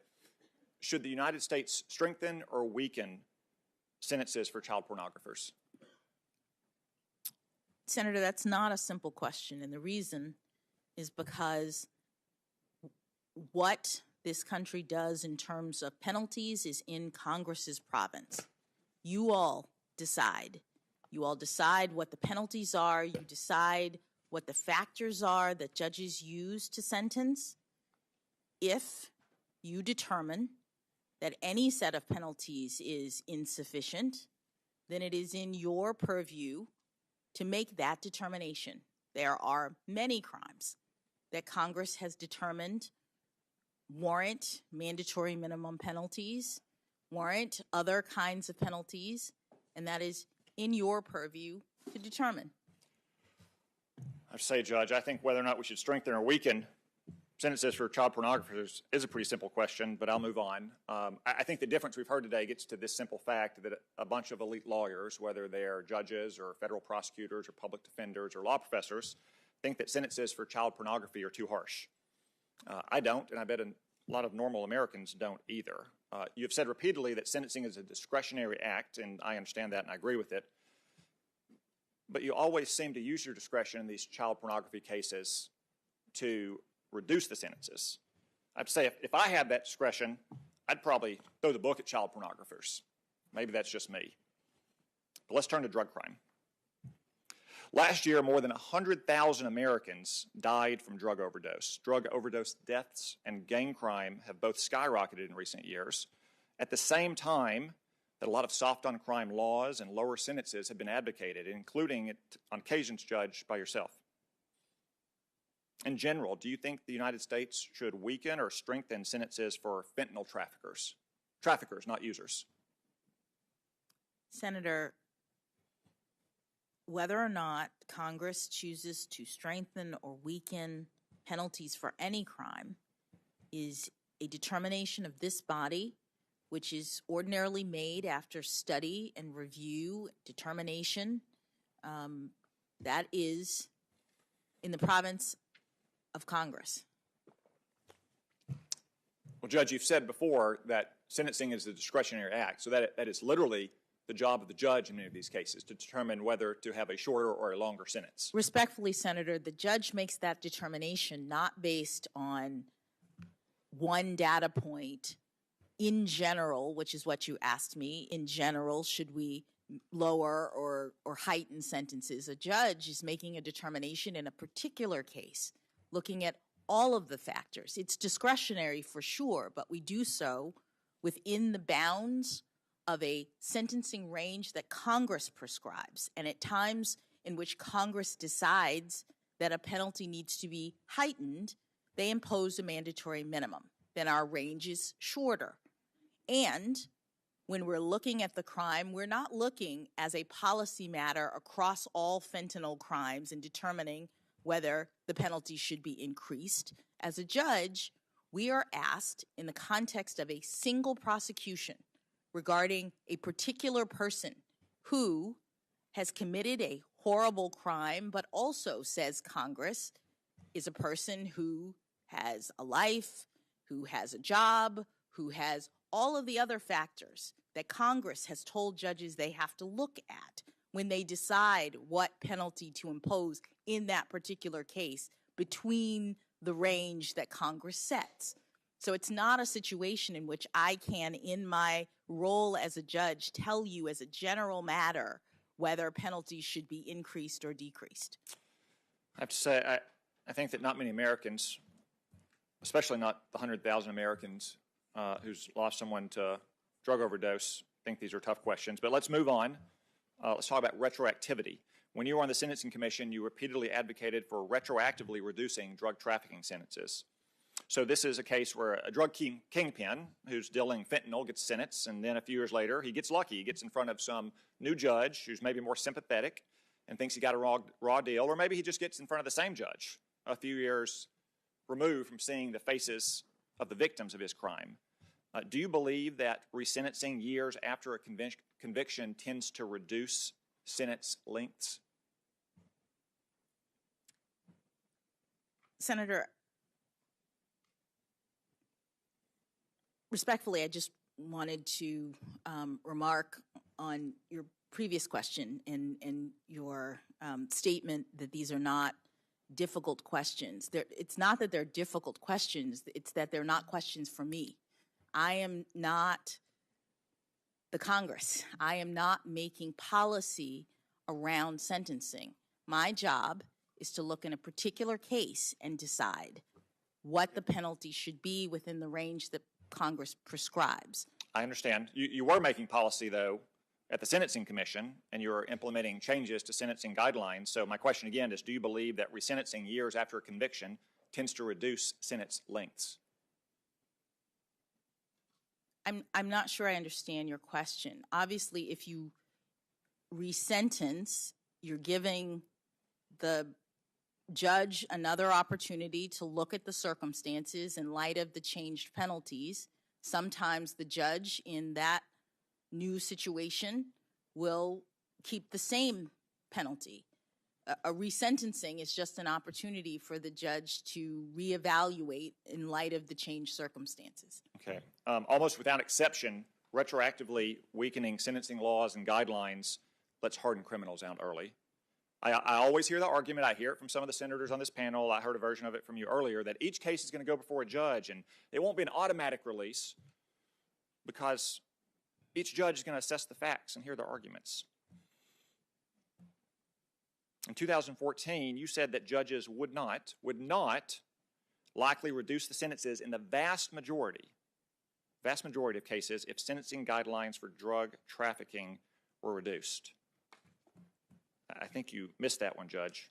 Since 2014, when retroactive reduction took effect, approximately 2/3 of all convicted drug traffickers who asked for early release got it. That's 31,000 614 hardened drug traffickers back on the streets. More than 7,500 of those hardened drug traffickers use weapons in their crimes. So that means that only 1/3 of these drug traffickers who sought to have retroactive reduction of their sentence were denied. Judges, 1/3, a vast majority. Senator, it's hard for me to answer questions about these numbers because I'm trying to understand whether this is a retroactive release that was a result of the Sentencing Commission's actions or Congress's. Congress made a decision about retroactive reductions in drug penalties. So I'm just not sure what. But Judge, in both cases, we always hear the argument, whether it's from members of Congress to include senators on this committee or the Sentencing Commission, that we shouldn't worry, there's going to be individualized case-by-case determination. And that is my experience. That's when there is a retroactive change. So what happens is that whether it's the guidelines that are changed or the laws that are changed, which happens in Congress, there is a subsequent determination as to whether or not to apply that retroactively, apply that change, so that both the people who get convicted of that penalty moving forward and the people who have already been convicted, both of them get the benefit of the change if the determination is made to make it retroactive. Under that circumstance, where you're talking about a penalty change applied to prior people, each one of those prior people goes back before a judge. And a judge, usually the sentencing judge in the first instance, will reevaluate whether or not to, this is generally, there's some exceptions, but generally speaking, the judge will reevaluate whether or not to give that person the benefit of the change. This is an individual assessment. That's what Congress requires in every sentence, and ultimately one that benefits all of us under the law, because judges are being asked to look at these cases and not make just generalized determinations. So the 2014 comment was specifically about the Sentencing Commission, but generally, whether it's in front of the Commission or the Congress, we always hear this argument that judges are going to make these individualized cases and not that many people will be released. I'll point out that of the 1/3 that were not reduced, the vast majority of those were not eligible. The percentage of cases in which a sentence is not reduced for public safety reasons because someone is viewed as too dangerous to release early is 1%. It's 1%. Judge, do you remember a man named Keith Young? Yes. Good. For the benefit of my colleagues, let me quickly cover the basics of his case. You sentenced him in 2018.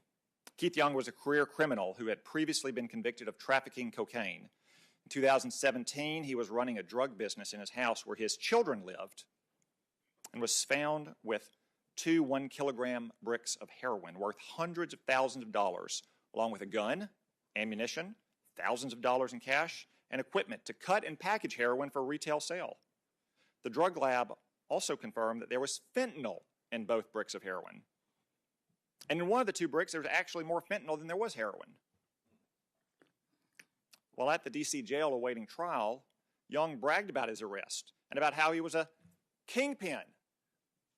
Those are his words, not mine. Kingpin. He was even recorded calling his wife and brother to give them instructions on collecting drug money from people for him.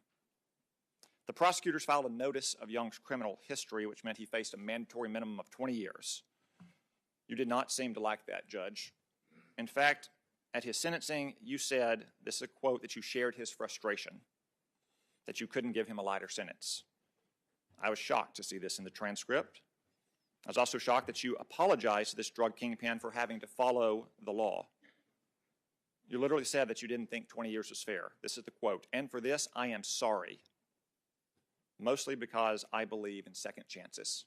You apologized to this career criminal, a drug kingpin. In his own words, he was not some low-level first-time drug offender who made a bad choice. That was in 2018. But in 2020, you got a second chance.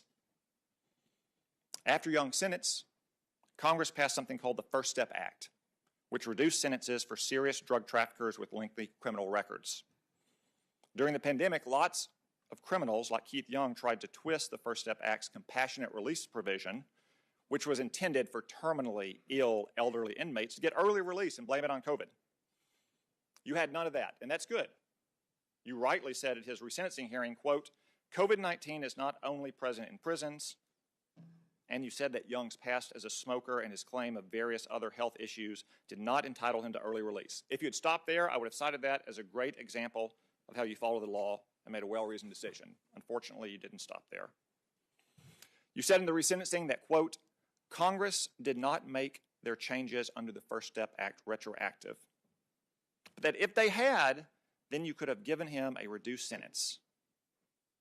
But then you said, no matter what the law says, and this is a quote, Judge, the court feels as though in this moment, per Mr. Young's compassionate release motion, the court is being called upon to evaluate the length of his sentence under the revised section of the law in the First Step Act, and so it is almost as if I am sentencing him today. And if I were to do so, he would face a sentence that would be well below the 240 months that Mr. Young received. And so for that reason, I will grant Mr. Young's motion. Judge Jackson, before you granted this fentanyl kingpin's motion to reduce his sentence, did you contact any of the victims from his case? Senator, thank you for allowing me to address Mr. Young's situation. I asked a simple question. Did you contact the victims in his case or not? Senator, Mr. Young was not released. His sentence was reduced, and I did not contact the victims in his case because there were no victims. He committed a crime, a drug crime. There were no identifiable victims in his case. Drug crime is not a victimless crime. 100,000 Americans were killed by overdoses. Understood, Senator, but there was no one to contact because there were no identifiable. Judge, you just acknowledged that you did not release him. You're right, you didn't release him. He filed a motion for compassionate release. You denied that rightly. But you reduced his sentence. He didn't file a motion to reduce his sentence. He wasn't eligible for a reduced sentence under the First Step Act because it wasn't retroactive towards him. You took a motion for compassionate release to get out of prison and turned it into a motion to reduce a sentence. So he's going to be released 7.5 years earlier, years from now. Last week, Judge, when we talked in our office, you talked about a lot about judicial restraint. Is transforming his motion for compassionate release into a motion to reduce a sentence for this drug trafficking kingpin an example of judicial restraint, Judge? Yes, Senator, it is, and I will explain how. Mr. Young, as you say, was facing originally a sentence of 20 years in prison, which I imposed. I tried Mr. Young, who went to trial, primarily because he was facing such a long penalty. I looked at the evidence in his case. He was absolutely the kingpin that you're talking about. But the way that our laws work, the 20-year sentence that he received for the amount of heroin that he had was increased based on a sentence that he received, I think it was 10 or 15 years before. He had no criminal history between the old sentence. Forgive me, I can't remember exactly what it is, and I'm sure people will look it up. But 10, 15 years before, he had some minor sentence. Then he had this really obviously serious, terrible sentence. And the government filed what is called an 851, which is an enhancement based on his really, really old prior criminal history. I followed the law, which said that he had to go to jail for 20 years. It would have been more like 10 years if the government hadn't taken into account his very old criminal history. But I said, fine, this is the law. I'm following it. You're going to jail for 20 years. In the interim, COVID happens. We get lots of compassionate release motions, and there's a statute that Congress has enacted, which allows defendants to seek compassionate release, to seek reduction of their sentence, not just release, reduction, release, some adjustment to their penalty under the law if there are extraordinary and compelling reasons to do so. That's the quote from the statute, extraordinary and compelling reasons. Doesn't say anything more narrow than that, although you do have to look at the guidelines related to compassionate release, all of which I did related to his motion. And he argued several things. He argued his smoking, his asthma. These were reasons, he said, for compassionate release, and I disagreed. What I did find extraordinary and compelling is the fact that between the 20-year sentence that I gave him originally and the compassionate release motion that he filed, Congress changed the law. Congress decided that the old penalty, the old crime, was no longer eligible for the increased, so that a person who was convicted at the time of his compassionate release motion for doing exactly what Mr. Young had done would not get a 20-year sentence. That would not be lawful for a person at that moment. And one of the things that Congress says to the judges is care about unwarranted sentencing disparity. Care about the fact that the person you're sentencing is being treated differently than someone else who committed exactly the same crime. And I understand it wasn't retroactive in the sense that everybody, absent a compassionate release motion, wouldn't have been eligible for resentencing. But here I have a defendant before me and all of the factors that Congress has asked me to take into account, and a compelling argument that there were extraordinary and compelling circumstances, that is, a change in the law, that would create unwarranted sentencing disparity if I didn't take account of it. And so what I determined under those circumstances is that I would resentence Mr. Young to the penalty that Congress had decided was the appropriate penalty for the conduct that he committed as of the time of his motion. Judge, Congress did change the law after sentencing in the First Step Act. That was a terrible mistake. Congress specifically did not make that change retroactively. And you saw that, and you thought it was extraordinary and compelling, even though Congress specifically did not make it retroactive. You chose to rewrite the law because you were sympathetic to a fentanyl drug kingpin whom you had expressed frustration at having sentenced him to his 20-year sentence in the first place. You twisted the law and you rewrote it so you could cut the sentence of a drug kingpin. That's what you did, Judge. Respectfully, Senator, I disagree. Congress provided judges through the compassionate release motion mechanism with the opportunity to review sentences.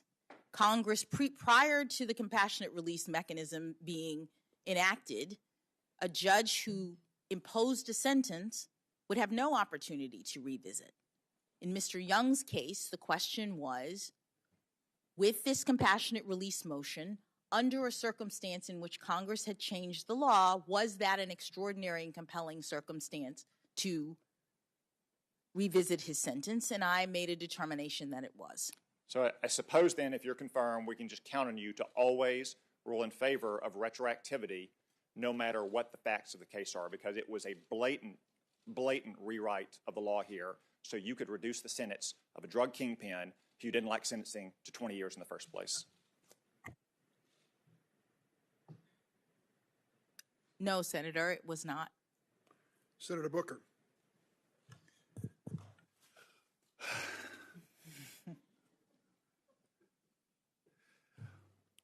Approaching 11 hours now of a long day. And forgive me, I want to go back to one of my early senators, Lindsey Graham. I think he asked you something, and I'd like to just put it this way. On a scale from 1 to 10, how deep is your faith? That I want to ask that question. You're asking me, or No, you won't ask me? I'm just joking. Okay. I won't ask you that. But I do want to go through some of the things that some of my colleagues did on Top Line. And forgive me, I don't want to dwell too much, but some of it I found today just to me really didn't hold water. And I want to start with my friend and colleague, Ted Cruz, who is my friend. He's a Texan. One of my favorite Texans is Brene Brown's, who says it's hard to hate up close, so pull people in. And a lot of times in this culture of tribal politics, the reality is we know each other, we get to know each other over years, and I've had the privilege of working with Ted on a lot of really good policy.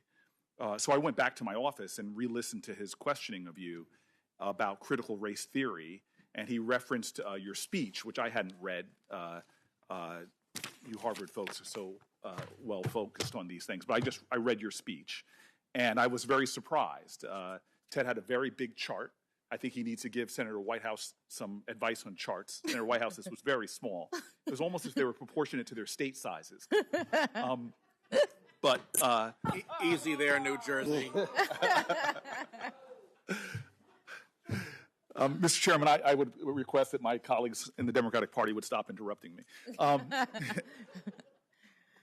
But he talked about your speech, and when I read your speech, there's a couple things that jumped out. First of all, he acknowledged it was a very powerful speech, very moving speech about extraordinary black women. I have a criticism. Your mother was not in it, but I will leave that alone. But there's some things he honed in on, almost as if they seemed to be accusations, which don't hold merit to me. We have a saying in New Jersey, I felt it was all hat and no cattle. And so he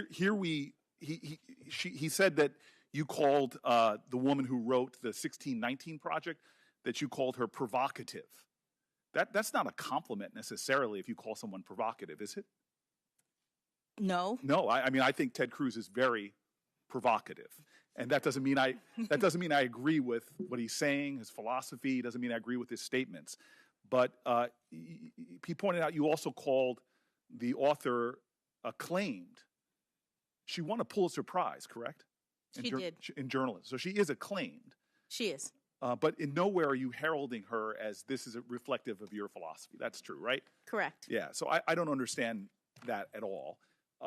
Part of his chart also was a lot of ellipses, skipping out things, but you mentioned critical race theory when you're talking about policies in general. I actually went back to that talk too, and I saw you threw everything in there. You were talking about psychology, economics, all different types of disciplines as touching upon the law. I think there was everything in there, I seemed to be, except for astrology.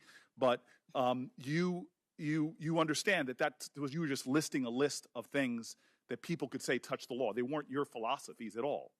Correct, Senator, and that speech was not related to what I do as a judge. That was talking about sentencing policy and all of the different academic disciplines that might relate to it. Yeah, and then finally, we're entering an age that is surprising to me in American society where lots of books are being banned and lots of talks about books being read. You're on the board of a private school, and you have no supervision or authority over what books the children read in a private school, correct? Correct. I really do appreciate that. Jumping really quickly to a lot of talk today about these child exploitation cases. And Senator Durbin, I think that actually Josh Hawley used the word attack when describing his own, so I don't understand what that point of sensitivity was. But I individual cases, and we've now heard about two, you've presided over as a judge more than 10, 15 cases? I've presided over 14 cases that involve child sex crimes, but over my career as a trial judge, I've presided over more than 100. Right, and cases are heavily fact-specific, right? That is true. Did you remember all the facts of the case that Senator Hawley was? I did not. You did not, right. And the facts matter, right? They do. And as a judge, you're looking at all of the facts of the case, not just what might be talked about later or what people are honing in. You have to take everything into account and make a decision, correct? Yes, that's what Congress has required judges to do. Right, and just to clarify that Congress thing, because again, you went to this elite law school. I went to a gritty inner city law school, Yale.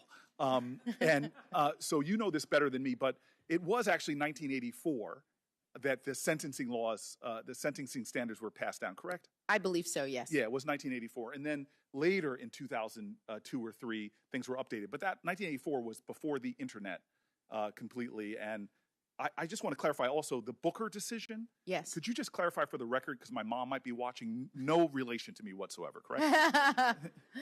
So the Booker decision, which earlier I mentioned that I thought Justice Scalia wrote it. In fact, it was Justice Stevens. Yes. But Justice Scalia concurred, so he had a separate opinion, and he had written a previous decision that was very similar. Yes. The Booker decision made the guidelines, the sentencing guidelines, advisory. Why? Why would the Supreme Court, joined by some of the most conservative members, why would they do that? Well, they determined that, in essence, the Booker, that if the guidelines were mandatory, that it would violate the right to a jury trial to have jurors decide every aspect of your sentencing. Yeah, so, it's sort of the separation of powers, Sixth Amendment. Yes. This is really important. Yes. And so that gave judges latitude. Yes. Now, if you were falling out of the norm, and this is where, you know, I've now read conservative periodicals looking at this line of attack that's not a negative pejorative. Again, my colleague himself used it, but this line of attack on you, I've seen conservative papers, liberal papers, mainstream papers, all say this doesn't hold water. And the reason is, and again, unlike White House and Cruz, I don't have a chart. I'm uncharted. But I would like to hold this up for you. You are well within the norm nationally for going below the sentencing guidelines because of this problem where you have this incongruency that judges on both sides of that have been pointed by people of both sides of the aisle have seen. I just want to make that very clear. You are well within the norm in the United States of America. I'm a former mayor, and one of my favorite mayor friends used to always say, "In God we trust, but everybody else bring me data." and so the data kind of shows that you're not some outlier. And forgive me, because you're not allowed to do this, but I kind of sat here and was a little insulted about the accusation that somehow this mother of two, confirmed 3 times by the United States Senate, who has victim advocacy groups writing letters for you, who has child victims advocacy groups supporting you, who has presided over fact-specific cases of the most heinous crimes, that somehow the implication that you are somehow out of the norm of other federal judges that we have confirmed where these issues have never come up, who, again, I held up this chart, but the majority of the decisions, a percentage of sentences below guideline range in non-production child pornography cases. In D.C., 80% of them are under the guidelines. In Missouri, 77%. In Iowa, 62%. In North Carolina, 77%. In Nebraska, 81%. And so on and so on and so forth, down to Utah, alphabetical order, 71%. And so this implication that somehow your thoughtfulness on these very dense, fact-specific cases is somehow out of the norm, to me, does not hold up, doesn't head water. And then you add that to the endorsements that you have gotten from folks that deal with victim advocacy groups. It is, to me, just a line of attack that it does not hold in no way for me. I'm sorry.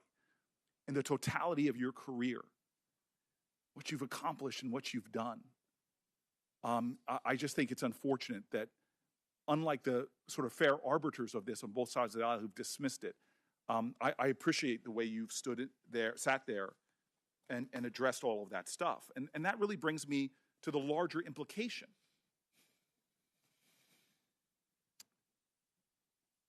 You talked a lot about your uncles. One of them served in Baltimore, is that right? As a police officer? My brother was a police officer in Baltimore. The gentleman over there? Yes. Who volunteered to serve in the United States military? Yes. And you have talked about that police work, right? Yes. I live in Newark. I love my city. If you cut me, I'd bleed bricks. And the nickname of our city is Brick City. Your brother and I probably understand something.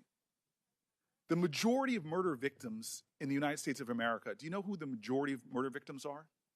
I don't. They're black men. I imagine in your conversations with your brother and your two uncles,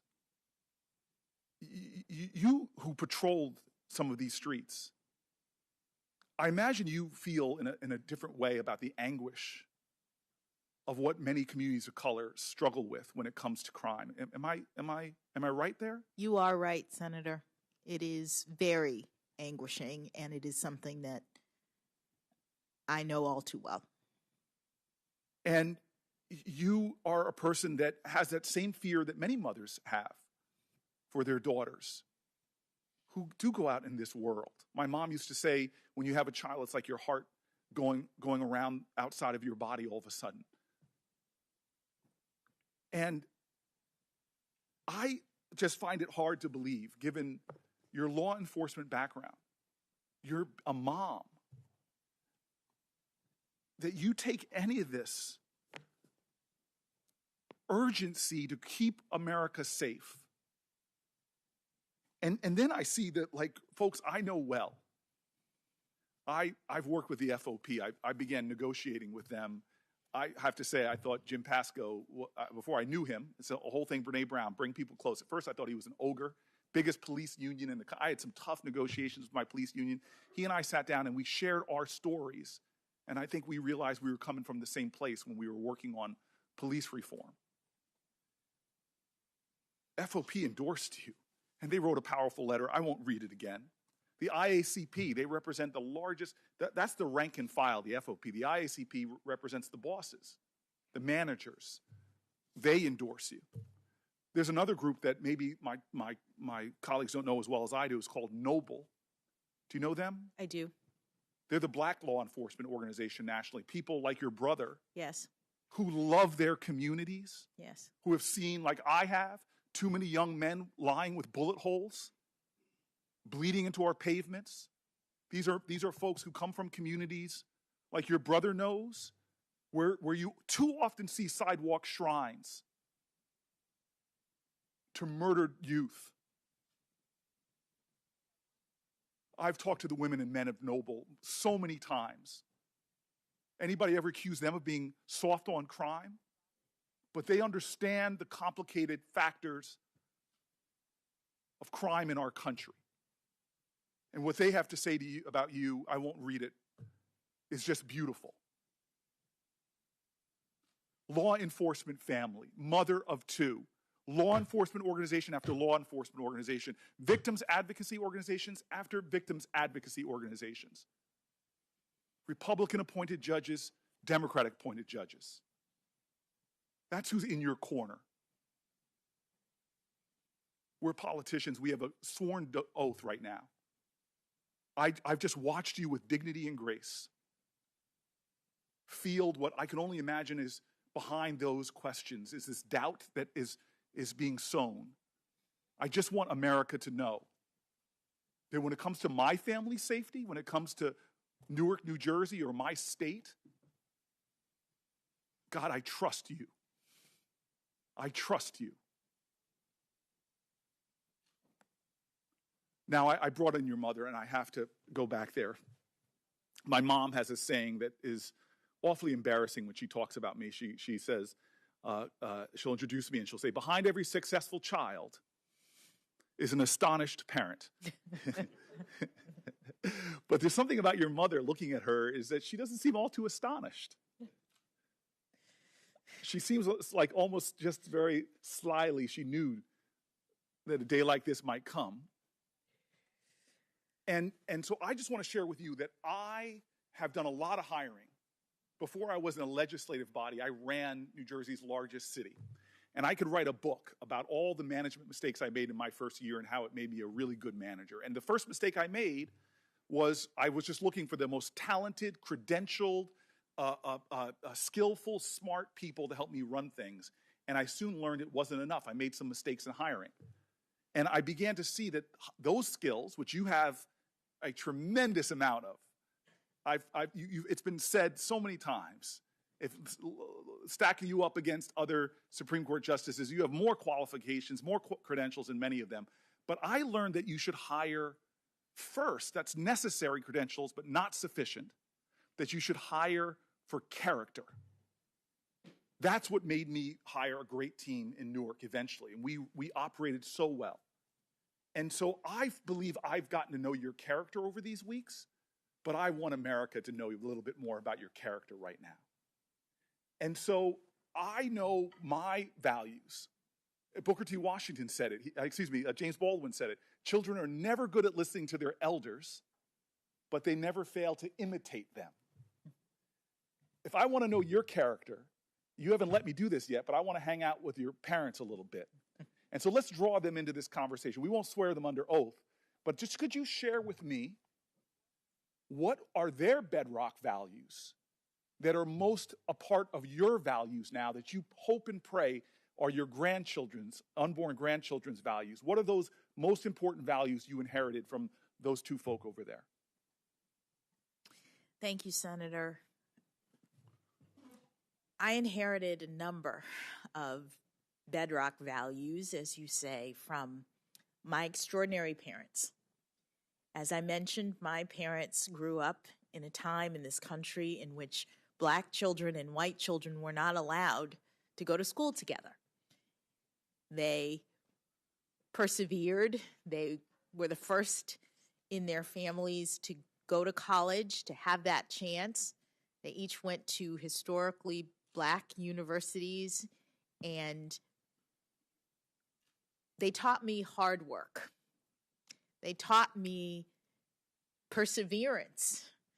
They taught me that anything is possible in this great country. And I think it came, as I said in my introduction, from the sea change that we had in this country from the 1960s when Congress passed 2 Civil Rights Acts and African Americans finally had the chance to become a part of the dream, become a part of the fabric of this wonderful nation.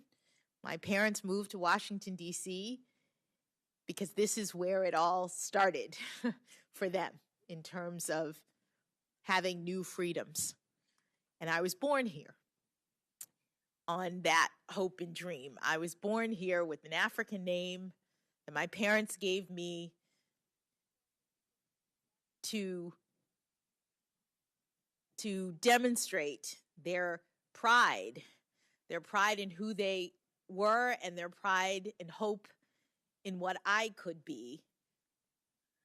And it seems to me, as a guy whose parents came here and you and I both were born here months apart, I would hear my parents' tough stories at the dinner table about facing bigotry. Here in the city, my father told me stories about his early jobs, but I never noticed a hint of bitterness or that hate he saw never generated hate with him. In fact, he just loved people, all people. That is correct, Senator, and I would say that my wonderful parents went on to become extraordinary public servants. They had new opportunity. They could have done, other things, but each of them decided to give back to the community. My mother was in the public school system. She was a teacher and then became an administrator, became the principal of a magnet school for the arts in Miami, a new school that had started up, and became the sort of beloved principal of New World School of the Arts. And so many of her students continue to see me, meet me, and they know me from my mother, which is fantastic. And she had diverse students. She had extraordinarily And she diverse. loved on all those children. Everyone. Black, white, Asian. Everyone. Well, let me ask you this, because I'm going to push you a little harder, because, I have some people I really respect on the other side of the aisle, and they do, my friends and I talk about religion sometimes. Faith is important. I was teasing Senator Graham earlier, but I don't want to ask you anything specific about your faith except for this, because you brought it up in your opening statement. And I have to tell you, I don't think black women have any providence over struggle. People from all backgrounds in America struggle. But I do know often as the trailblazing black women, they have often faced many challenges being the first or being a trailblazer or breaking glass ceilings.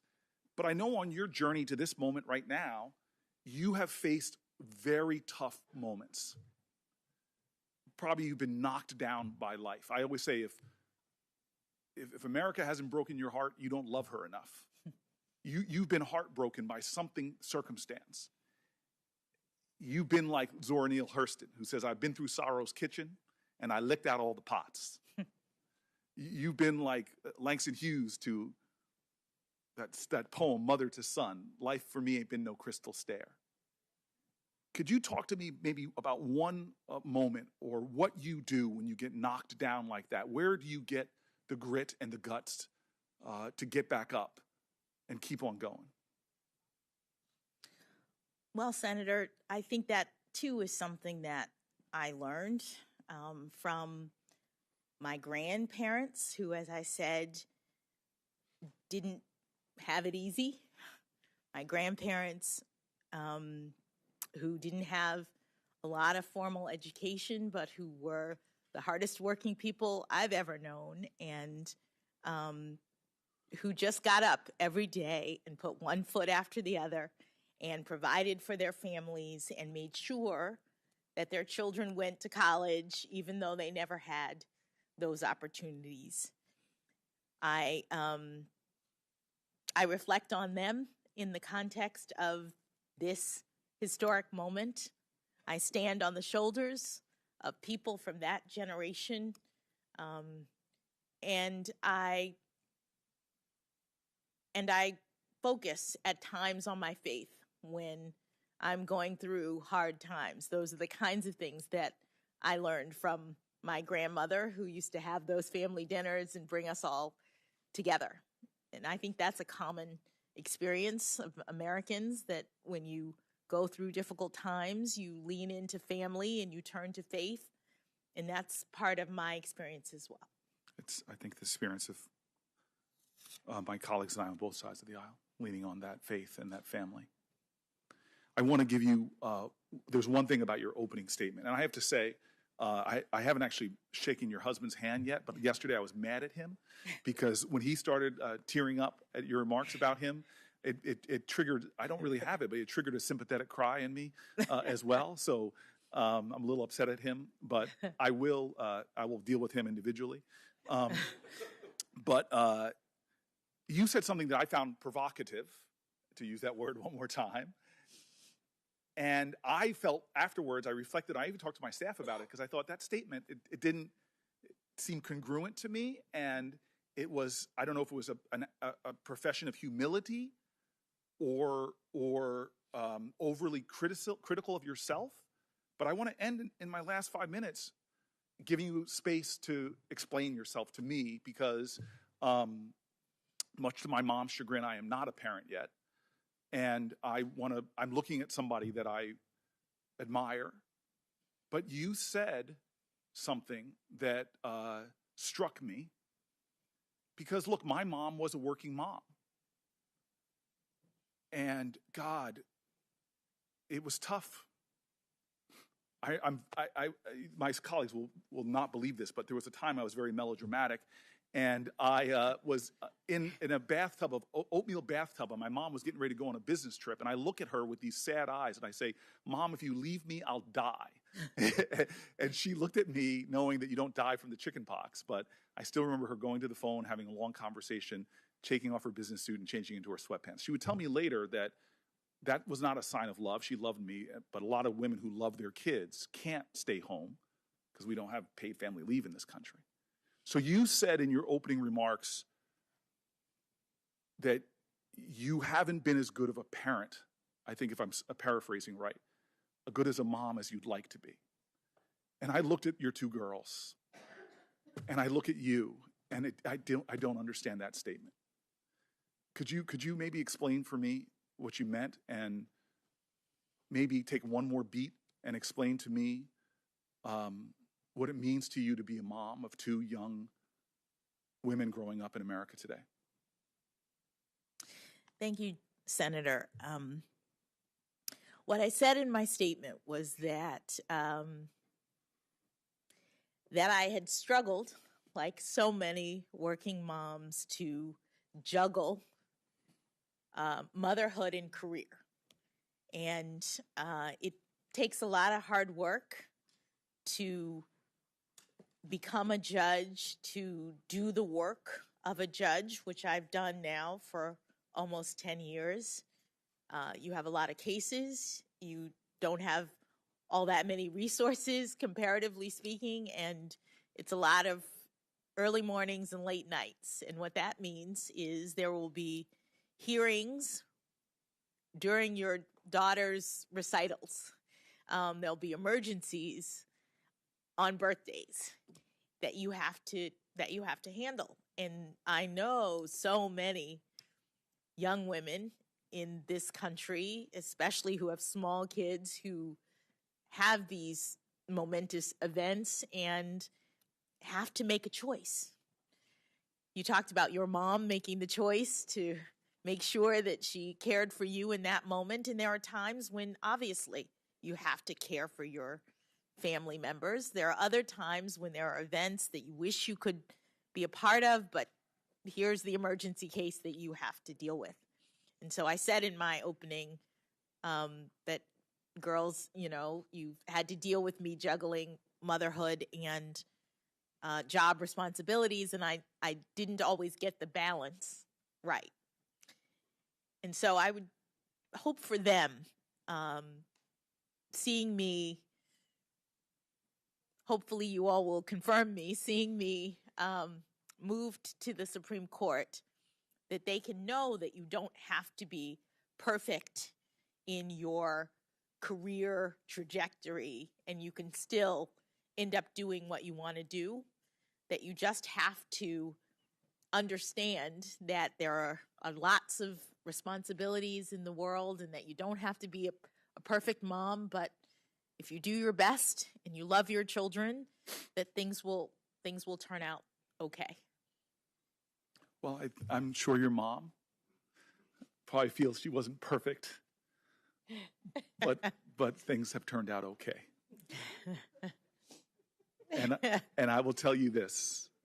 I'm sure they've said it, and if they haven't, I'm sure they will. The older I get, the more I appreciate my parents.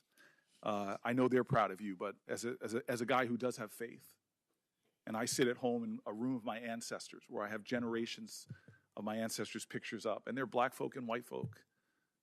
I have a very interesting family tree.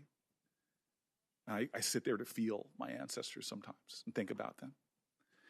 I hope right now, in this questions and blistering, that you know that at that desk there are a whole lot of spirits around you with their hands on you. Not only your children and your parents proud, but so are your ancestors. Mr. Chairman, thank you. Thank you very much, Senator Booker. And Judge Jackson, there are a lot of politicians on this committee, 22 of them. There's only one Cory Booker. And when he does his cross-examination on the human side, I always wait to see, can the witness get through this without a little emotion? There was a little there, as there should have been, as he talked about your family and your parents and your children. Cory, you're one of a kind. We love you. We have three more to ask questions tonight. Senator Kennedy, Senator Padilla, Senator Blackburn. We're going to break for 20 minutes, grab a bite to eat, freshen up, come back for the last round. Thank you. Senate stands in recess.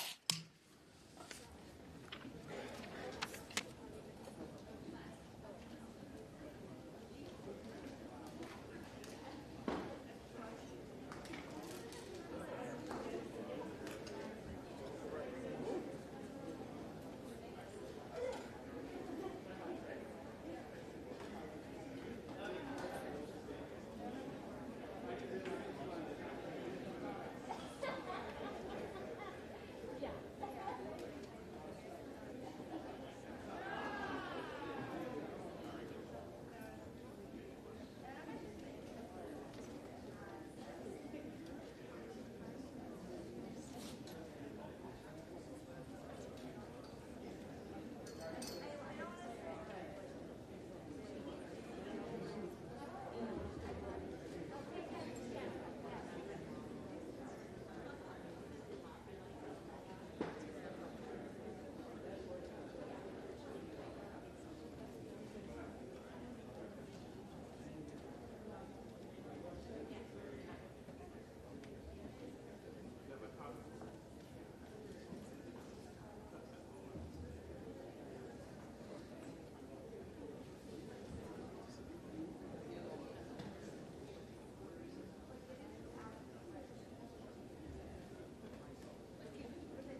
Senate Judiciary Committee will resume, and the questioning is to Senator John Kennedy of Louisiana.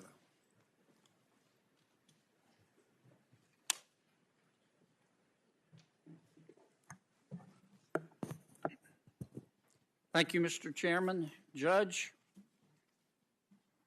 I have enjoyed listening to you today. I find you to be very intelligent and very articulate. I'm still a little uncertain about how you think, how you approach cases, deciding cases, and we'll talk about that in a moment. I'm not going to ask you, nor should I, how you would decide a case. And I'm not going to ask you, nor should I, to tell me whether you think a particular precedent is a good precedent or not. So, but I am going to talk to you about the law. But first,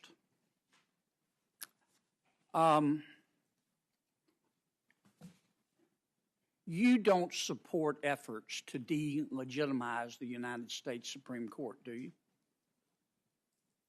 Senator, I have nothing but esteem for the United States Supreme Court, for my hopefully future colleagues on the court, and the work that the court does. Can we agree that the calls to pack the court delegitimize the court? Senator, it would not be appropriate for me, in my view, to comment on calls to pack the court, as you say, to increase the number, to do any structural changes. Those are policy determinations for Congress. What the consequences of those are policy considerations for Congress. I'm just looking forward to working with the brilliant people who are there at whatever size Congress decides, if I'm confirmed. Well, the calls to pack the court don't legitimize the court, do they? Well, Senator, I think that would be for you to decide. I'm asking your opinion.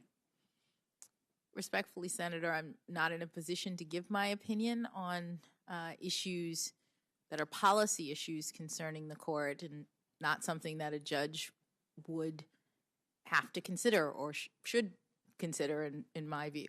Yeah, but you're a citizen. Oh, I am. And as best I can tell, a very good one. I don't understand why you won't weigh in on this issue. Tell me why you won't weigh in on this issue. Senator, I feel so strongly about ensuring that judges remain out of political debates. And this is something that is being debated. It is something that other nominees, Justice Barrett was asked about the same sort of thing and also declined to give her opinion. And I think that was the right way to handle this particular issue. So you think Judge Barrett was right to dodge the question? I think that each judge has to make a determination when asked about whether they would like to speak to issues, and I know that I'm not comfortable, in part because I'm so committed to making sure that there's confidence in me in terms of public confidence in my ability to stay in my lane, my ability to not speak to contentious political issues.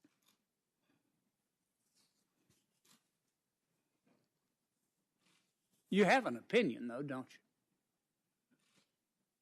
Senator, any opinion that I would have is not something that would ever come up in my work as a judge, something that I would ever rely on. This is a political issue for Congress. But do you have an opinion, Judge? Not a strongly held opinion, actually. But you have an opinion. I haven't really thought about it, but I hear the arguments on both sides, and I understand it to be a political issue. Now, Judge, you're very intelligent and you're very articulate, and I know you're very well informed. You're telling me you don't have an opinion about packing the United States Supreme Court. Senator, I have opinions about a lot of things. I don't have an opinion that I think it appropriate to share. I work very hard to set aside my opinions when I'm thinking about cases, which is the work of a judge. And so this particular issue is one that is very contentious, as you say, one that's in the province of Congress, and one that I think it not appropriate for me to comment on. I understand that. But I think it would tell us a lot about you if you would answer the question. I'm a little confused about your answer earlier. It's probably more my fault than yours. Do you have an opinion about whether these efforts to pack the United States Supreme Court delegitimize the court? Do you have an opinion? Senator, I have an opinion about the efforts. It's not an opinion that I think is appropriate for me to share. And so therefore, I don't have anything further to add. So you do have an opinion, but you don't want to share. Is that? I don't think it's appropriate for me as a nominee to comment on a political matter that is in the province of Congress. Well, in deciding to join the United States Supreme Court, if you're affirmed, wouldn't it make a difference to you whether you're one of 9 or one of 28? Would it make a difference? That impacts the judiciary? That involves the judiciary? Senator, it certainly involves the judiciary. I would be thrilled to be one of however many Congress thought it appropriate to put on the court. Okay. So you'd be okay if it was 28?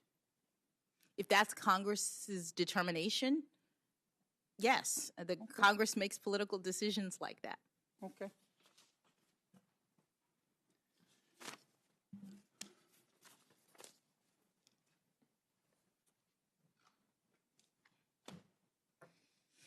A couple of my colleagues asked you about the Supreme Court overturning precedent. Now, it doesn't happen every other Thursday, but it's not what's the word I'm searching for, Judge? It's not extraordinary that the Supreme Court overturns precedent, is it?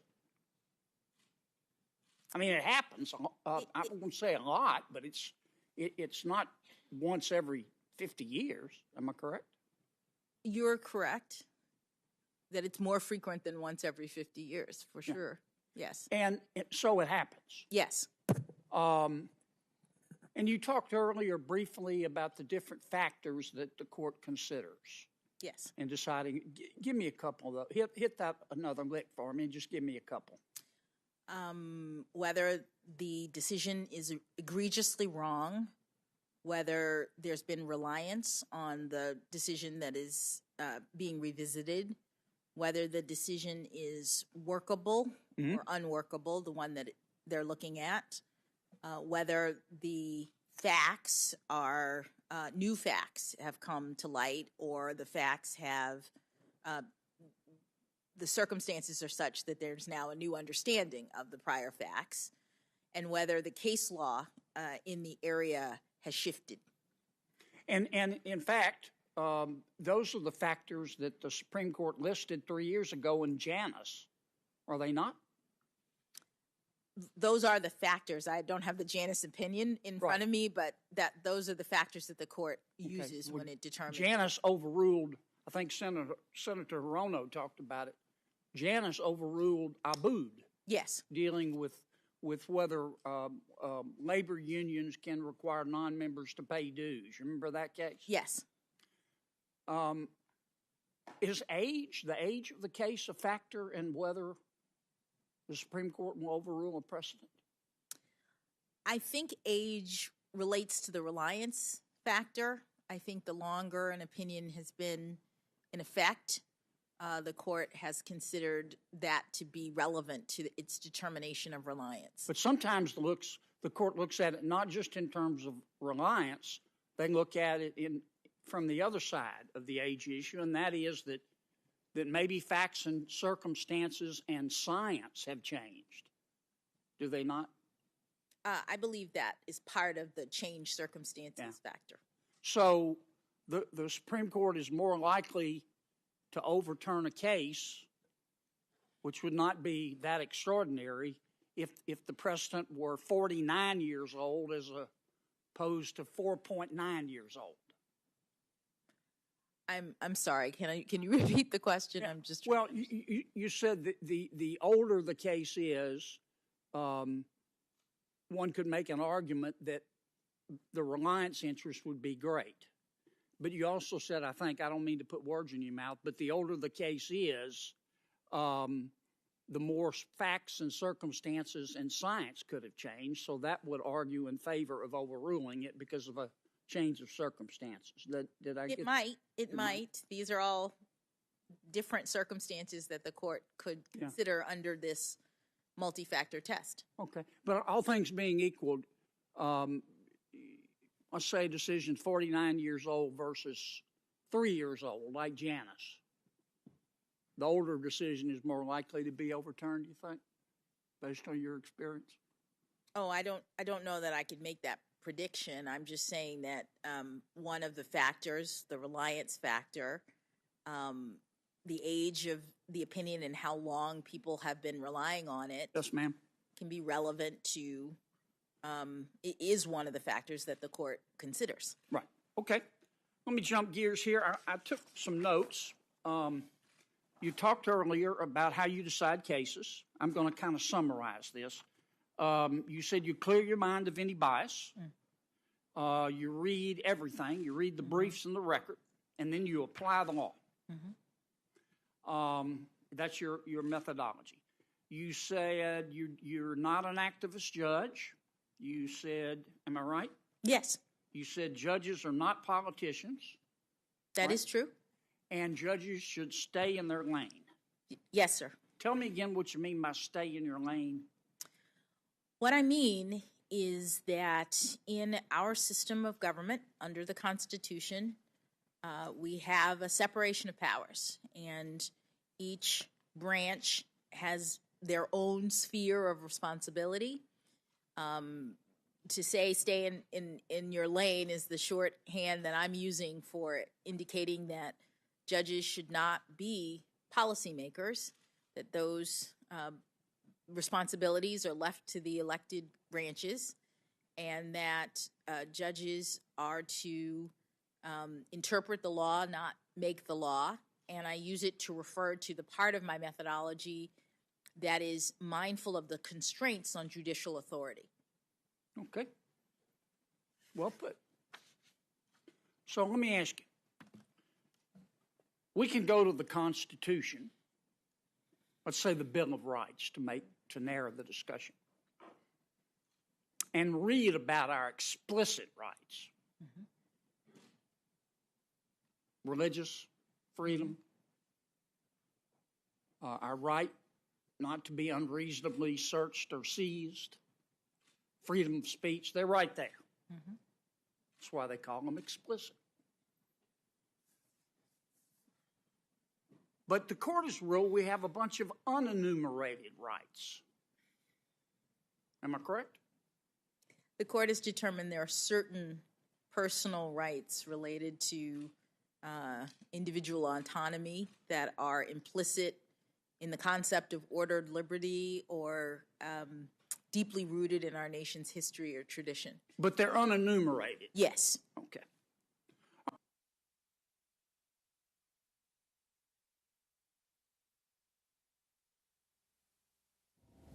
Should these unenumerated rights that only Supreme Court justices can see, should they be decided by the people through their elected representatives or by the unelected federal judiciary?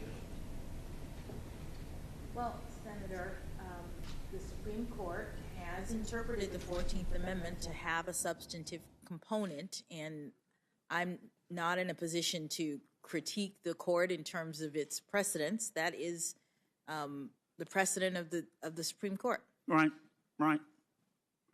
Well, let me ask you this: what is a fundamental right? The court has interpreted the 14th Amendment's due process clause to include a substantive component and not just a procedural component, meaning the 14th Amendment guarantees due process, and the court has interpreted it to mean that with respect to certain rights, individual rights concerning intimacy, certain things like the right to contraception, the right to child rearing. There was a case of the Supreme Court that talked about making decisions for children in terms of visitation with respect to conflicts with grandparents, marriage. Right. I'm with you. These sorts of rights, the court has found, are implicit in ordered liberty, as I said, or deeply rooted in our nation's history and tradition. The right to assisted suicide, is that one of those enumerated or unenumerated rights? I believe the court found that it was not. Okay. Which body do you think is better able to make that decision, the Congress or the federal judiciary? Well, Senator, the Supreme Court has interpreted the Constitution, and the Supreme Court has the authority under our constitutional system to interpret the law. Right. And they've made the determination that the Constitution includes those unenumerated rights. Yeah, but here's the thing, Judge.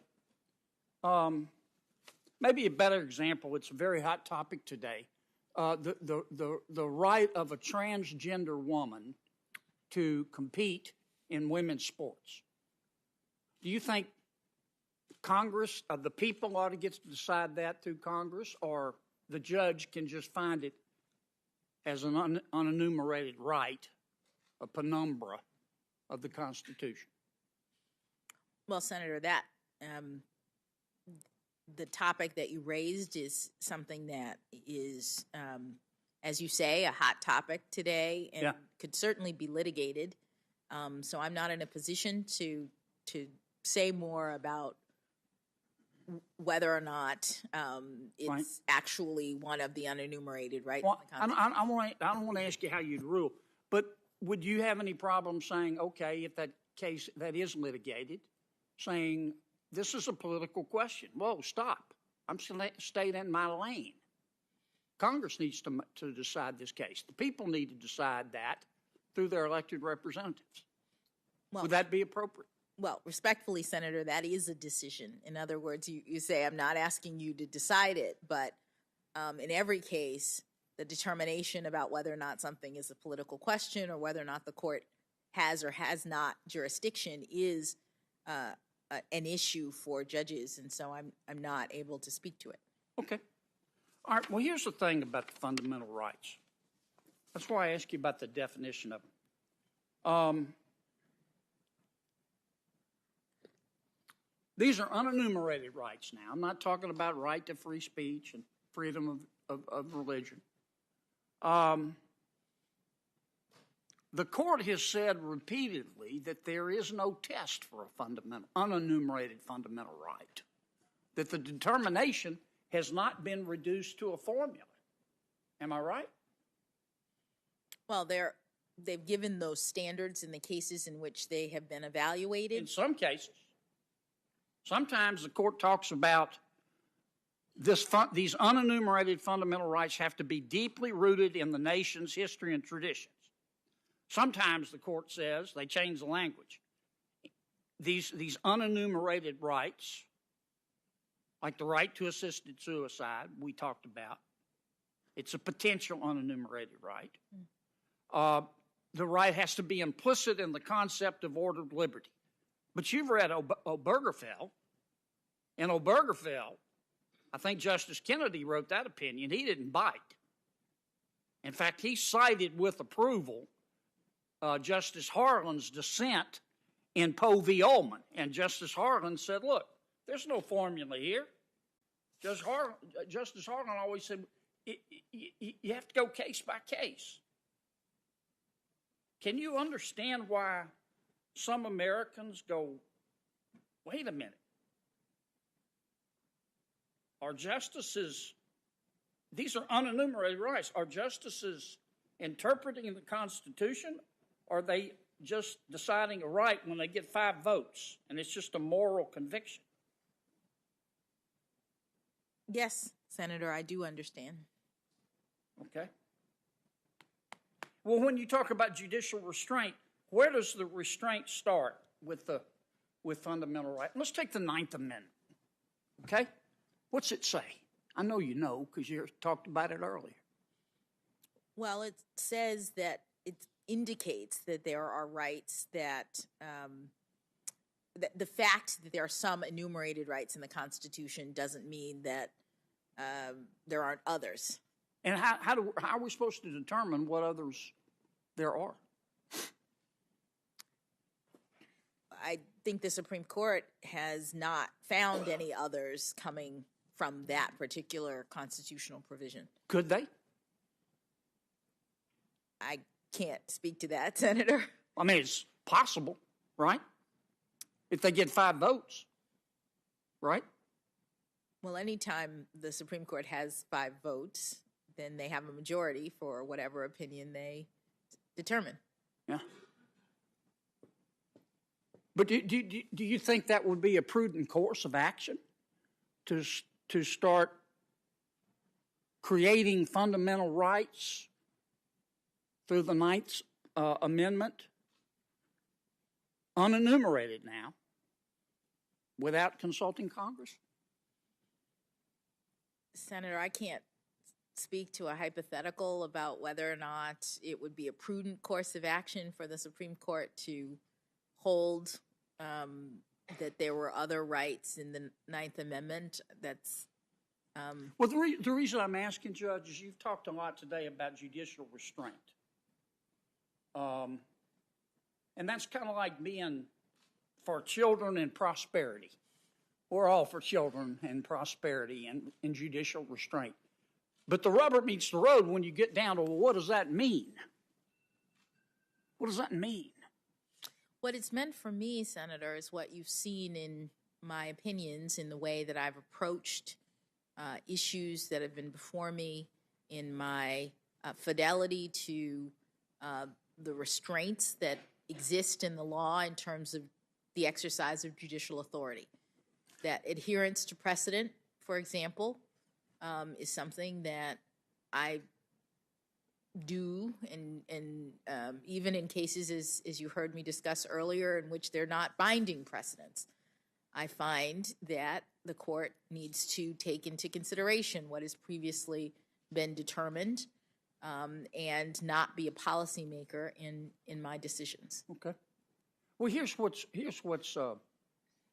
bothering me is too strong of a word. Sounds pejorative. Here's what I'm uncertain about. And please don't take this the wrong way. How do we know? I'm not saying you would do it, but how do we know that, since I can't seem to flesh out this judicial restraint and the limits of it for you, how do we know that if you get on the court, you won't say, well, you know, Congress can't get anything done, and there are all these issues that we need to address. And so I think the United States Supreme Court ought to create all these rights through the 9th Amendment. What would you say to that if somebody made that allegation? Well, Senator,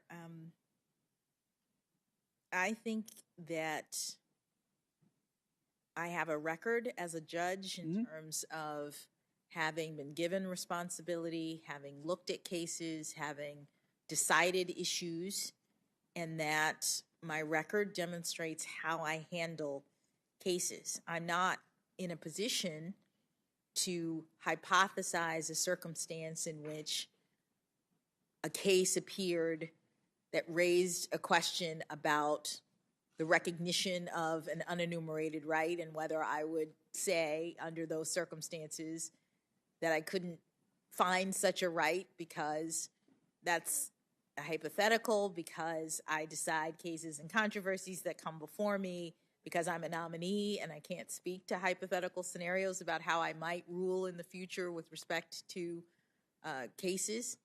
Boy, the time goes fast. Let me ask you one other question. Yes.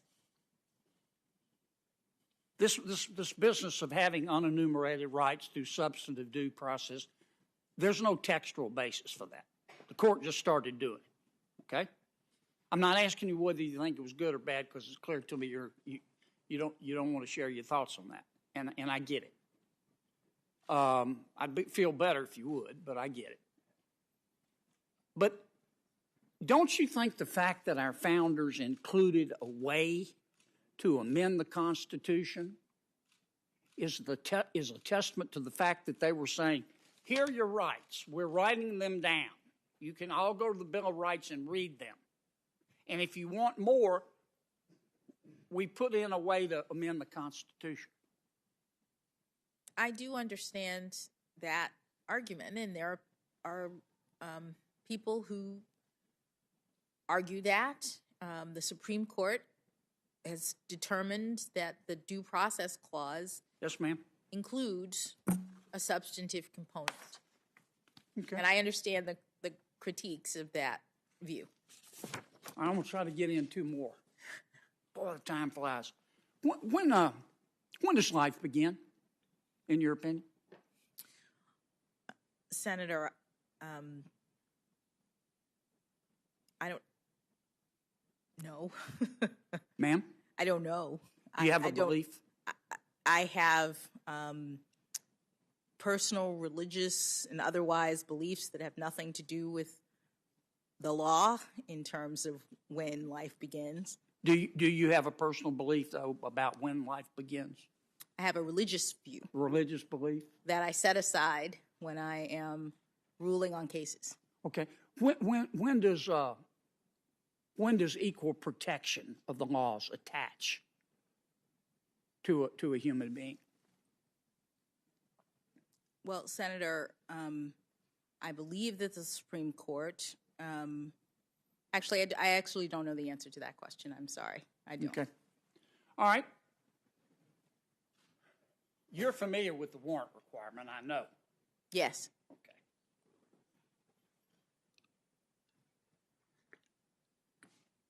What if Louisiana said we don't want to follow the warrant requirement? Would that be legal? Are you positing a statute of Louisiana that we're not following, or individual law? Yeah, it's called a statute.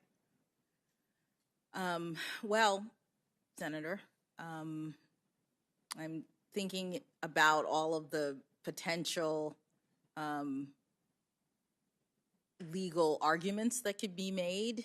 I can't answer the hypothetical about whether or not it would be lawful or unlawful. Can you think of an instance where a state could say, we're not going to follow the warrant requirement. We're going to write our own warrant requirement? I've never heard of that happening. Yeah. What if Article 1, Section 5 of the Louisiana Constitution is our state unreasonable searches and seizures? Couldn't we say we're not going to follow the federal interpretation? We're going to make it stricter under the state constitution. Well, the state can also... And in fact, under the state constitution, we're going to say a warrant is required in every instance. Don't give me this stuff about plain view and hot pursuit. You serve somebody, you better go stop and get a warrant. Now, I'm not saying Louisiana would do that, you understand? And I'm not saying they should or shouldn't. They can do that, can't they, under their own state constitution? They can provide more protection than the federal government. Yes. Well, how can they get away with that under the supremacy clause? You got to go fast because Durbin's about to cut me off. Yes, I'm sorry. How can they get away with providing more protections for people? Yeah, under the supremacy clause.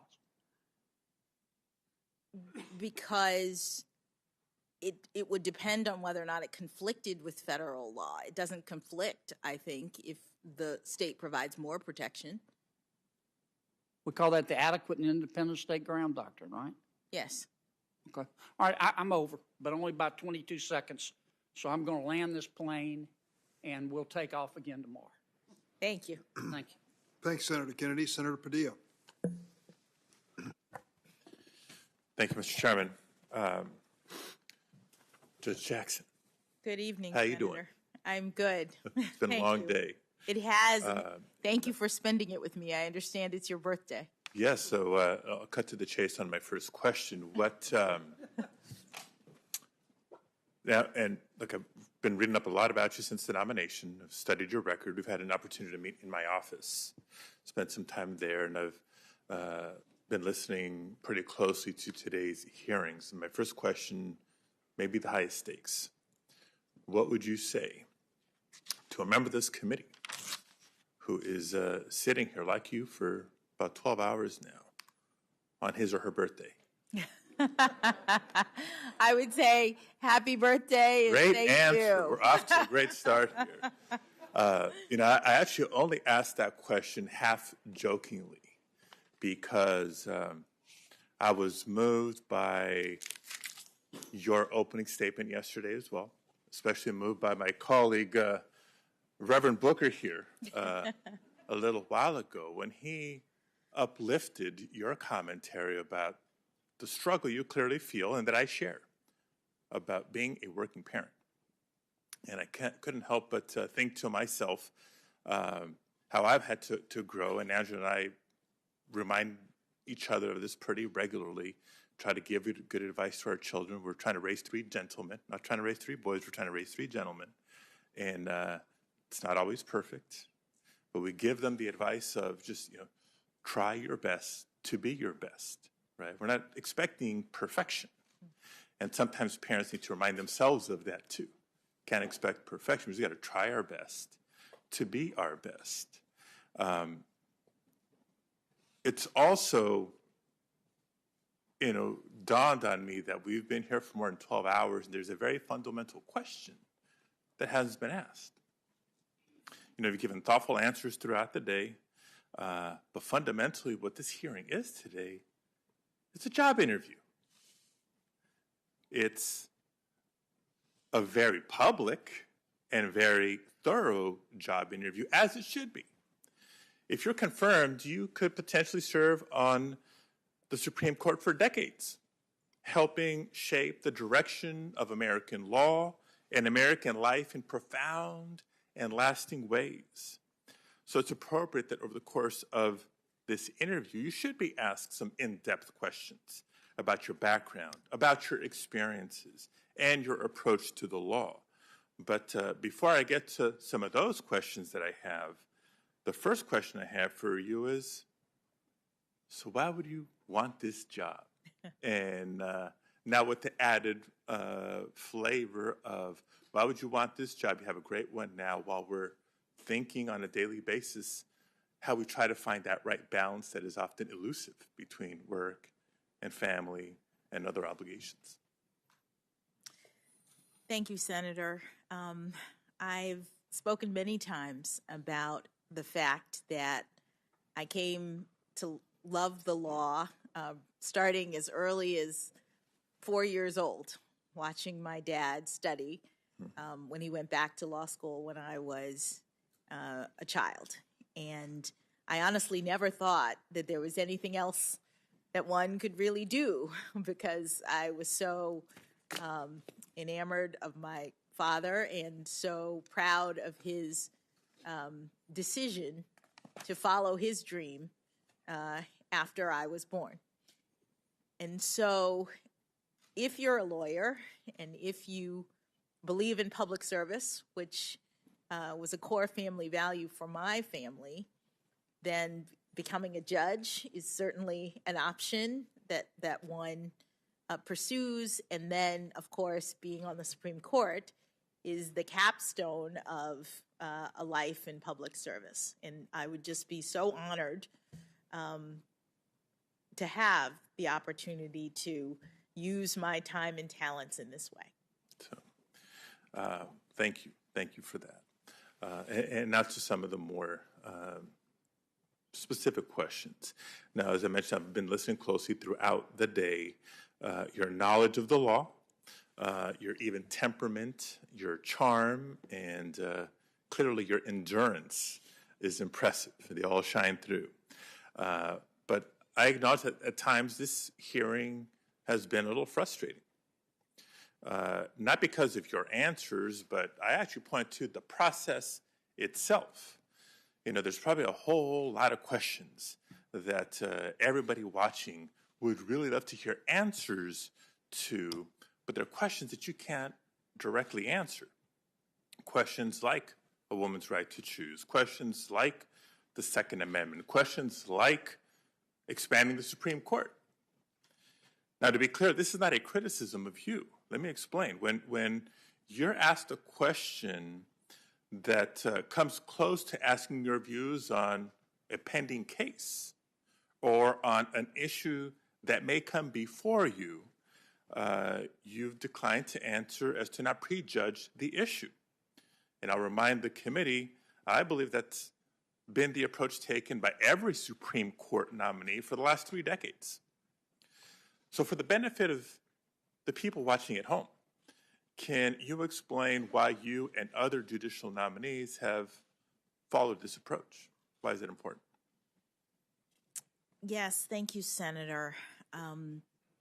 The approach is consistent with the requirement of judicial independence, with the duty to have and keep an open mind when you are considering cases. Judges, unlike policymakers, are not supposed to be forming opinions in, as my mother would say, in the ether, right? Judges are supposed to be waiting until a dispute is presented that they can hear in the context of the case, and then with an open mind, receiving the arguments that are made in the context of that case, applying the law, and making a decision. The concern is that if you are engaged in a public forum like this and you start talking about issues that are being litigated in the courts, the concern is that it will erode public confidence in your ability to be open-minded, hear and consider only the facts and circumstances in the cases that are presented. People might think that you are ruling based on conversations that you had with Senator Kennedy or discussions that I have with you. And so judges tend to not speak publicly about issues that are being litigated, and especially judges who are being considered for the Supreme Court, because at the end of the day, a lot of these issues will come before that forum, and you want people to know that you have an open mind, that you haven't prejudged any issue, and that you are waiting and staying in your appropriate constitutional lane. Great. Confidence in the judiciary and the justice system. Clearly important. I think I'll be coming back to that in a minute, but maybe as a segue, I want to raise the similar concern about confidence in the electoral process and discuss for a minute democracy and voting rights. Now, I approach this conversation not as a lawyer, but as a former elections official. For 6 years, I served as California's chief elections officer. And my objective during that time was to, yes, ensure that our elections were safe and secure, but also to help facilitate the participation of as many eligible Californians as possible, as we are guided by, or as we're guided to do by the National Voter Registration Act. And frankly, I relished in that responsibility because I believe in the right of every eligible voter to be able to register to vote, cast their ballot, have their voice heard in our democracy. So you can appreciate my outrage when I've watched the Supreme Court play a role in dismantling one of the crowning achievements of our democracy, the Federal Voting Rights Act of 1965. Over the course of 5 decades, the Federal Voting Rights Act protected voters from unnecessary obstacles and barriers to the ballot. In fact, the Voting Rights Act was authorized and reauthorized 5 times with overwhelming bipartisan support. The Voting Rights Act helped dramatically increase black voter participation in the South in the post-Jim Crow era. And in states like Arizona, Texas, California, and others, Latino voters have benefited from the Act's voter protections. And across the country, Native voters, Asian American voters, and members of language minority communities have all achieved greater access to the polls because of the Act's prohibition of discrimination on the basis of race or language minority status. But in 2013, the Supreme Court gutted the teeth of the Voting Rights Act. In Shelby County versus Holder, the court struck down the pre-clearance provisions that had required states with a known history of voter disenfranchisement to prove that any changes to their voting laws wouldn't harm voters. And last year, the Supreme Court drastically restricted the reach of Section 2, which prohibits discrimination in voting on the basis of race. Now, I find it hard to see the outcome of any of this as anything but counter to the spirit of the movement that led to the Voting Rights Act. Not on any specific case, but I know earlier in this hearing, you've acknowledged that the Supreme Court's precedence that the right to vote is fundamental and must be protected has been acknowledged. So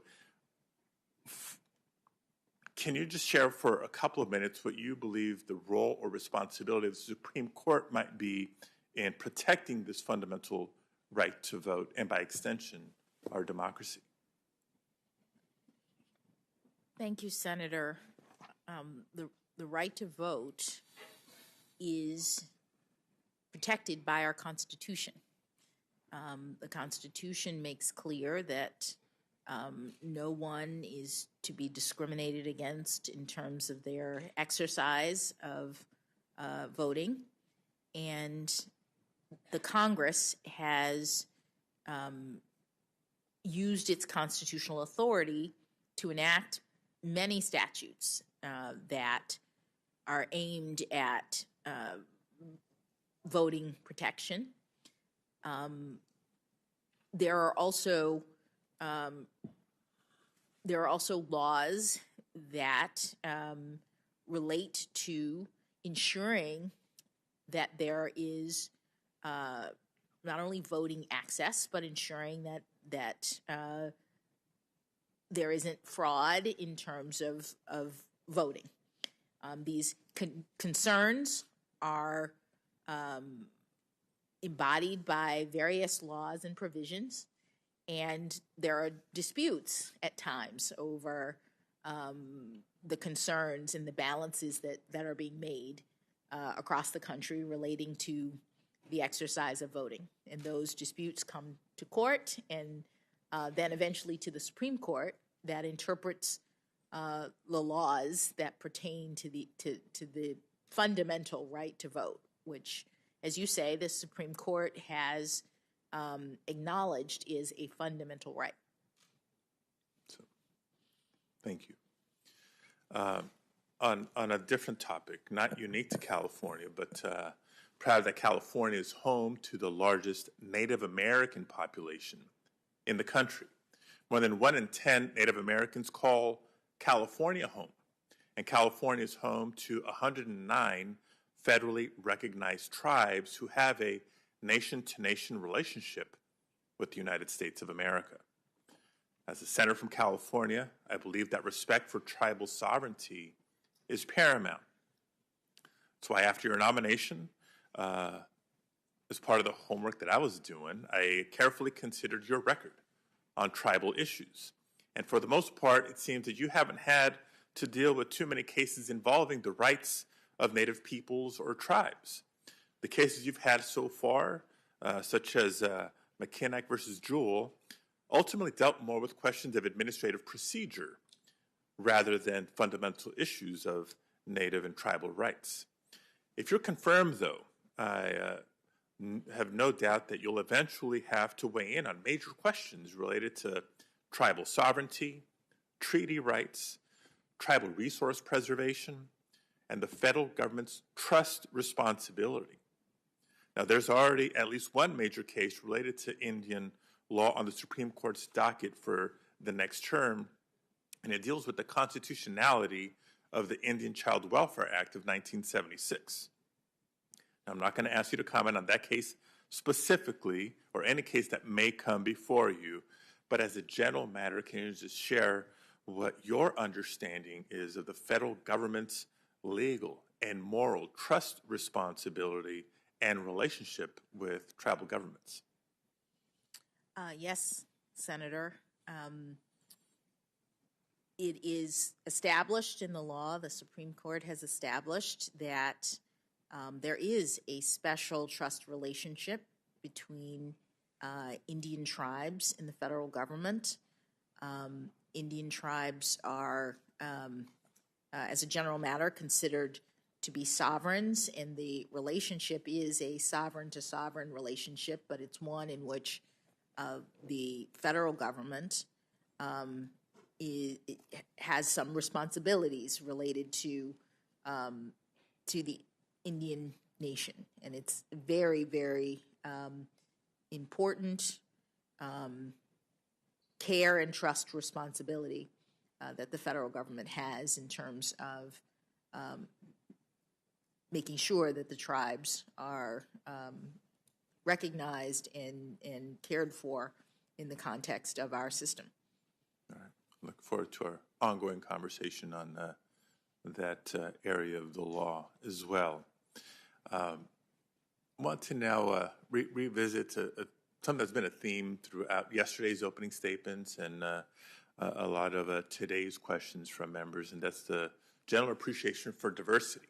Right? We're celebrating history and what the more than potential impact it would be for somebody like you to join the United States Supreme Court. I know some of my colleagues have touched on this already, so I'm going to take it to another level.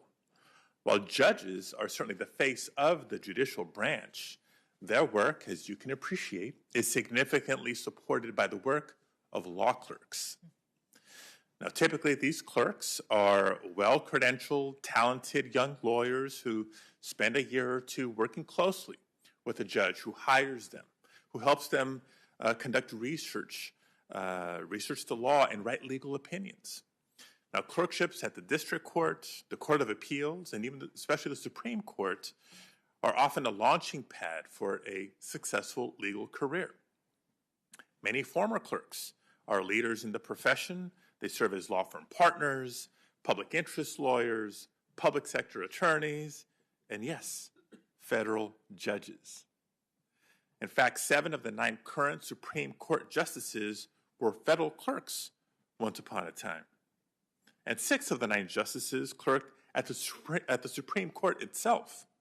So it's no wonder that many law students and recent graduates compete pretty intensely for these coveted positions. But like the judiciary itself, the ranks of federal clerks are not particularly diverse. According to a February 2021 bulletin by the National Association of Law Placement, only 21% of federal clerks from the class of 2019 were people of color. And at the Supreme Court, the statistics are similar, with the National Law Journal reporting in 2017 indicating that since 2005, only 15% of clerks were people of color, and only 1/3 were women. These are unacceptably low figures for what has become a de facto pipeline for federal judges. With such low clerkship selection rates, minorities and women lawyers are denied an early credential that can be of significant help later in their legal career. I believe creating more avenues for diverse candidates to participate in clerkships is critical to diversifying the legal profession in the long run.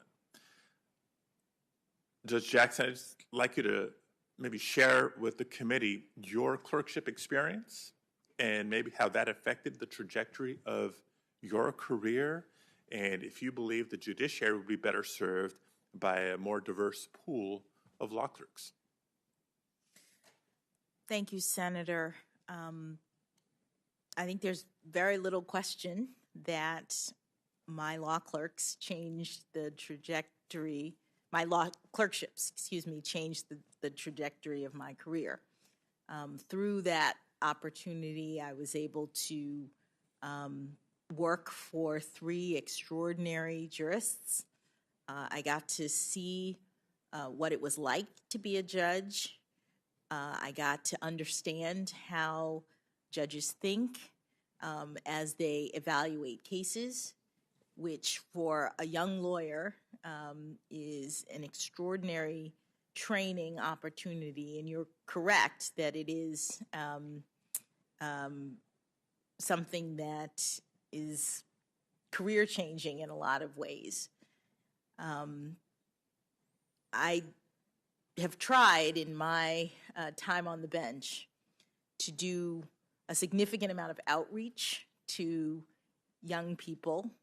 I go to law schools whenever I'm asked. I speak at a lot of places. You've heard some of my speeches get referenced because I'm often asked to go, and I try to go every time I am asked because I know how important it is for people to see that people like me are in the judicial branch and for people to hear about clerkships. One of the things that I often get when I go to law schools is surprise from some groups and some people about the chance to clerk. They weren't even really aware that that was something that they can do or should try to do. So it's been a part of my practice to go to schools, to reach out to young people, to tell them about clerking, to try to get them to apply to me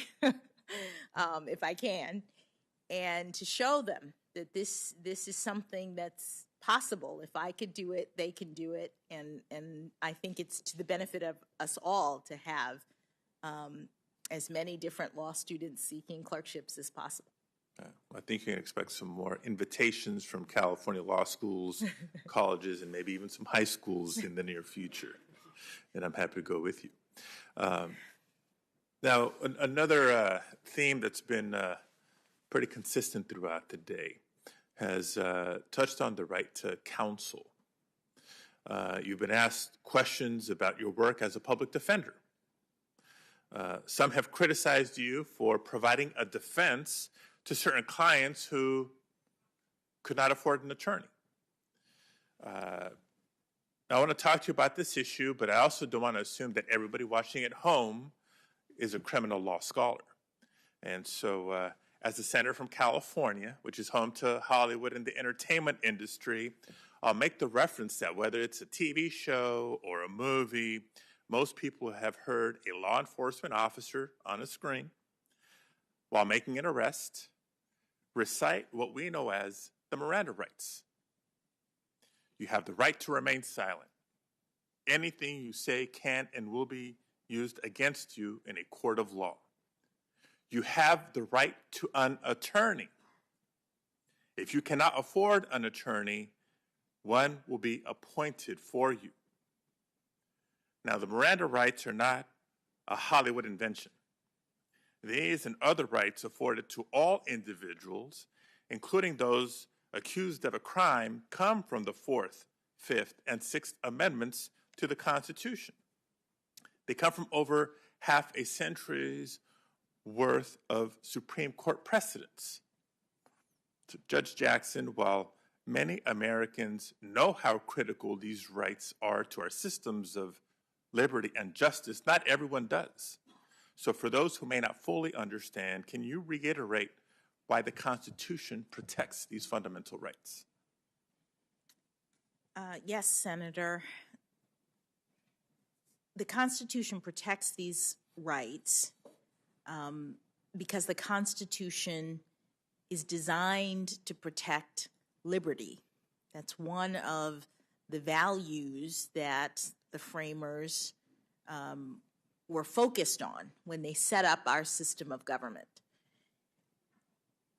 The federal government is limited in its powers in part because the framers wanted to preserve liberty, did not want the federal government to encroach on individual freedoms. And there's no bigger sphere of encroachment than the federal government or even state governments using their power to deprive people of liberty in the context of the criminal justice system. So the Constitution says that when the government seeks to deprive someone of liberty because they accuse them of a crime, they have to afford certain rights to the individual. They have to make sure that the person is processed fairly.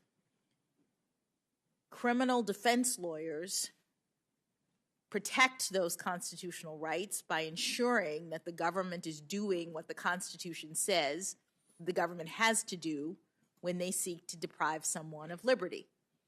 It's the criminal defense lawyer who makes the objection to prosecutorial overreach in a case, or who makes sure that all of the rights that the framers put into the Constitution are being observed in actual practice by the government. And it's also really important, one of the things that you said, the Miranda rights say, if you can't afford a lawyer, one will be appointed to you. The person who appoints is the court. The court is appointing lawyers for criminal defendants because the court, the judges, know that in order to be able to do our jobs, in order to be able to make sure that criminal processes are fair, we have to get arguments, not only from the prosecution, but also from competent counsel who is making arguments for the defense. So it's the court that appoints lawyers for people who can't afford them to make sure that justice is being done in the cases that come to court. And just as a follow-up, as much as we hope the process is always fair, doesn't mean that it's always understood. Now, you shared earlier today, and when you were in my office, you shared your observation from your time as a public defender, that many defendants going through the criminal justice process don't always understand what it is exactly that's happening to them.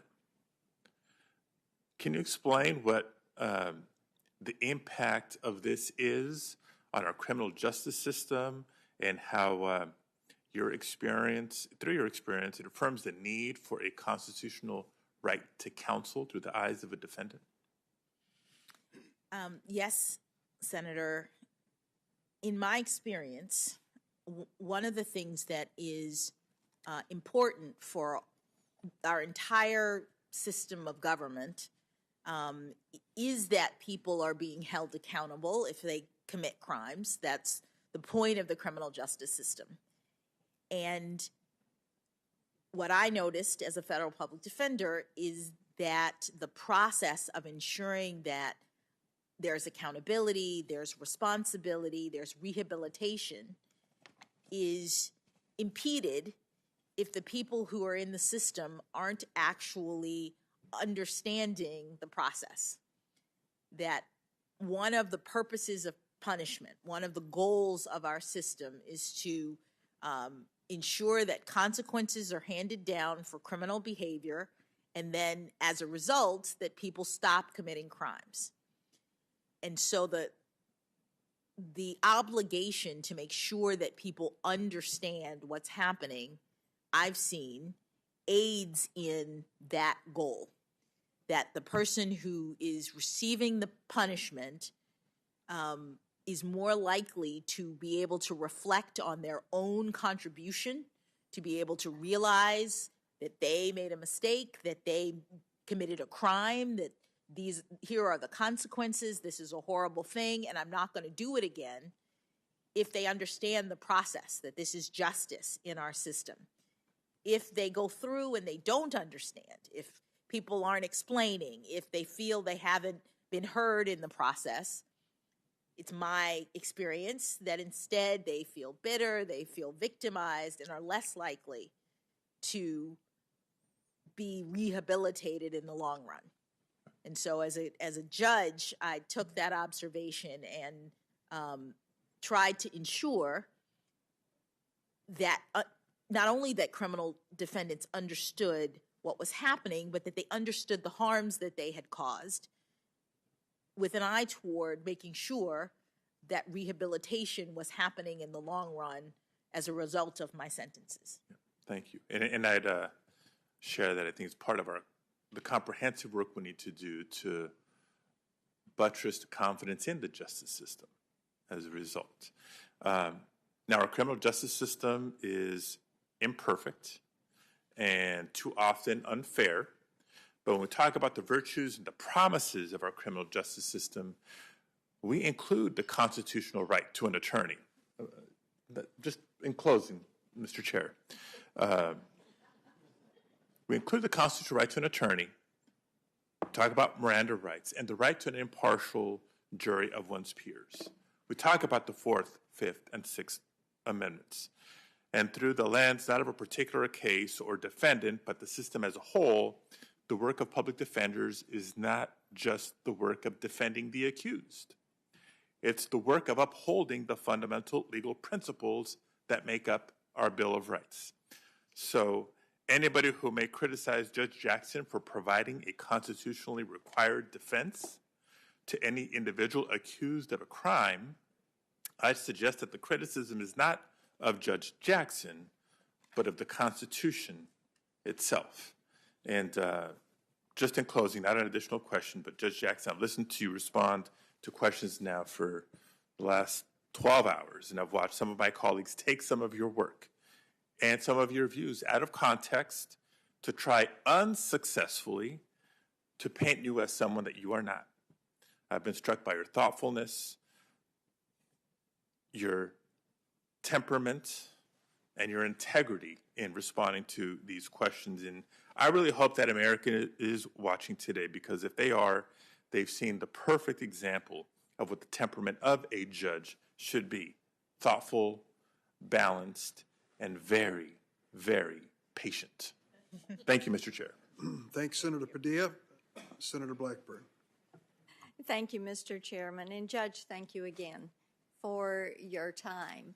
I made a note earlier. Senator Blumenthal had mentioned that to do this job that you are before us wanting to take on, it takes book smarts and people smarts. And I think that's a very appropriate summation. And as we have spent the past few weeks going through your records, getting to know you, reading letters that have come in about you, hearing from people, I've kind of looked at it and said, okay, she has been richly blessed with God-given talents. And then she has experiences and education. And then coupling with that, hopes, desires, and a lot of drive that really make you the person that you are.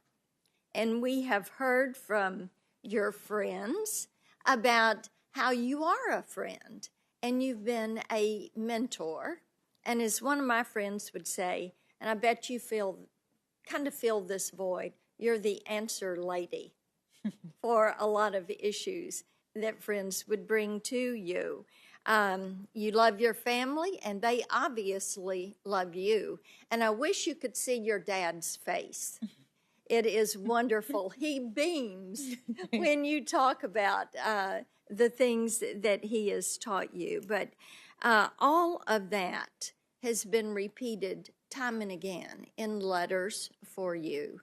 But it's important that we know this, and it's why we continue to ask you about your views on issue, because all of that goes into forming who you are and your worldview, and it all is applicable to the job that you've done in the past, and likewise the job that you are going to do in the future. And it does have bearing on different issues. And it's been so interesting to me to get text messages from friends at home that are watching this. I had one from a friend from church. And she said, you know, she seems really likable, but I'm not sure I agree with her on the issues. And this is someone who is incredibly pro-life.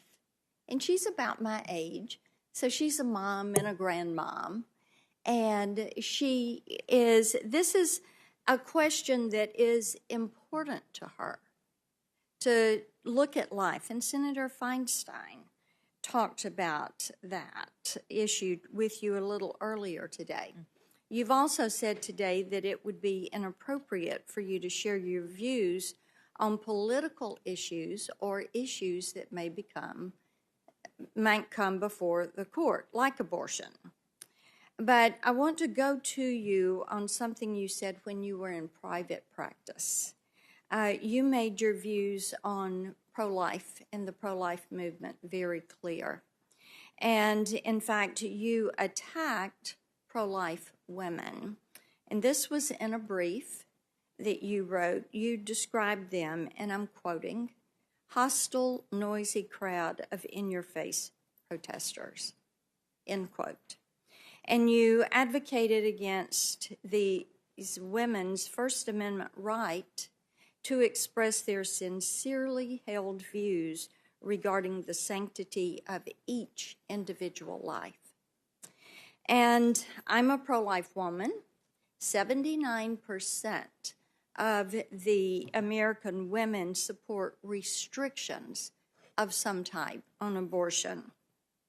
And so I find it incredibly concerning that someone who is nominated to a position with life tenure on the Supreme Court holds such a hostile view toward a view that is held as a mainstream belief that every life is worth protecting. So how do you justify that incendiary rhetoric against pro-life women?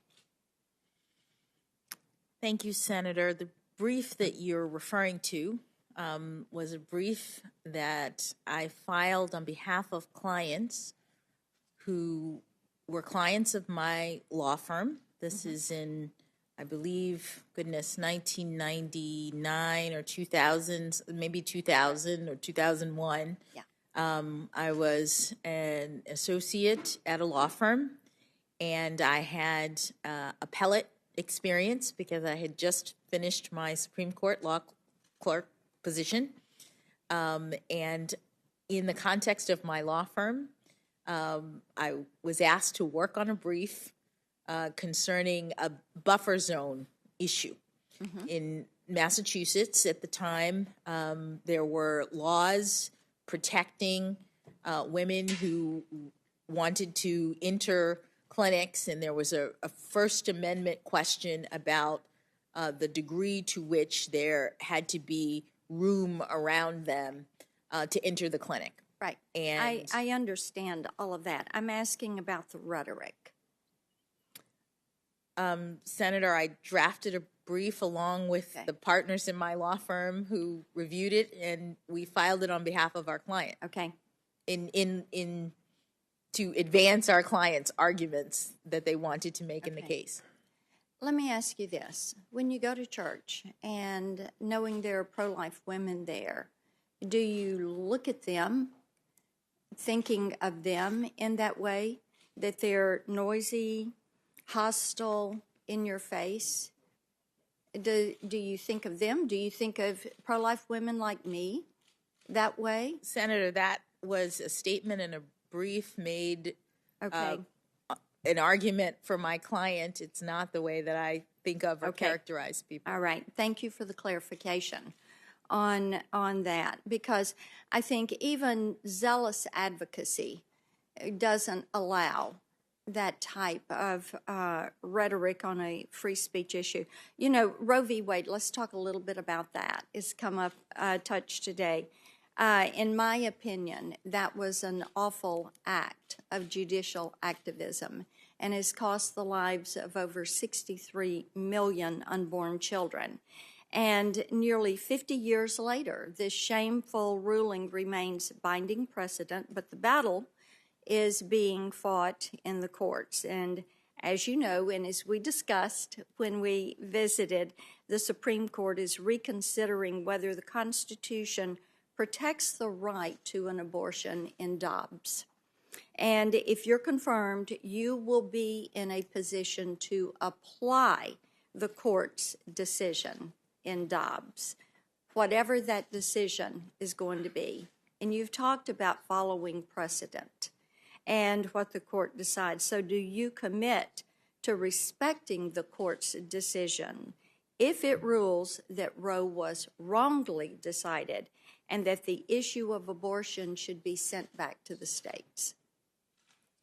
Senator, whatever the Supreme Court decides in Dobbs will be the precedent of the Supreme Court. It will be worthy of respect in the sense that it is the precedent, and I commit to treating it as I would any other precedent of the There's Supreme one other thing. One of the central issues in the Dobbs case is about whether the Constitution protects the right to an abortion. So let's talk about that. Can you explain to me on a constitutional basis the court's decision in Roe, and where is abortion protected in the Constitution? Senator, abortion is a right that the Supreme Court has recognized is one of the kinds of rights that is unenumerated. Okay. It is in that same category of rights that the Supreme Court has recognized. But the text of the Constitution does not mention abortion. That is true. That is true. That is correct. So you agree that the Constitution does not mention the right to an abortion, and yet, through one of the most brazen acts of judicial activism, our Supreme Court created the right through Roe v. Wade. This is why Americans, this is why so many women that I've talked to are really concerned about who sits on the federal bench. We need a justice who will adhere to the text of the Constitution. You've talked a little bit about that today as you talked about historical context. And they don't want justices who are going to invent rights out of whole cloth to serve a political interest. Let's move on. I want to go to when you were at Harvard, your thesis entitled The Hand of Oppression, Plea Bargaining Processes. In that piece, you argued that judges have, and I'm quoting, I brought this up yesterday, personal hidden agendas that influence how they decide cases. So what personal hidden agendas do you harbor, or do you think other judges harbor? Thank you, Senator. That line, to the extent it appears in my thesis, was written by someone who had not gone to law school and was senior in college, who had spent a summer at an internship working in making observations in the context of a criminal justice internship. It is not a view that I hold. What led you to that belief?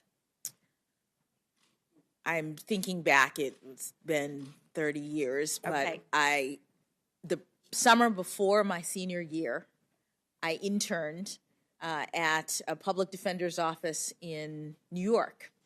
And I was part of a team of, there was lawyers and interns on this team, and they were handling misdemeanor cases.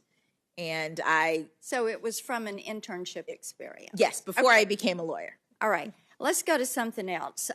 Senator Cruz was discussing with you, and I think this is important.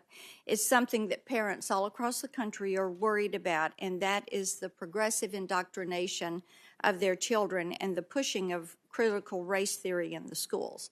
And you told Senator Cruz that as a board member of the Georgetown Day School, you didn't have any control over what was taught at the school, no control over curriculum, and you weren't aware that the school was pushing CRT.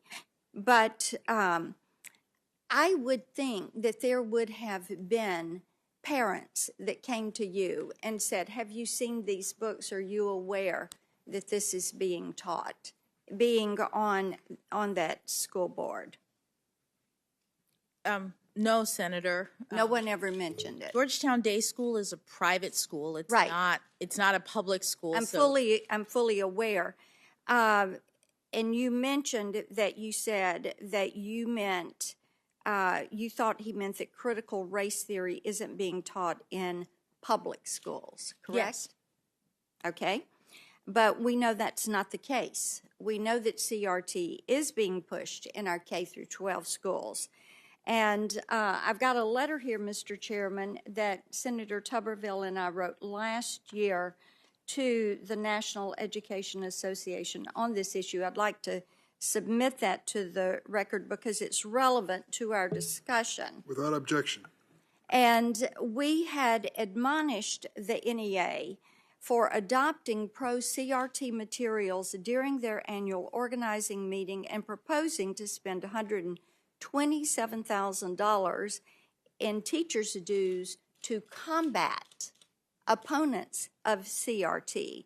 And there are countless reports of CRT being pushed in the public school system. And a lot of parents that I work with every day, every week, don't have the funds to send their child to a private school. They're relying on the school systems, the public school systems, and it is important to them to have a Supreme Court that is going to protect parental rights to teach these children as parents see fit to have their children taught.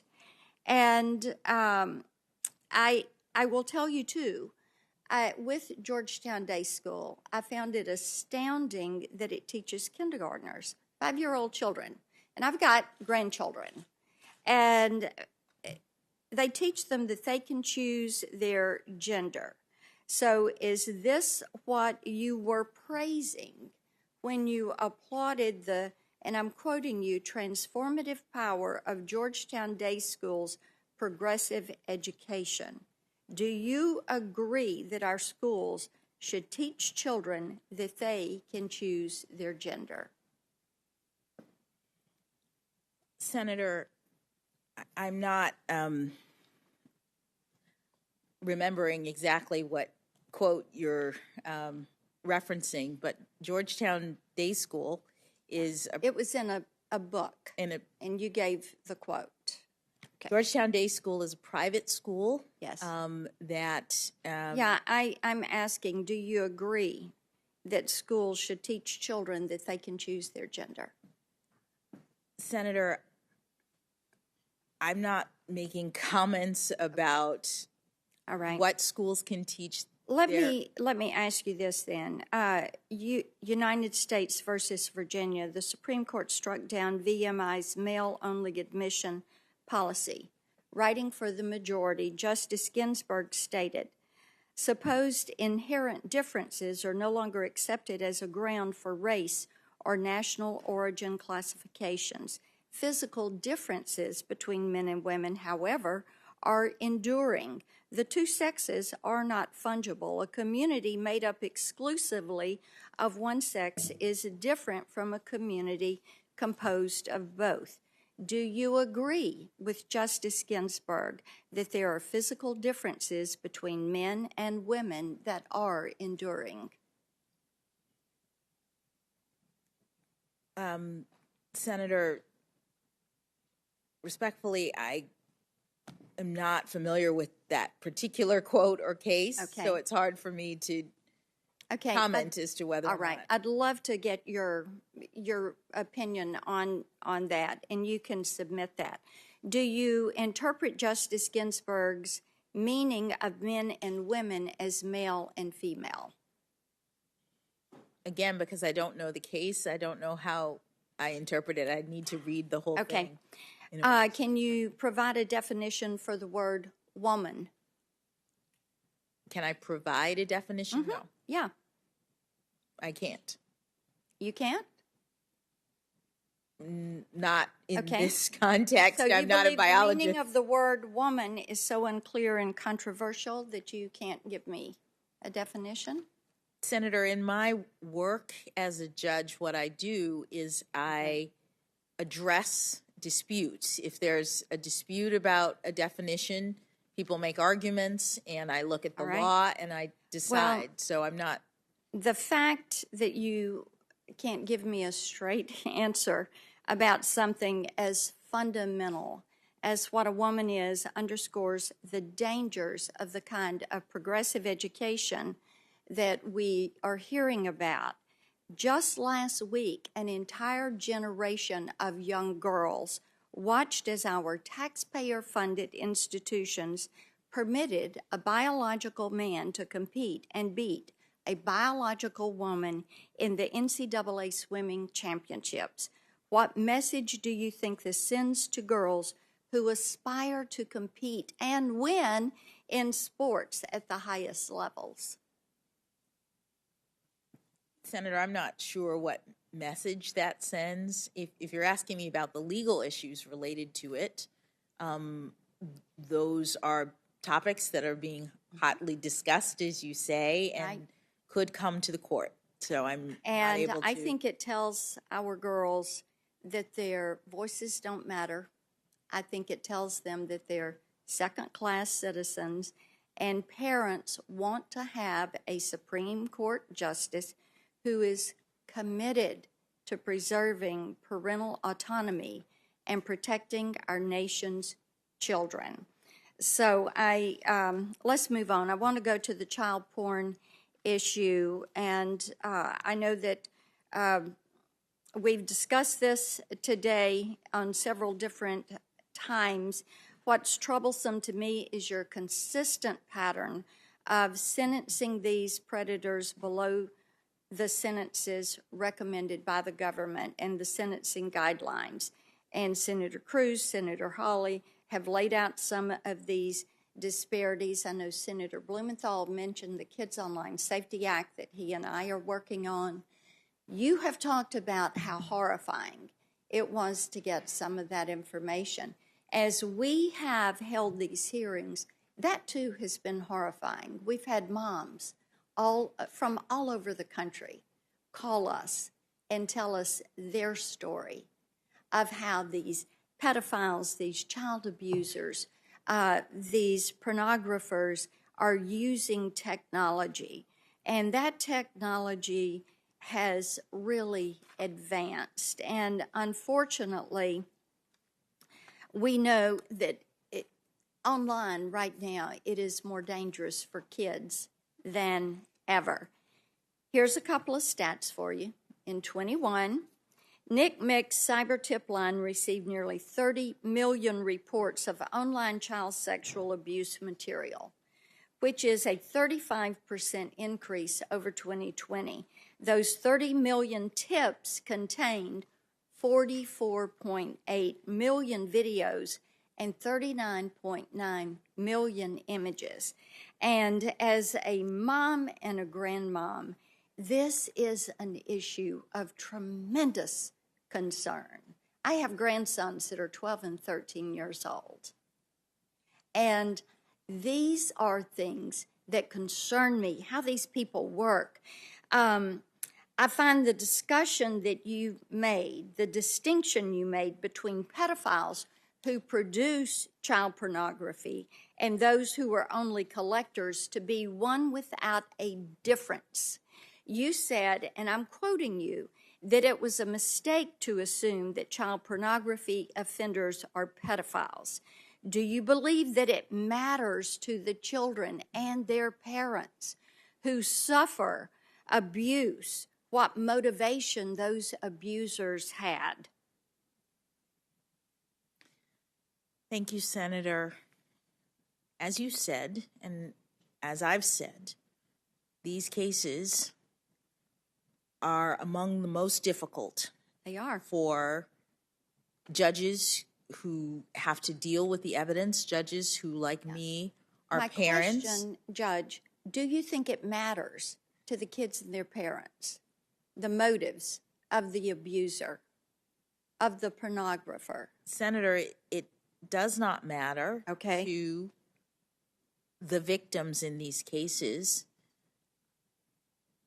what the motivation is. The quote, I'm not exactly sure where it came from. I know that what Senator Cruz showed me before was questions that I was asking in the context of a hearing to... Okay.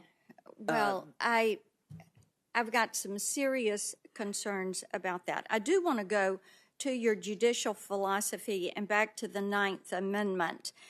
President Biden said he was looking for a judicial nominee with a judicial philosophy that is more of one that suggests that there are unenumerated rights in the Constitution and all the amendments mean something, including the 9th Amendment.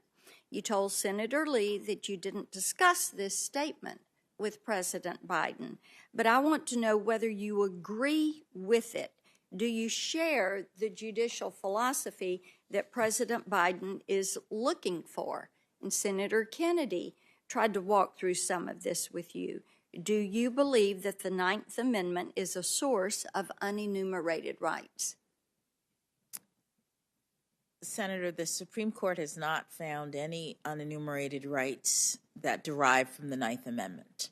And so that's not the precedent of the court. And there aren't any rights that have been established under that provision of the Constitution.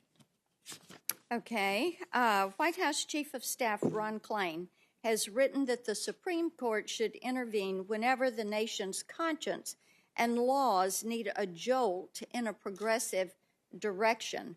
Presumably, that is what he and his boss, President Biden, expect a justice to do. So do you believe that the role of the court is to intervene whenever we need a jolt in a progressive direction? And would you do that through the unenumerated rights?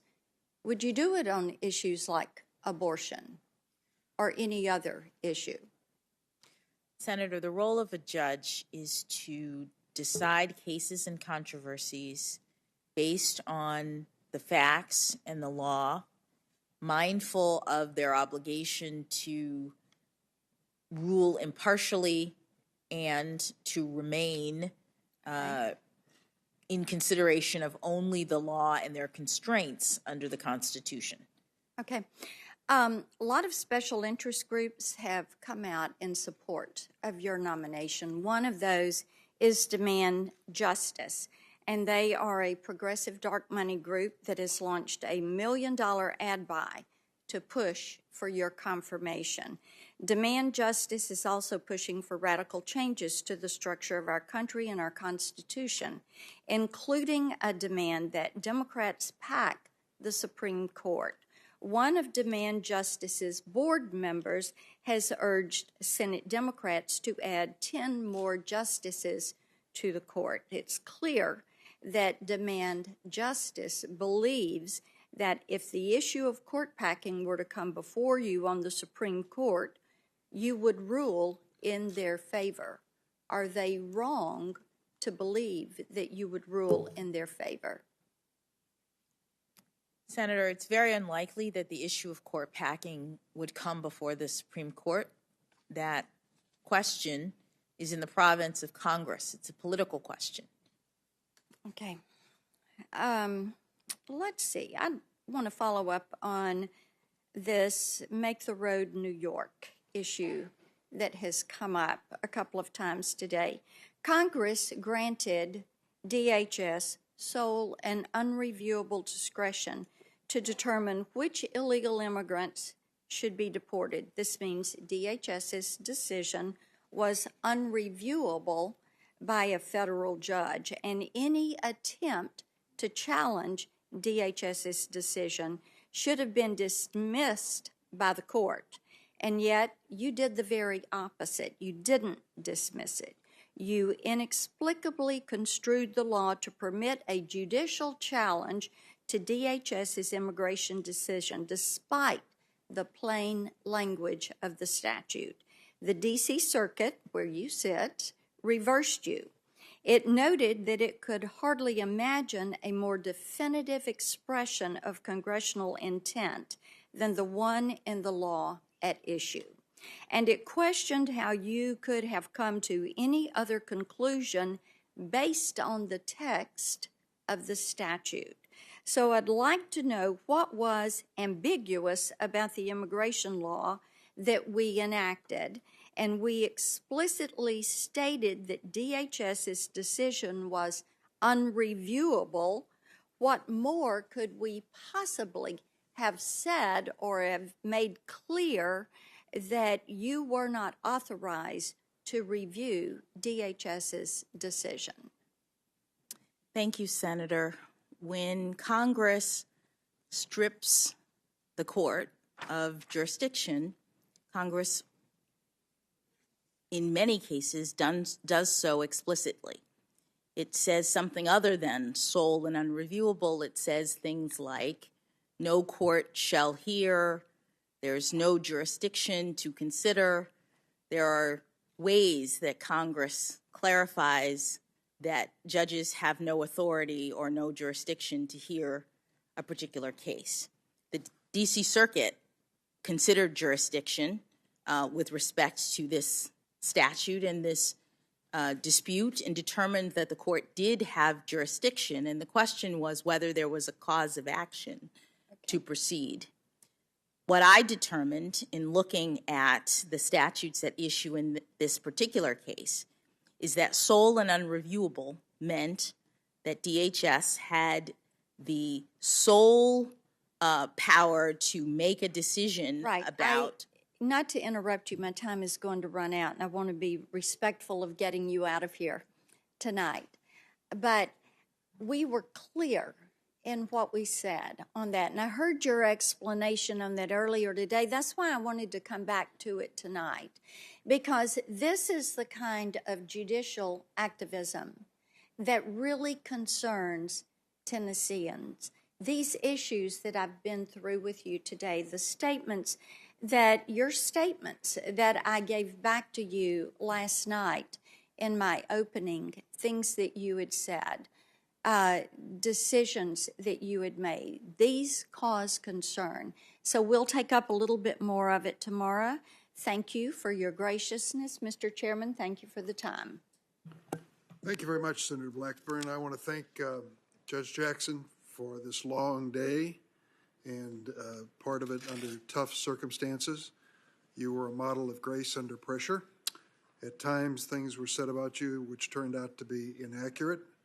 It was said you called President Bush and Secretary Rumsfeld war criminals. That didn't happen. It was said you also always sentence criminals too lightly. That's not exactly true. It was said you apologized to a defendant in a child pornography case without any sympathy for the victims, and that wasn't true either. The truth is you've been a judge for nearly 10 years. You've sentenced more than 100 defendants, some to decades in prison.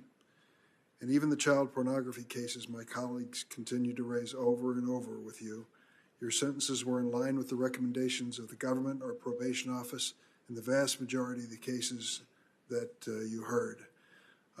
We invited a number of people to come here today, and one special guest was a lady who cleans our office at night. She works the midnight shift, but she wanted to be here today to see you and hear you and stand by your side. And she said afterwards that it was a great moment for her to be in this room today. But she asked me, or she asked my staff, why are some people so mean? Well, I have to tell you, the overwhelming majority on both sides of the aisle were not mean. They were constructive and positive and really raised the important questions that we all care about.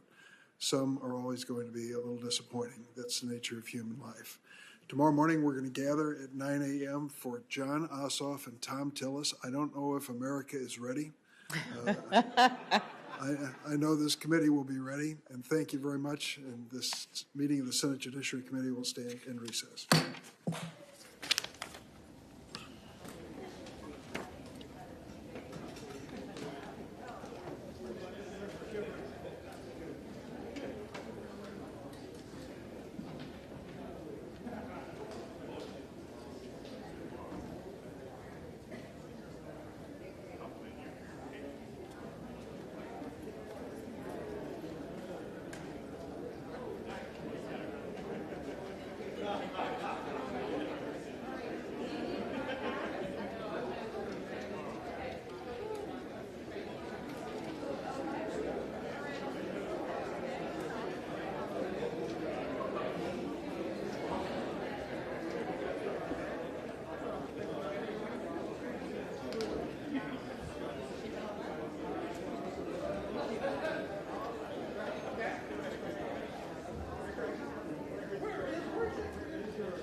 Where do you live?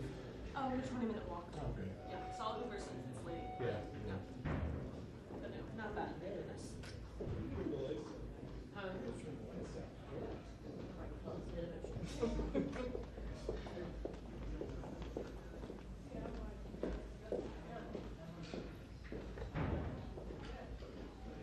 Are you from here? No, I'm from Atlanta. And I went to school in Tennessee. I went to Payroll. Oh, wow. But I moved here like a year and a half ago. A year and a half, yeah. Mm-hmm. Yeah, I graduated college in 2020. Mm-hmm. Did he say how soon he was going to come out? No, but yesterday he came out pretty quickly.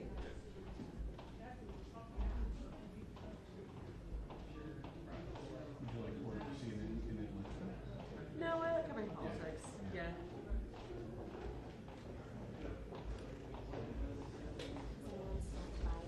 No, Judge Jackson left. None of the senators have come out this way. The Democrats are doing the press conference on the other side. But, and here he is. Okay.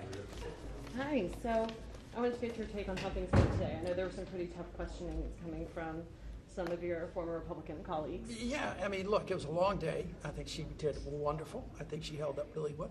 She answered all the questions that she could answer.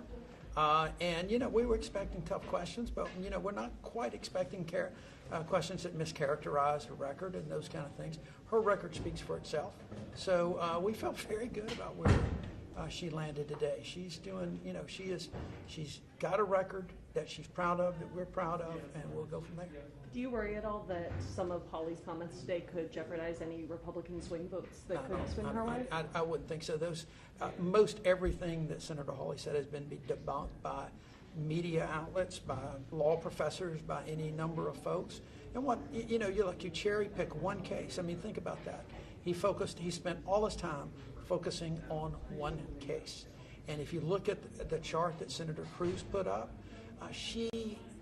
if I remember correctly, she followed the recommendation of the probation office in 5 out of the 8 times.